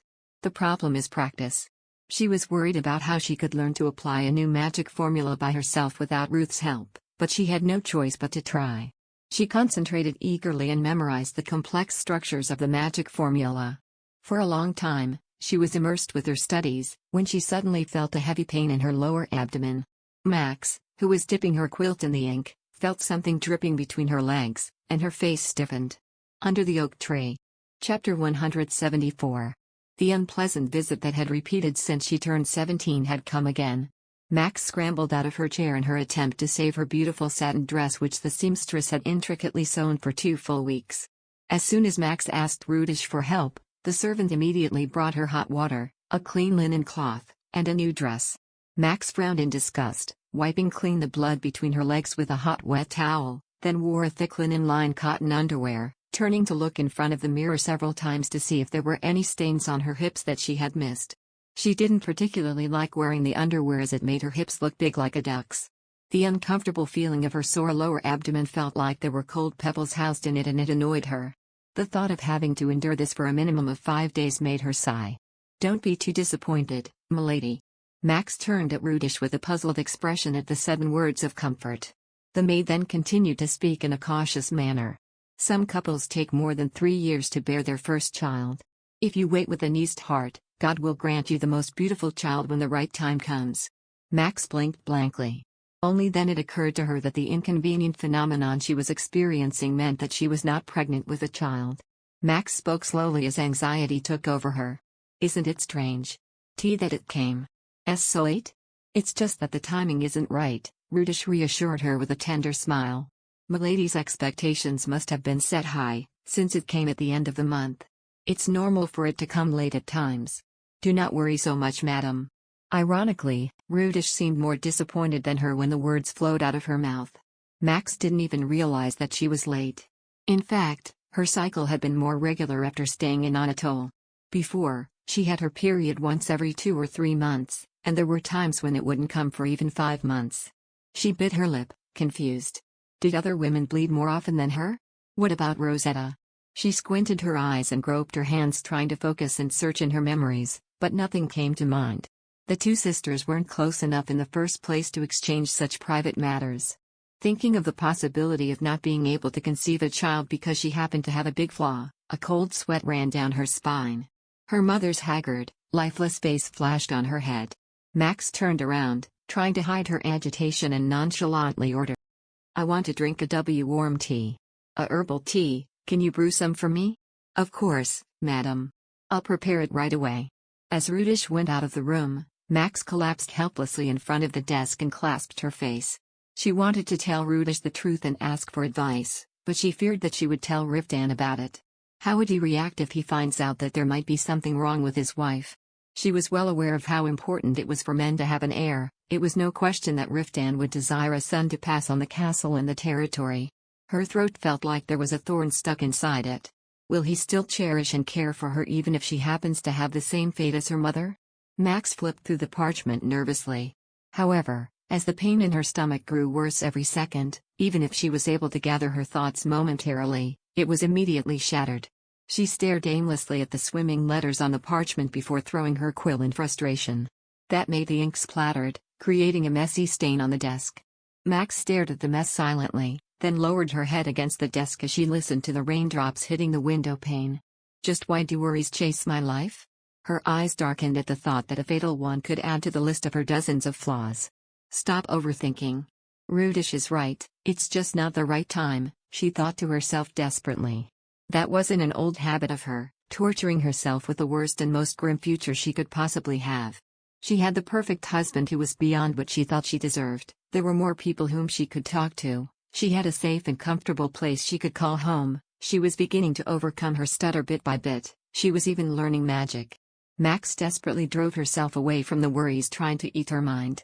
If God was indeed merciful, she believed that surely one day he would grant her the blessing of having a healthy heir. Riftan returned to their room drenched and soaking from the rain. His robe was heavy with water and drooped like seaweed, revealing the shape of the armor he wore underneath, and his shoes were covered with mud. Max got out of bed and placed a towel over his head. His cheeks were wet from the rain and cold as ice. All this time. Have you been under the rain? We had to stop the soil and mud from flowing down the road. I can't let the hard work we did for the last 2 months go to waste. He pushed the door close with his back and took off his muddy shoes and soaking robe on the spot, avoiding soiling the expensive carpet on the floor, and threw them into a basket. Is it raining, tea, that much? Max asked, a little surprised by all the considerations he needed to take into account. I don't think it will pour much heavier. The problem is that the ground has been weakened by monsters. Also, the summer monsoon will begin in a couple of months, so it is better to be prepared ahead for it. He took off all his armor and wet clothing. Max led Riftan in front of the fireplace and handed him a towel large enough to wrap around his body. While he briefly warmed his body in front of the fire, the diligent servants brought a bathtub filled with hot water into the room. As always, Riftan asked for the two of them to take a bath together, but Max only stood stiffly with an awkward expression plastered on her face and announced to him that she was unclean. He looked at her with a puzzled face. If your body isn't clean, then you can come and wash with me. Max was a little startled that a man who was capable of doing anything would say something so unthoughtful. Since she came to Anatole, she had only had menstruations 4 times, once when he was away, and the other 3 when he was rather busy, therefore there hadn't been any need to explain such an embarrassing situation. Max stuttered, abashed. It's tea that day. That day? Max looked at him with tears in her eyes. Her husband, who she thought was the most perfect man in the world, wore a stupidly clueless face. Her eyes started from side to side, thinking of how he could be so clueless. How on earth was she going to explain her circumstance without losing her dignity? What I mean is, from today until the end of the week. We can't do marital duties. Because of my C condition. What on earth are you talking about? Riftan's face stiffened. Don't talk in riddles and explain it clearly. Are you rejecting me right now? Max's jaw dropped blankly at his questioning tone. It seemed like she had no choice but to explain in blunt words for him to understand. She exclaimed with tears in her eyes. There's blood in my thing. It's flowing. The blood from Riftan's face drained in an instant. Max's eyes widened at the sight of his chiseled, tanned face turning white as a piece of parchment. He walked over and proceeded to check every corner of her body with evident shock and anxiety. Blood is flowing. Where on earth is it? How did you hurt yourself? Show me where. We have to get you treated right away. Max felt terrified that he would really check where the blood was flowing from, but Riftan seemed even more frightened than she was. Max desperately dissuaded him, who was trying to strip her of her clothes to identify where she was bleeding from. I'd said nothing like that. I wasn't hurt. I'm not hurt. You said you're bleeding.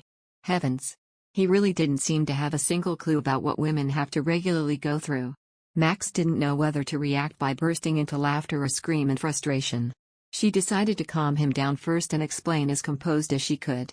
"Into this world, all women at marrying age bleed regularly.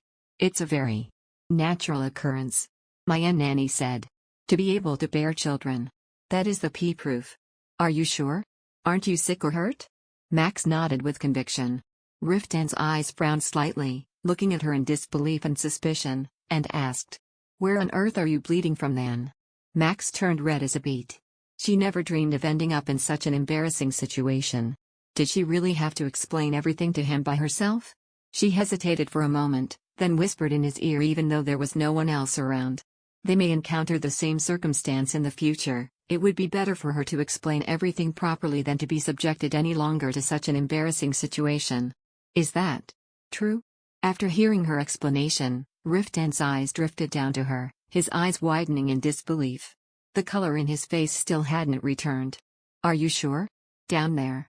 It's normal for blood to flow?" It's perfectly normal. It's something that all women have to go through. This must have happened before. Why didn't you tell me earlier?" "Because I thought you knew. For sure. Usually this doesn't need to be explained," my nanny said. "If I tell it indirectly, you would know." To her surprise, Riftan's cheeks blushed a little red. Riftan raised his voice and said his excuses, trying to justify his ignorance. "Maxie, I grew up in a mercenary full of men. After I was knighted, I have been on expeditions and battlefields all my life. What on earth would I know about women? All I know is that women have breasts, there's no way of knowing what they're thinking, and that they may bear children." Max looked at him doubtfully. He made it sound like he had never had an intimate lover before who could have taught him everything there is to know about women. She was skeptical as she scanned with her eyes his angular, masculine face, intense dark orbs, and his chiseled body. Everything was in symmetry. He was too perfect and handsome to claim that he doesn't know much about women. Even if Riftan didn't actively seek out mates, he still would have women flock around him. Max remembered the two brazen women at the festival who flirted with him. It was unlikely that a man having vigorous desires like Riftan would have been able to resist such aggressive temptations. She glared at him sharply with jealousy. Under the oak tree.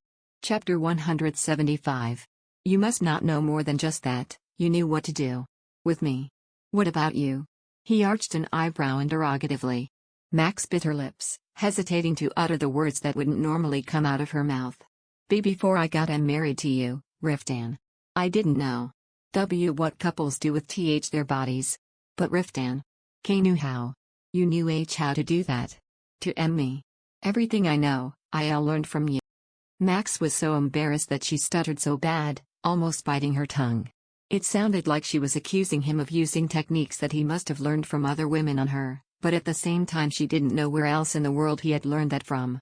She couldn't figure out why she was being so bothered and asked him about this topic. Riftan seemed more confused than she was as he did not understand the intent of her question. Then, he opened his lips to speak, embarrassed of his slow-wittedness. "Well, 90% of what the mercenaries say is lewd.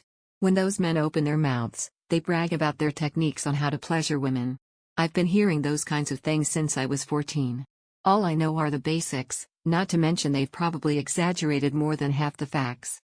He explained with an uncomfortable expression and looked at her nervously. He quickly cleared his throat, trying to get away from the embarrassing conversation. "Anyway, I'm glad you're not injured. Does anything hurt?" "My stomach hurts a little. And I feel lethargic. But it is tolerable. You look pale and tired."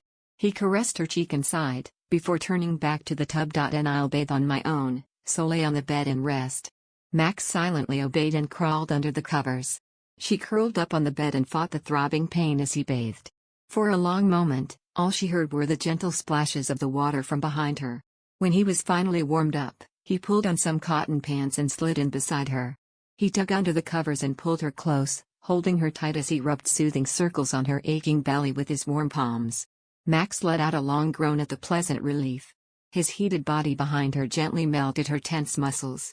Riftan pushed an arm under her head and rubbed his lips over her shoulders and cheeks. "I hate that you have to go through this. How often does this happen?" It's irregular." Max answered vaguely. His ignorance was in some way welcomed, as she didn't want him to know that she was spotty compared to average women. She felt both relief and guilt when she buried herself in his arms. She inhaled his unique scent and trembled sweetly. Riftan buried his face in her hair and took in her scent as well, as if he wanted to possess her completely, then let out a sigh. I hope it ends soon. She could feel that he really hated when she was in pain, and not because she was not available to satisfy him carnally. Riftan continued to draw soothing circles on her tight abdomen and caressed her pale cheeks, as if she was a delicate flower bud that could wither at the slightest pressure. Max rested her head on his forearm and slowly fell into a deep sleep next to him. The soft, light rain continued for several days in a row, sprinkling the green leaves like dew. Sometimes the golden sun peeked from behind the thin rain clouds and softly smiled over the garden. The serene beauty of nature warmed Max's heart as she sat by the window, studying the magical formulations Ruth left her. As soon as the pain in her abdomen subsided, she planned to collect some herbs, stop by Ruth's tower and study how to formulate herbs for medicinal use. She was desperately trying to learn all that Ruth left for her in case of emergencies. Everything had been peaceful and quiet in Anatole, but there was no guarantee that it would last. However, it was not an easy feat to learn many new things on her own without guidance. Anatole was a land full of monsters, therefore subjecting her and her people to turbulent changes. New problems, big and small, crop up everywhere amid their busy lives. In just her nearly half a year of her stay at Anatole, Max had encountered more changes than in her 22 years. From these experiences, she learned how valuable it was to always be prepared. She couldn't afford to waste time strolling leisurely. Max woke up as early as she could in the morning, studying magical or medicinal herbs. In her spare time, she would go to the infirmary and treat the wounded just as Ruth would have. When she started, the soldiers were uncomfortable and tired of the presence of the lady at the castle and the infirmary, but now they accepted her as if it was her natural place. Max always made time to visit the infirmary and apply healing magic to at least 5 to 10 wounded men. Subsequently, she would treat common ailments like colds, headaches, and insomnia with various herbal remedies. With her devoting so much of her time and strength to this job, there was no way she could keep this a secret from Riftan any longer. That day Max stopped as usual by the infirmary to treat the minor injuries of the guards and soldiers when suddenly she felt an ominous chill behind her. She slowly turned around and saw Riftan, his tall and commanding body completely blocking the narrow entrance to the infirmary, staring at her. Seeing the cold, hardened expression on his face, Max swallowed nervously.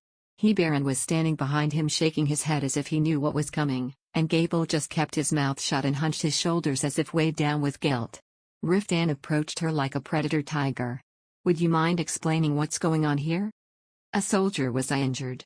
I made here to heal him.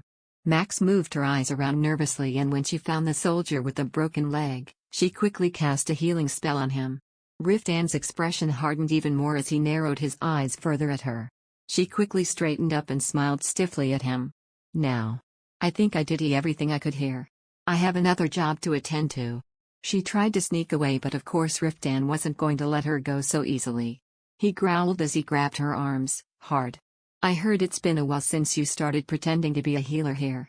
Why am I finding out about it only now? You are always so busy.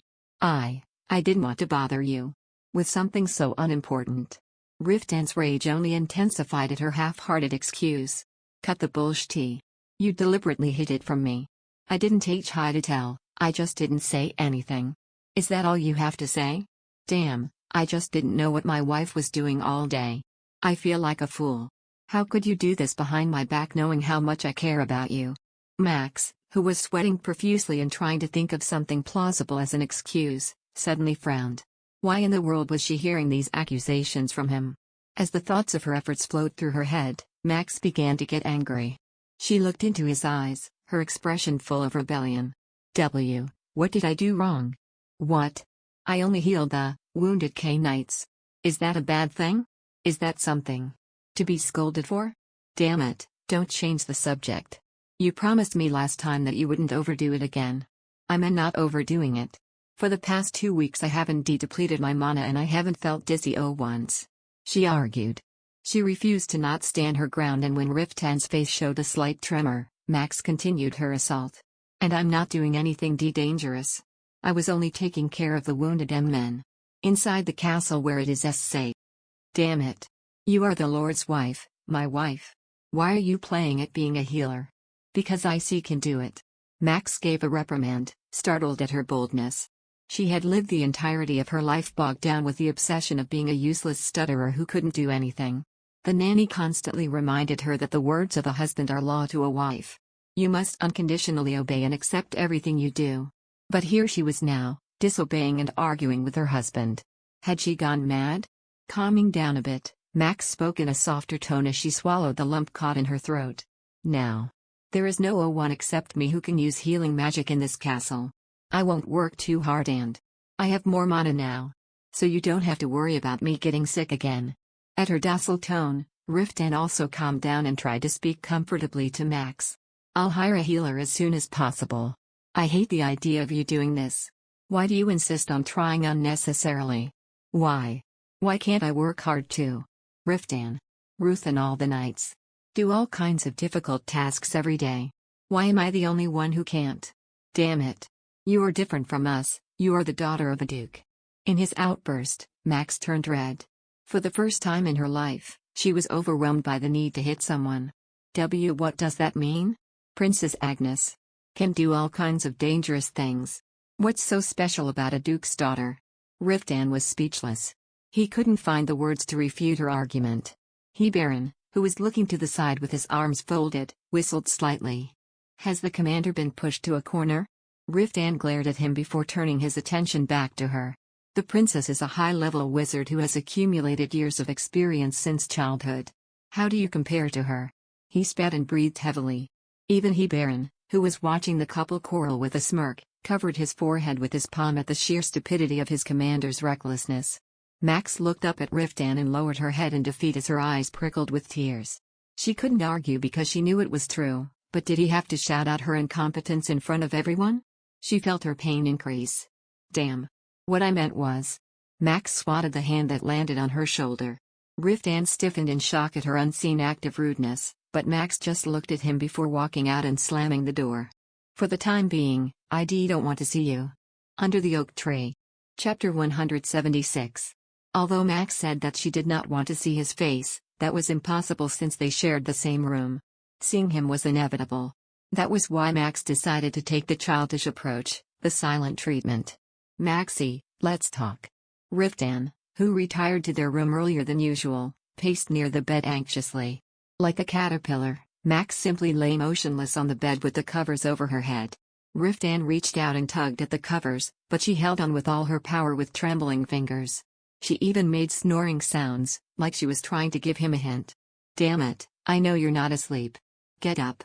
He was probably getting more agitated as the force pulling on the blankets grew harsher, but Max just squeezed her eyes shut, doing her best not to lose the coverage that the blankets offered. She heard the rustling sound on the bed spot near her. Are you really going to keep doing this? A while ago I was. Riftan's voice suddenly switched to a weaker tone. Then, as if he had given up, the pulling of the covers stopped and she felt them sink into the bed as he sat next to her. After a moment of heavy silence, he spoke again in a cold voice. Fine, do whatever you want. Riftan took off his shoes and lay down next to her. Max, feeling resentful, squirmed as far away from him as possible and snuggled up. She didn't want to talk to him, but when he gave up so easily on trying to reconcile with her, she actually felt upset. What the hell did she want anyway? Did she want him to hold her, to comfort her? And apologize for harsh words? Either way, Max felt betrayed by his cold-hearted attitude. The Cold War continued the next day too. Max hid under the covers until Riftan reluctantly left her alone. Only then did she get up and go to hide in Ruth's tower. She spent the day reading and grinding herbs as usual, but Riftan's harsh words kept repeating in her mind and she could hardly concentrate. Max slumped on the desk and bit her lip. No matter how hard she worked and how accomplished she became, Riftan didn't recognize her. Furthermore, skill-wise, she couldn't even reach the tips of the toes of the beautiful royal wizard that could have been his wife.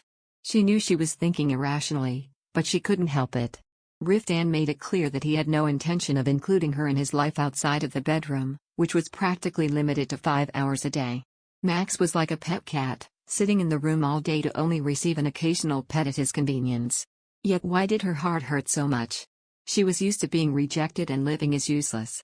She couldn't focus on her work because these self-deprecating thoughts consumed her. Usually at that time of day, she would stop by the infirmary, but she hesitated for a long time.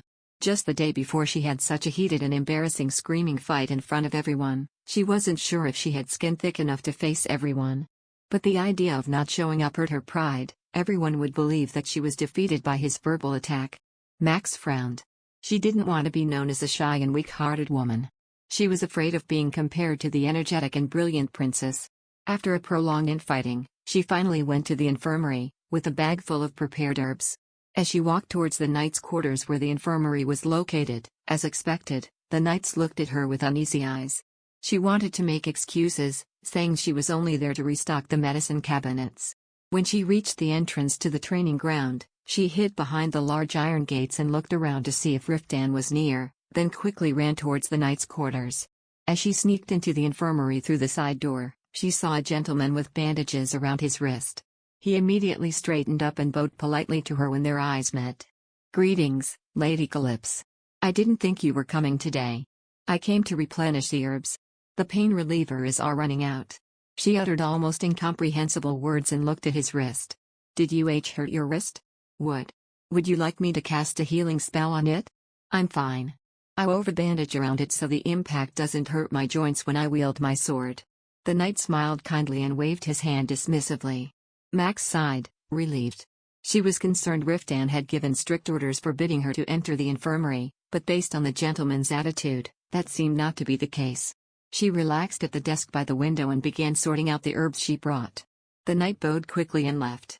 The sound of swords clashing echoed in the background as Max arranged the herbs in wooden boxes, when suddenly a loud voice coming from the door broke her concentration. "Oh, have you already reconciled with the commander?" Max turned and smiled ambiguously. "Greetings, Sir Nerda." "Greetings, Lady Calypso." Baron entered and greeted her with a low, exaggerated bow. "Are you feeling any better?" "I don't feel particularly bad." The truth was, she felt like a complete disaster. Max slammed the lid shut to close the medicine box. Seeing her grim face, Baron grinned knowingly as if he understood the whole situation from her expression. "Ah, I see. You two are still at war." No, I'm not at war." Max glared at his rudeness. However, Baron, whom she knew was the type to tease and pick on others, didn't even blink at her display of ferocity. Max just sighed and changed the subject. What brings you here? Are you hurt?" "As you can see, I'm perfectly fine.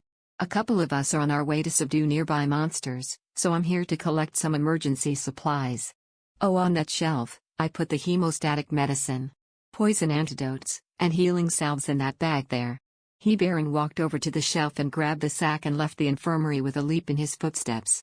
Max spent the rest of her time sitting by the desk and reading about southern medicine. She needed to get back before the sun sets. It was early, but Riftan could come back early again and she didn't want to meet him. Returning, she quickly ate dinner and got into bed. This time, he returned only after she really fell asleep. Max was being diligent in avoiding him. Every day she went to bed early and started the day late, so, after being completely ignored for 3 days, Riftan's patience finally ran out. Max was in the infirmary tending to the knight's scrapes and bruises when Riftan suddenly appeared. Baron and a couple of other gentlemen sneakily followed behind him, not wanting to miss a single second of the pair's fighting spectacle. She looked at them briefly and quickly lowered her head before pretending to jot down notes on a parchment. Riftan walked over to the desk and looked down at her with a grim expression. "Maxie, talk to me," he begged, but Max didn't even bother to lift her head, while her quill moved against the parchment. She could feel his fierce gaze piercing the crown of her head. "Maximilian Calypso, can't you hear me?" Riftan uttered word per word. "Sir Nerda." Max turned to Baron, who was leaning against the wall. The knight leapt to his feet and looked at her in confusion, while ignoring Riftan, who was persistently staring at her. "Can you tell the person in front of me that I have nothing to say?" There was an eerie silence. Baron looked between her and Riftan before hesitantly opening his mouth. "Commander, your wife has nothing to say to you." "I heard it." He gritted his teeth and hit the desk so hard Max was sure it would break. "I have something to say, Sir Nerda." Baron looked at her with obvious discomfort on his features, but Max simply pretended she hadn't noticed and continued. "Please tell the person in front of me that I don't want to hear what he has to say." "Commander, your wife said that I have ears too." Riftan screamed through gritted teeth, then lowered his head and held her face in his hands, trying to force her to look into his eyes. But Max stubbornly fought to avoid it. Desperate and agitated, he was completely lost. Don't pretend I'm not here. Look at me and talk to me. And no. I don't want to. Riftan inhaled deeply at her answer. He opened his mouth to speak, his tone completely broken. Maxie, I spoke wrongly last time. I never wanted to demean or ignore your achievements, he continued to desperately appeal to her even as she continued to avoid gaze. I was just worried about you. I don't want to be a burden to you. If you are faced with this role, people will not stop pestering you to heal them. One day you may get into a situation like before. Damn it, I don't want you to suffer from that. Do you? Do you think I can't handle that? Riftan? Max, whose gaze was still fixed on the wooden desk, managed to mutter in a suppressed voice. Probably it's because you think I can't be as good as Princess Agnes. That's why. You're so worried. Why does that name keep popping up? Damn it, forget about Princess Agnes. Riftan ruffled his head in defeat. Maxie, please. Look at me. Look at my face and talk to me. The desperation in his tone was similar to that of a pitiful child. Unable to resist, Max slowly raised her head. Riftan groaned in pain at the tears gathering around her eyes. Really, I didn't mean to offend you. He panicked and grabbed her face with his big hands again. I just want you to live a comfortable life. Even if I don't want that? She murmured in a very tight tone and looked at his surprised expression, as if her words had just stabbed him in the heart. She forced herself to speak and her voice came out trembling. Riftan. I don't want to live comfortably. I want to do something I'm capable of. Learning new things. Using magic. It's amazing and fun. And rewarding. When you tell me you don't want me to do anything, it breaks my heart. Riftan pursed his lips and lowered his head in complete defeat. His expression was full of despondency. I understand what you're saying. He muttered helplessly. If you really want to be a healer, then do it. Just please don't look at me with that face. Never avoid me. Riftan was like a sobbing child pleading for his parents' love. She was the one hurt by his words, so why did he look like someone who had been tortured for days and days? Max looked into his eyes doubtfully. When she realized he was waiting for an answer, she gave a slight nod of her head. Riftan's shoulders, rigid with tension, dropped visibly with relief and he pulled her tightly into his arms. At that moment, the knights who were silently watching their fight broke into applause for the satisfying conclusion. Max's face turned beet red as she realized she had such a childish fight in front of an audience, but Riftan only growled violently at the intrigued knights. Get out of here if you're done watching. Under the oak tree. Chapter 177. I guess the nice show is over? Baron languished on the sidelines. The knight standing next to him punched him in the side with an elbow, warning him that his commander was staring at them shooting daggers from his eyes. Riftan's menacing expression was so cold that the knights' grinning faces vanished in an instant. By the way, whose turn is it to go out and patrol the construction site? Haha, is it already time for that? Let's get out of here, Sir Riftan. The knights rushed out of the infirmary as if pushed by an invisible force and dragged Baron with them. Max discreetly looked at her husband's face, wondering if she had damaged his pride in front of his men, but Riftan simply looked at the retreating knights with a blank expression. Then he turned to her and lowered his head. Warm, soft lips glided gently over her skin, leaving feather-like kisses on the way and Max's nose turned red in embarrassment. Don't kiss me. I'm still angry. Max turned to avoid it. You sure know how to torment a man. He gently wrapped her closely with one hand, wearing a wry smile. A low sigh tumbled down her hair. But really, please, end it now. You have tormented me more than enough for 3 days. Max narrowed her eyes at his ridiculousness. She only ignored him for 3 days, and yet there he was behaving as if she had tortured him. Max then gave him a coy look. I didn't mean to intimidate you. I was angry. It was really terrifying. Riftan, who was previously being playful, suddenly had a serious glint to his eyes. Maxie, like I said, if you really want to be a healer here, do it, but I shall soon find another healer. Max couldn't hide her disappointment. Is it because you don't trust me enough? I know you have talent. As if he wasn't happy with the fact that she was, one of his eyes wrinkled. Everyone's talking about how well you're doing and that's how it appears to me too. But you're only been learning magic for a few months, no novice wizard can handle the healing of hundreds of men. You need someone to assist you. We won't know that until I try. Riftan's face hardened at her glum retort. Don't be stubborn. You can't stay here all day to heal and treat people. Max gave him a dissatisfied expression, but Riftan was right. If a serious accident happened like last time, she would not be able to handle it alone.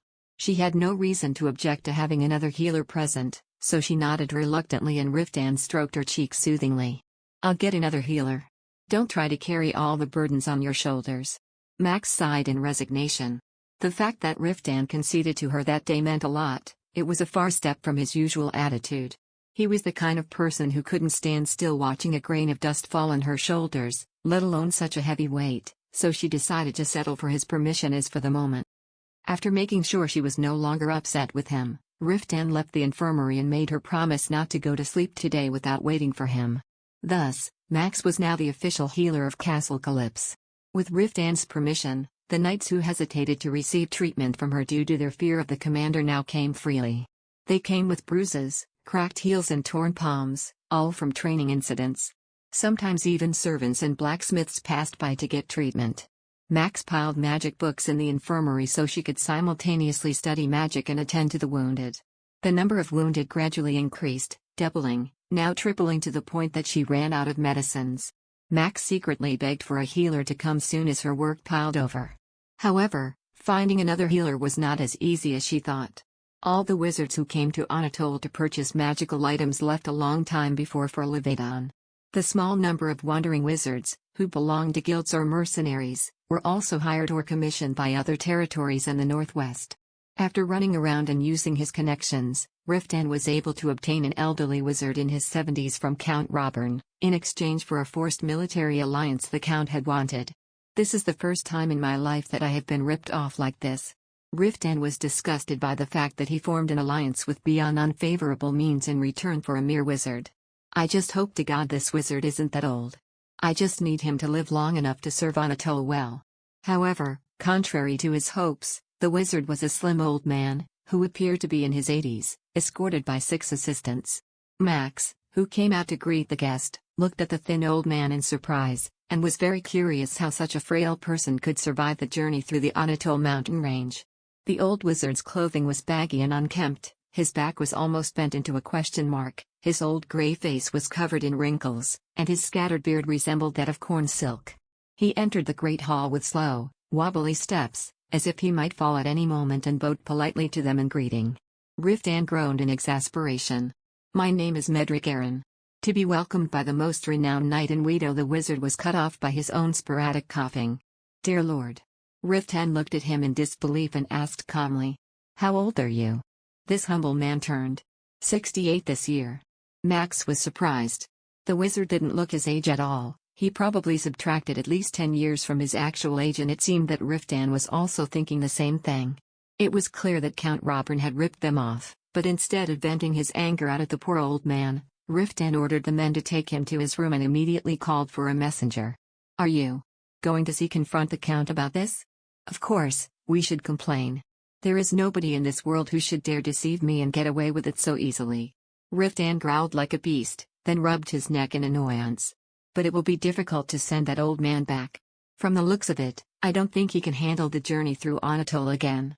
He may be so tired from traveling that he appears more haggard than usual. After he rests and regains his energy, I'm sure he will be a fine healer." Riftan looked at Max, who was trying to console him and herself. "I hope I didn't add more patients to your list." Max laughed awkwardly at his words, not sure whether it was meant to be a joke or truth. But contrary to Riftan's concerns, Medric was visibly rejuvenated after a good meal and 2 days of sleep in a soft, luxurious bed. After confirming that he was healthy enough, Max guided him through the infirmary located at the training ground. The old man looked pitiful and frail, but his eyes glittered with decades of extensive knowledge in the healing arts. After examining the medicines in the infirmary, Ruth's salves and potions, he untied the leather pouches wrapped around his waist. "The variety of medicinal herbs here is limited. I have over 60 herb seeds here for medicinal uses. Could the servants prepare a nearby field to plant these? There's an H-herb field behind the Great Hall, but there may not be enough room for more than 60 seeds. My herbs will grow well even in a rough soil. If I could have a small field that I can plow and prepare, it would be great." Max smiled at the old man's ambition and motivated attitude. "I'll tell the servants to prepare it. Please don't do it yourself. I may not have the strength to plow the fields myself, but I can still sow the seeds. As long as the soil is taken care of, I can cultivate the harvest myself." Eager to prove his worth at the castle, Medric began his work on the new herb garden immediately. With the help of the servants, a new field was plowed, and fences were erected according to his instructions. And as the magician said, he personally planted each seed. Max stood next to him and asked questions about each herb, and he answered each of her questions patiently. From her brief interaction with the old man, she learned that while Medric did not possess strong magical abilities, his medicinal knowledge far exceeded Ruth's. Additionally, he developed his own psychedelic magic to calm psychiatric conditions and various other magic to accelerate the growth and health of vegetation. Max soon learned that Medric was also knowledgeable with the use of illusory magic to calm patients, had mastered healing magic, and had developed magic formulas that made plants grow faster and healthier. However, he was not interested in treating wounds with magic. He enjoyed applying herbs, poultices, and plasters that he made himself. The reasoning was because the excessive use of healing magic could lead to dependency.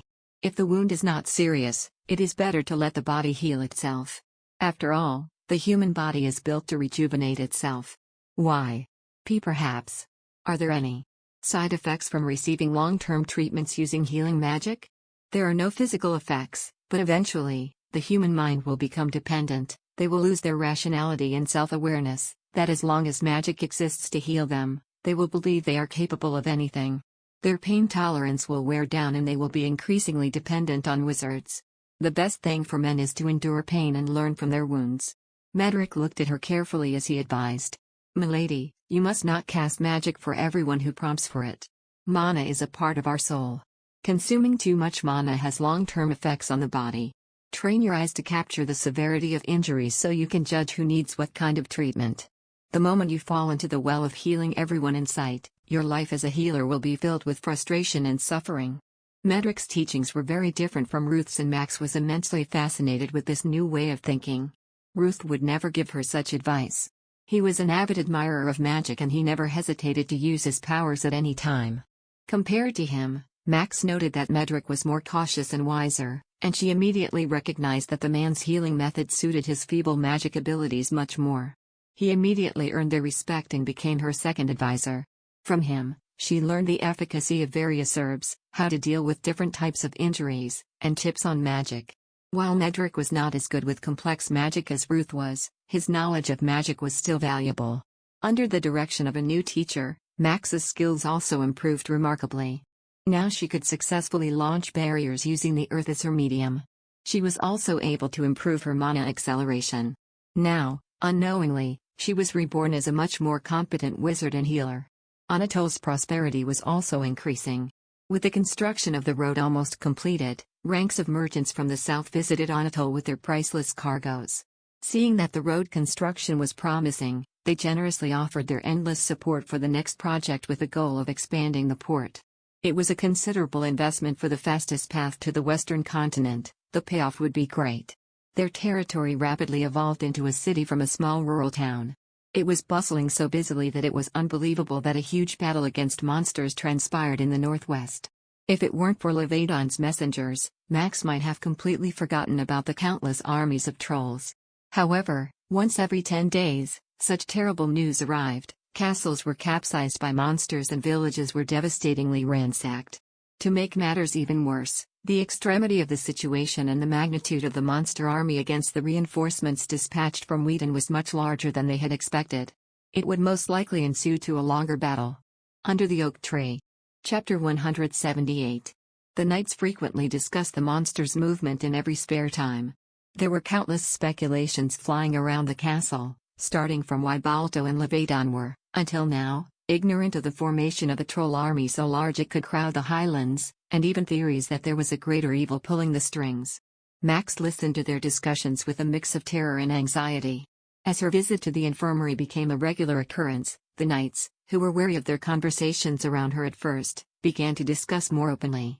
According to recent news, there was a high possibility of both Osiria and Wheaton sending additional reinforcements. During the Red Dragon expedition, Levedon sent troops to help. If Wheaton does not reciprocate, the other 6 kingdoms will not follow suit, no matter what happens to Levedon in the future. But Whedon has already sent sufficient reinforcements. If it were enough, then the situation should have been improved by now. Yet the innocent citizens of Levedon continue to suffer and tremble in fear. This is a matter of exercising chivalry for us knights. Don't you think the 6 countries should be more active in suppressing the situation? Max immediately realized that the knights were eager to leave Anatole and join the brutal war in Levedon. The younger knights seemed to burn with passion to jump into danger. She couldn't agree or refute their argument, so she only smiled vaguely. She thought that maybe Riftan also yearned to leave like them, but at the thought of him leaving her, she felt as if the ground beneath her was melting away. Max looked out the windows of the training grounds infirmary. The sun was setting, dyeing the surroundings with a hazy red, and the great protective wall around them cast a dark shadow. A flock of blackbirds soared into the sky, crying mournfully. The knights undergoing harsh training under the reddish sky had a different wretched look to their faces. Looking up at the sky, Max wondered if any of those flying birds were messengers. Since the reinforcements left for the expedition, never did any of the messengers have brought good news. Or would good news regarding the situation improving be brought this time? She thought as she followed the flap of the bird's wings, her anxiety and expectations colliding. "Madam, kindly return to the Great Hall. The Lord will not be pleased to find out that you stayed here till evening." Medric spoke as he transferred a pot of boiled ointment into a small jar. The 2 young knights who were sitting next to her quickly smeared the ointments on their bruises and rose from their seats. "Please allow us to escort you." "There's no need to, it's fine. No matter how tight the security check is for visitors, an occasional thief can get through. We won't be able to rest easily unless we see the lady safely return." Max couldn't help but smile at their enthusiasm. The knights no longer treated her like a guest who would one day leave. Some even actively expressed their favor towards her. Seeing this change warmed her heart. She felt as if she had finally been accepted into the tightly knit relationship that Riftan had with the knights. Max shyly accepted their offer. "Then, please do." They smiled brightly and carried her heavy books in their arms. Before she left the infirmary, Max reminded Medric not to work until late. The old wizard moved to the bedroom located next to the infirmary. Due to his weak knees, it was difficult for him to climb the steep stairs every day, and not long after, he arranged a sturdy cabinet and a huge bookcase into his room. Max wanted to make sure that the new member would adjust well to the castle. Upon arriving at the Great Hall, she immediately instructed a maid to bring a nourishing dinner to Medric's room and make sure he didn't sleep too late. Medric was a motivated and diligent worker, but he wasn't in his top health, so she was concerned that he could collapse one day from exhaustion.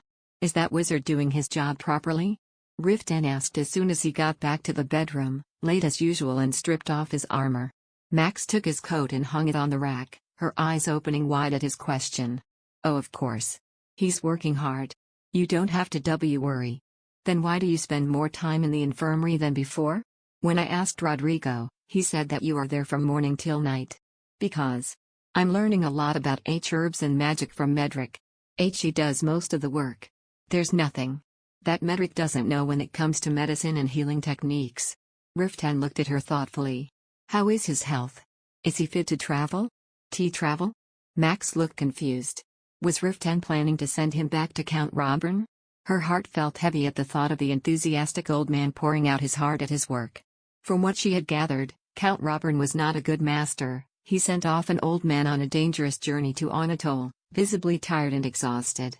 Max quickly shook her head and tried to look steady. "He has bad knees. It's hard for him to climb up and down the stairs. But he's really working hard. Even though Medric isn't young, he's very knowledgeable. You can't send him back. Calm down. I have no intention of sending off that wizard. I was just asking how he is doing." Riftan sighed and waved a hand, and Max studied his dark face with curiosity. It seemed like there was something he was contemplating on. "Is there's something worrying you? It doesn't concern you." Max closed her mouth at his cold words that immediately silenced her. She knew that this was his method of drawing the line, and that she should never cross it. Feeling her heart ache and a little bitter, she stormed away. Riftan looked at her and arched an eyebrow as he wiped his sweaty body with a wet towel. "Why is my lady sulking again?" "I'm not sulking. Your lips are pouting." He smiled mischievously, then pressed his hands to her cheeks and playfully rubbed her protruding lips. Max glared at him with a flushed face. Riftan trailed kisses from her earlobes to the bottom of her neck and wrapped her in his arms, gently caressing her. Her heart, which felt heavy with unease, melted helplessly. It was alarming how easily he could control her emotions. "Get de-dressed. You will catch a cold." Riftan frowned and muttered as he held her face closer with one hand. "I'm not wearing clothes, and so should you." His long fingers deftly unwrapped the laces that held her dress. His hand slipped through the opening in the hem and gripped the sensitive tip of her chests. Wasting no more time, he quickly undressed her and laid her on the bed. His copper-colored torso completely overshadowed her nudity. Her breath hitched as she felt his blood pound through their pressed bodies, rapidly increasing the heat between them. Riftan erotically stroked her inner thigh and murmured in a low, husky voice, "Nothing good happened today. Let me at least end the day on a pleasant note." His eyes were wrapped in a dark shadow. Max wondered if there was any bad news that had arrived, and her chest suddenly became tight. She wanted to know what he was thinking, but she couldn't reprimand him for not divulging everything to her. Even she couldn't tell him everything about herself and true feelings. "Don't think about anything else. Just focus on me." Riftan's dissatisfied voice pierced like a needle through her thoughts that were tangled as a thread. He stared down at her, devouring her body with his eyes like a starved beast, and swooped down to overlap their lips. Their hot, humid breaths mingled as they shared each other's taste, and all thoughts dissolved like sand in the wind. Max sighed exhilaratingly and wrapped his sturdy marble-like shoulders. A week later in the afternoon, Max finally found out what was causing Riftan's concern. On an exceptionally hot day, 3 men, a messenger, and 2 escort knights, arrived at the castle. Max was grinding herbs in the infirmary when she heard murmurs from outside and went out to see what the commotion was about.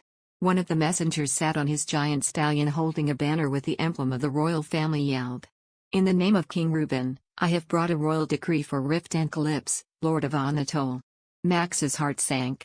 For a message to be delivered at that time, it surely spelled bad news. While she stood not knowing what to do, Sir Riftan, who was supervising the training of the knights on behalf of Riftan, stepped forward and greeted the messenger. "The Lord left for duties outside of the castle. Please allow me, Dominica Baron, to receive the royal decree on behalf of our Lord." The messenger narrowed his eyes and carefully scanned Sir Riftan, then took out a scroll hidden in his robe. "Defeat falls upon the battle in Levedon." The knights gathered by alliance were shattered. A chilling silence fell over the usual noisy field at once. Sir Riftan asked with a serious and hardened face, "Were they slaughtered?" The messenger shook his head. "Half of them were forced to scatter as they continue to battle against the monsters, the other half are trapped in Louisville Castle. We are not certain of the current situation as the monsters have set up a siege around the castle walls, but if the troops are not rescued as soon as possible, they will all be slaughtered." "Do you know what happened to the Ream Dragon Knights sent from Anatole?" "Since the Ream Dragon Knights were placed in the front lines, they are probably all trapped inside Louisville Castle." Max felt weak and stumbled backward.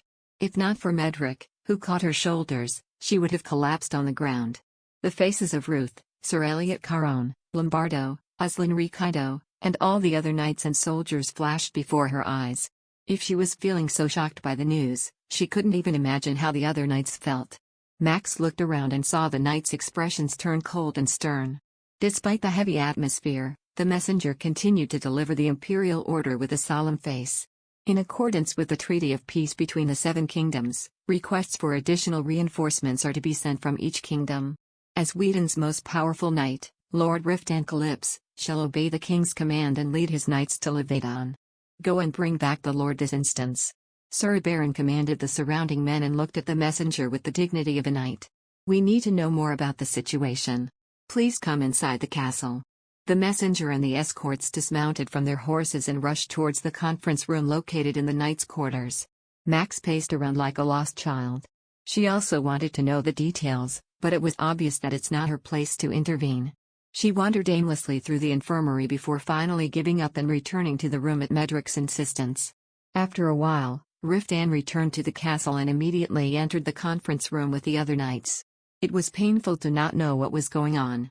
Max bit her lip and promised herself that no matter what happens, she would get a detailed answer from Riftan. No one else probably knew, but Ruth was a very dear person to her. He was her teacher and her first friend. Tears welled up around her eyes when she remembered how he got mad at her, saying goodbye as it felt like an ominous greeting. The critical situation of the knights sent for the expedition gave her a nerve-wracking anxiety, but more than anything else the thought of Riftan having to leave for such a dangerous place seemed to break her heart into pieces. For how long will we not see each other this time? A few months, or even half a year? There was also the possibility of never seeing each other again. The situation didn't offer a certain outcome, even the knights they sent for reinforcements did not foresee its gravity. That only meant even Riftan himself would not be safe from such danger. Max stared out the window desperately. She couldn't resist her worries and bolted out of the great hall. Under the oak tree. Chapter 179. Max passed the gates leading to the training grounds like a ghost carrying a lamp, and the soldiers standing guard were taken aback at her arrival, but Max headed straight for the conference room without even looking in their direction. The moment she reached the front of the faintly lighted building, loud voices arguing pierced her eardrums. "We can't wait that long. We must leave tomorrow at once. My point is, even if we hurry, it will take us at least 20 days. Calm down, Sir Riftan. The commander is right. There are only 3 to 4 small towns on the way to the border. It's hard enough to find necessities, let alone finding a village with a proper guild of wizards. It will be too dangerous to travel to Levedon without a wizard. Especially with the rise of monsters everywhere. All the wizard guilds headed to Levedon. Everyone's aware of that. And due to the rise in monsters, all the lords cling to their wizards, so how are we going to get a wizard in such a short time? We can send a request to Assyria. They can lend us a high priest who is skilled in healing magic." "Huh? Don't you know how tight-fisted they are? It will take months before we can get a high priest from them. The central temple is also sending additional reinforcements, we can travel with them. Joining the Holy Knights will take at least 3 weeks of wandering around trying to meet with them in the middle. Fuck that. Get rid of those useless suggestions. It doesn't matter if we have a wizard or not.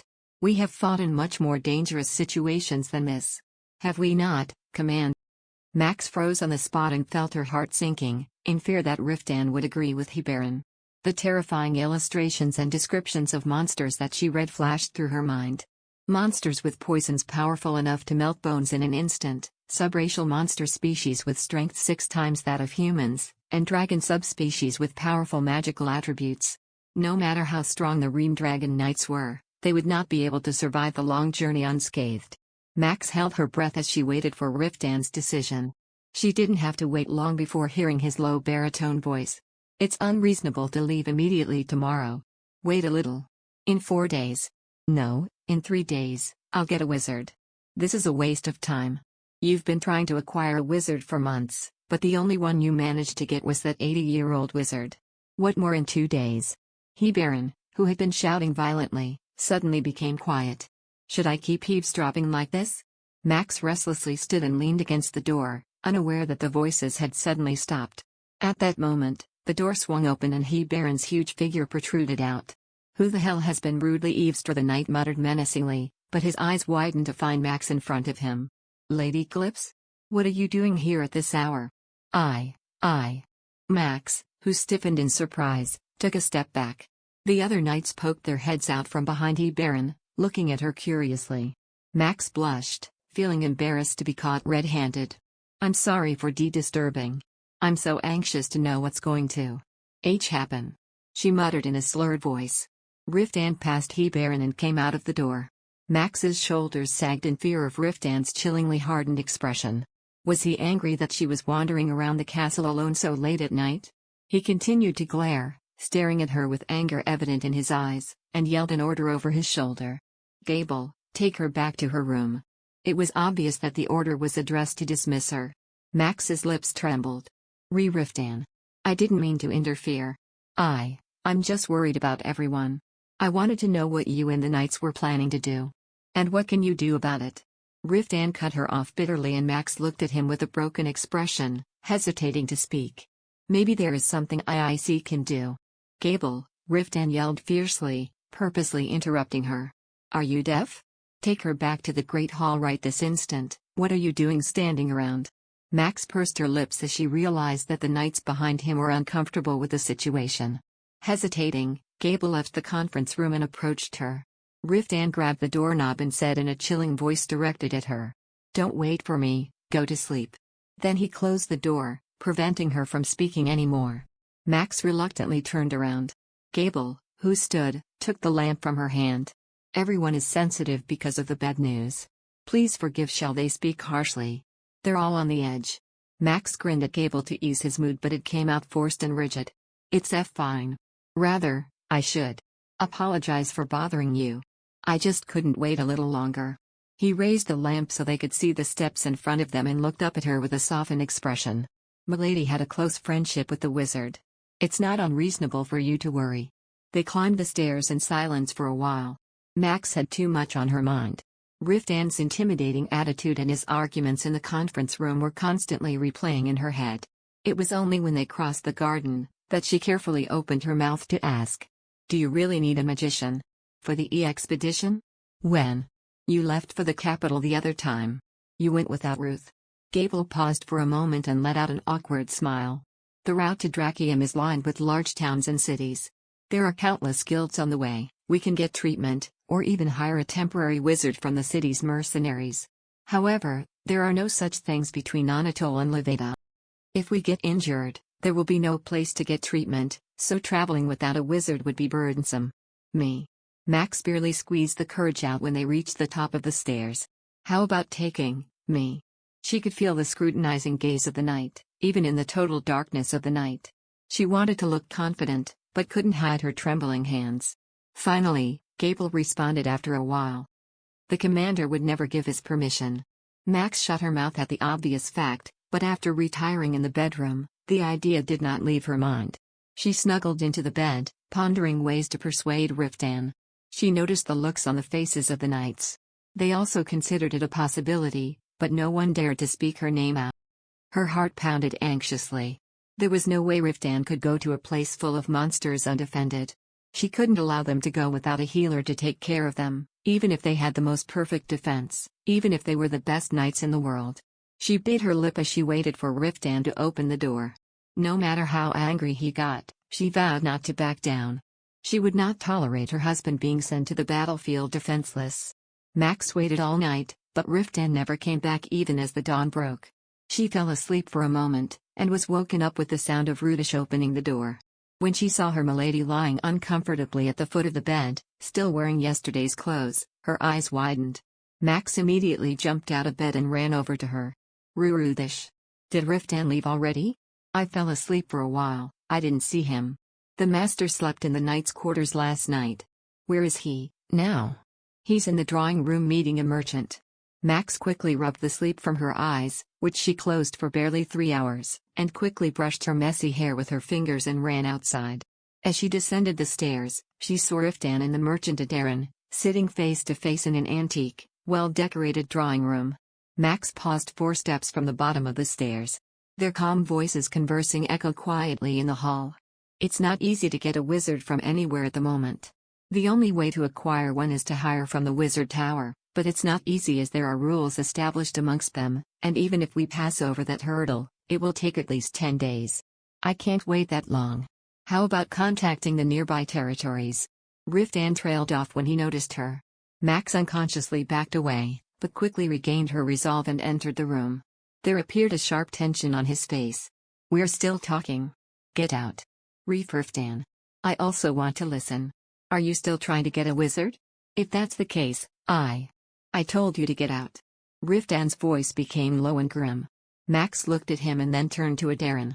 Is it possible to hire a wizard 3 days from now? The merchant's eyes darted from Riftan's rigid face to Max's wretched one, with a bewildered expression, and responded as calmly as possible. Sorry to say this, but it's practically impossible. The only nearby territories are Count Robern and Baron Louvain.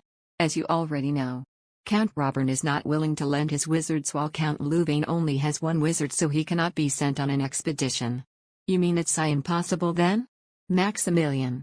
Riftan's patience completely exploded as he yelled furiously. This is not a matter for you to dwell in. I told you to get out. Max hesitated at his commanding attitude, but she looked him squarely in the eye without meaning to back away.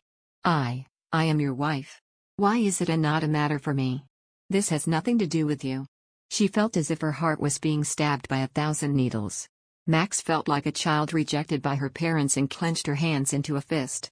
It does matter to me. I'm a wizard. Riftan is aware of that, right? Shut your mouth.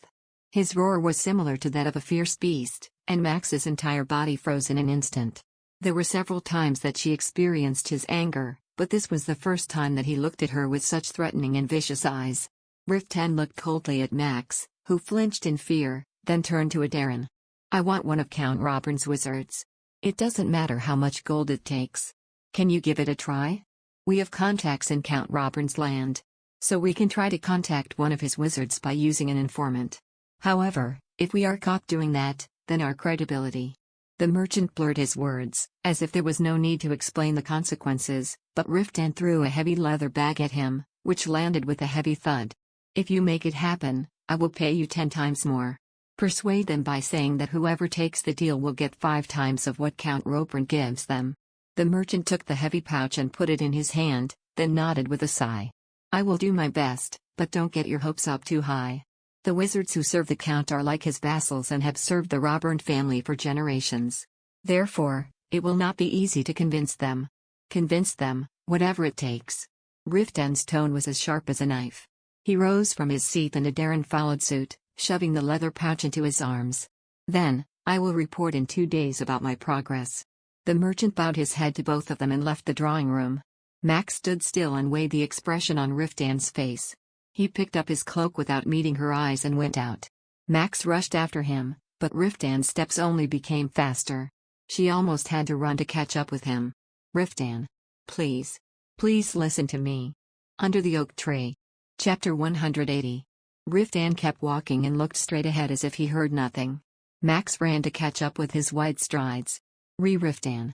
She screamed, almost begging, but he didn't even turn to look at her. Max glared at his back as she rushed and ran down the stairs. When she finally reached him, she tugged at his cloak. Riftan stiffened in surprise and pushed her hand away. Wait, listen to me. Please. Max stumbled, but before she could finish, the hem of her skirt twisted around her legs and her whole body rocked forward. If it weren't for Riftan and his sharp reflexes, who reached out to grab her waist, she would have rolled down the stairs. Max clung to his arms with a pale face, then heard a curse pronounced harshly above her. Damn it. What the hell were you thinking? You almost got a big injury. Riftan grabbed her by the shoulders and scolded her. Max's shoulders hunched in fear, but she glared at him with defiant eyes. It's because our Riftan was ignoring me. Damn, why can't you just let me go? Why the hell do you keep doing this? I don't want to hear those absurd thoughts going through your head. Max lowered her eyes so as not to show him how devastated she was by his cruel words. But she couldn't whimper in this situation, she needed to show that she was not the weak and delicate noble lady that he believed her to be. Riftan would not hesitate to use her weakness to completely defeat her. She knew that he was determined not to take her with him out of Anatole, so she kept her emotions under control and spoke as calmly as she could. How do you know it's ridiculous? Without even listening to what I have to say? Listen to me. Then decide. Riftan's lips tightened into a thin line. Looking at her with eyes of burning coal, he released her and folded his arms over his chest and spat coldly. Fine. Go ahead.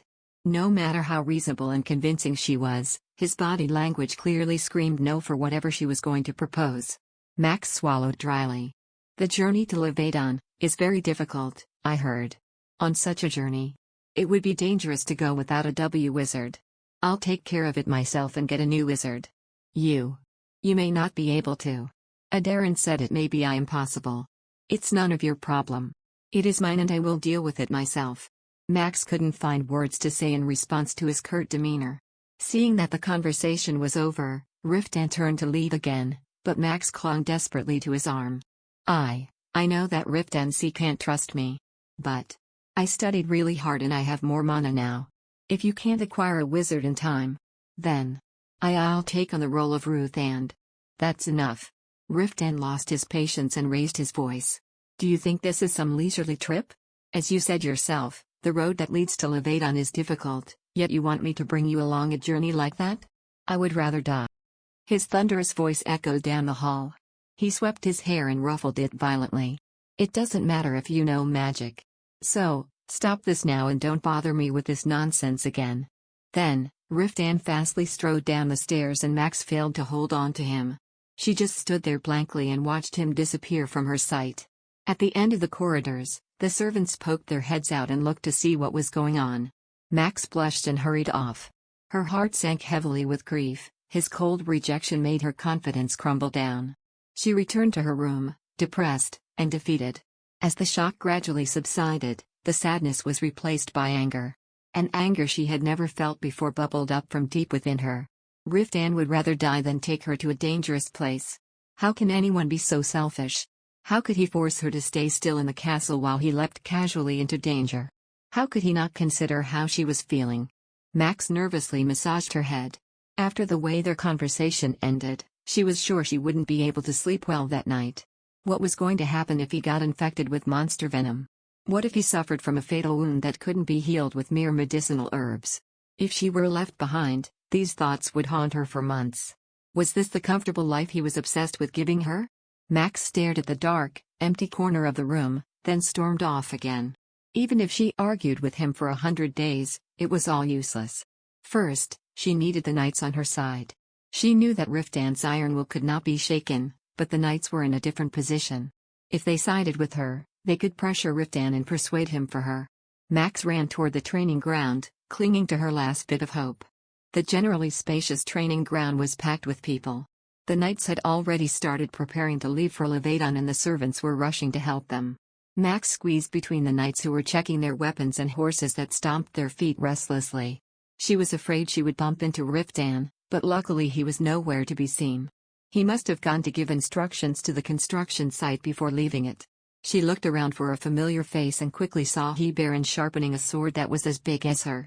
She ran straight to him. Sir Nerda. May I speak with you for a moment? Baron, who was sitting on a wooden chair and tending to his sword, raised his head. What is it?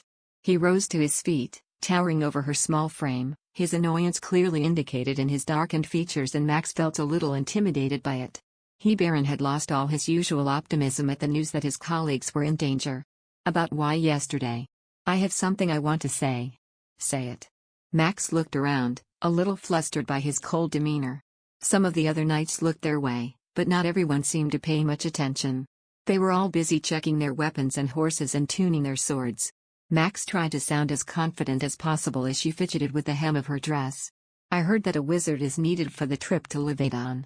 I would like to take on that role. Baron's eyes widened in shock at her request. He straightened up and gave her a thoughtful look. Milady, thank you for the offer, but did you get permission from the commander? Max's face turned red. Riftan. He won't even listen to Emmy. I wanted to know what the knights were thinking. Baron hesitated and couldn't answer her right away. The commander said he's trying to get one of Count Roburn's wizards. So the lady doesn't have to put herself at risk. If you can't get a wizard, what will you do? If that's the case, we'll go by ourselves. Can you say with certainty that everyone can get to Levedon without one person being hurt? Baron's strong jaw clenched. He didn't have to give her an answer, his expression was already an answer, so Max continued to speak in a firmer tone. As Sir Nerda knows, since I started working in the infirmary, my skills have improved a lot. Even Medric says I'm better than the clumsy healer they had when he worked for the mercenaries. Lady Calypso. Baron cut her off, looking a bit embarrassed. The lady is definitely talented. Everyone else was also surprised by your progress, and to be honest, it's not like we didn't think about the lady taking Ruth's place. But madam, this journey will not be easy. I won't be able to get a carriage for the lady like last time. The lady will have to travel on horseback all day and camp until we reach a town or city. You will be exposed to countless dangers and monsters. Besides, the lady knows no other type of magic than healing.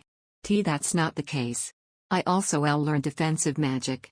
Max raised her head high and countered. I can make barriers. Strong enough. Although it's difficult to build a big one. But at least I can protect myself. The truth was, she never tested the strength of her defenses, so she couldn't be sure, but Max continued to wear a confident facade. It was more important to her to be with Riftan than her own safety. If he was willing to risk his life recklessly, so was she. I won't be a burden. So. This journey is difficult even for experienced knights, let alone the lady. Baron meticulously studied her physique as if evaluating a prized stallion. Max frowned at his rudeness. What about Emmy? The journey may be too much to handle, given the lady's stamina. But didn't Ruth leave for the expedition? Ruth was taller than her, but he was thin compared to other gentlemen. And since he used to stay up to read at night, He always looked pale and weak. At least she was more active than the wizard. I'm healthier than Ruth and I have more energy. If Ruth can do it, I can do it too. Of course, I don't have Ruth's years of experience. But for anyone, there's always a first time for everything, right? That's very persuasive. Max didn't know if Baron was smiling or frowning. She realized that he was in conflict based on his ambiguous expression. He stroked his chin for a moment as he finally raised his hands like he was defeated. Fine. If we can't get a wizard in 2 days, I'll try to persuade the commander. Thank you. Max smiled brightly, but Baron simply shook his head with a faint smile. Don't say thank you just yet. The commander may refuse till the end. That could happen. Max's momentary glee faded when she remembered Riftan's terrifying expression. Even Baron wasn't entirely sure about how he could deal with him, based on his darkened features. After a long, drawn-out silence, Max grew more anxious about his expression. She wondered if she was causing him too much pressure. Would it be helpful if I went with all of you? Baron looked around, as if he didn't know how to answer her, then he finally groaned and confessed. Of course, it would be helpful. We even thought about dragging that old wizard with us. Medric is not well enough. He's not in a condition to travel. I know. He gave out a long sigh. It would be great if the lady could join us, but expeditions are really difficult. Please don't think lightly about it and carefully consider. I'm not taking it lightly. I'm determined. If I stay in the castle, I'll just worry. I would rather be tired. And Max kept rambling on with a smile, but quickly caught herself, thinking that it was strange for her to try to convince him that she could bear hardships too. Baron studied her carefully with his green eyes, as if trying to uncover any hidden intentions. When he found none, he gave her a broad smile. That is reassuring.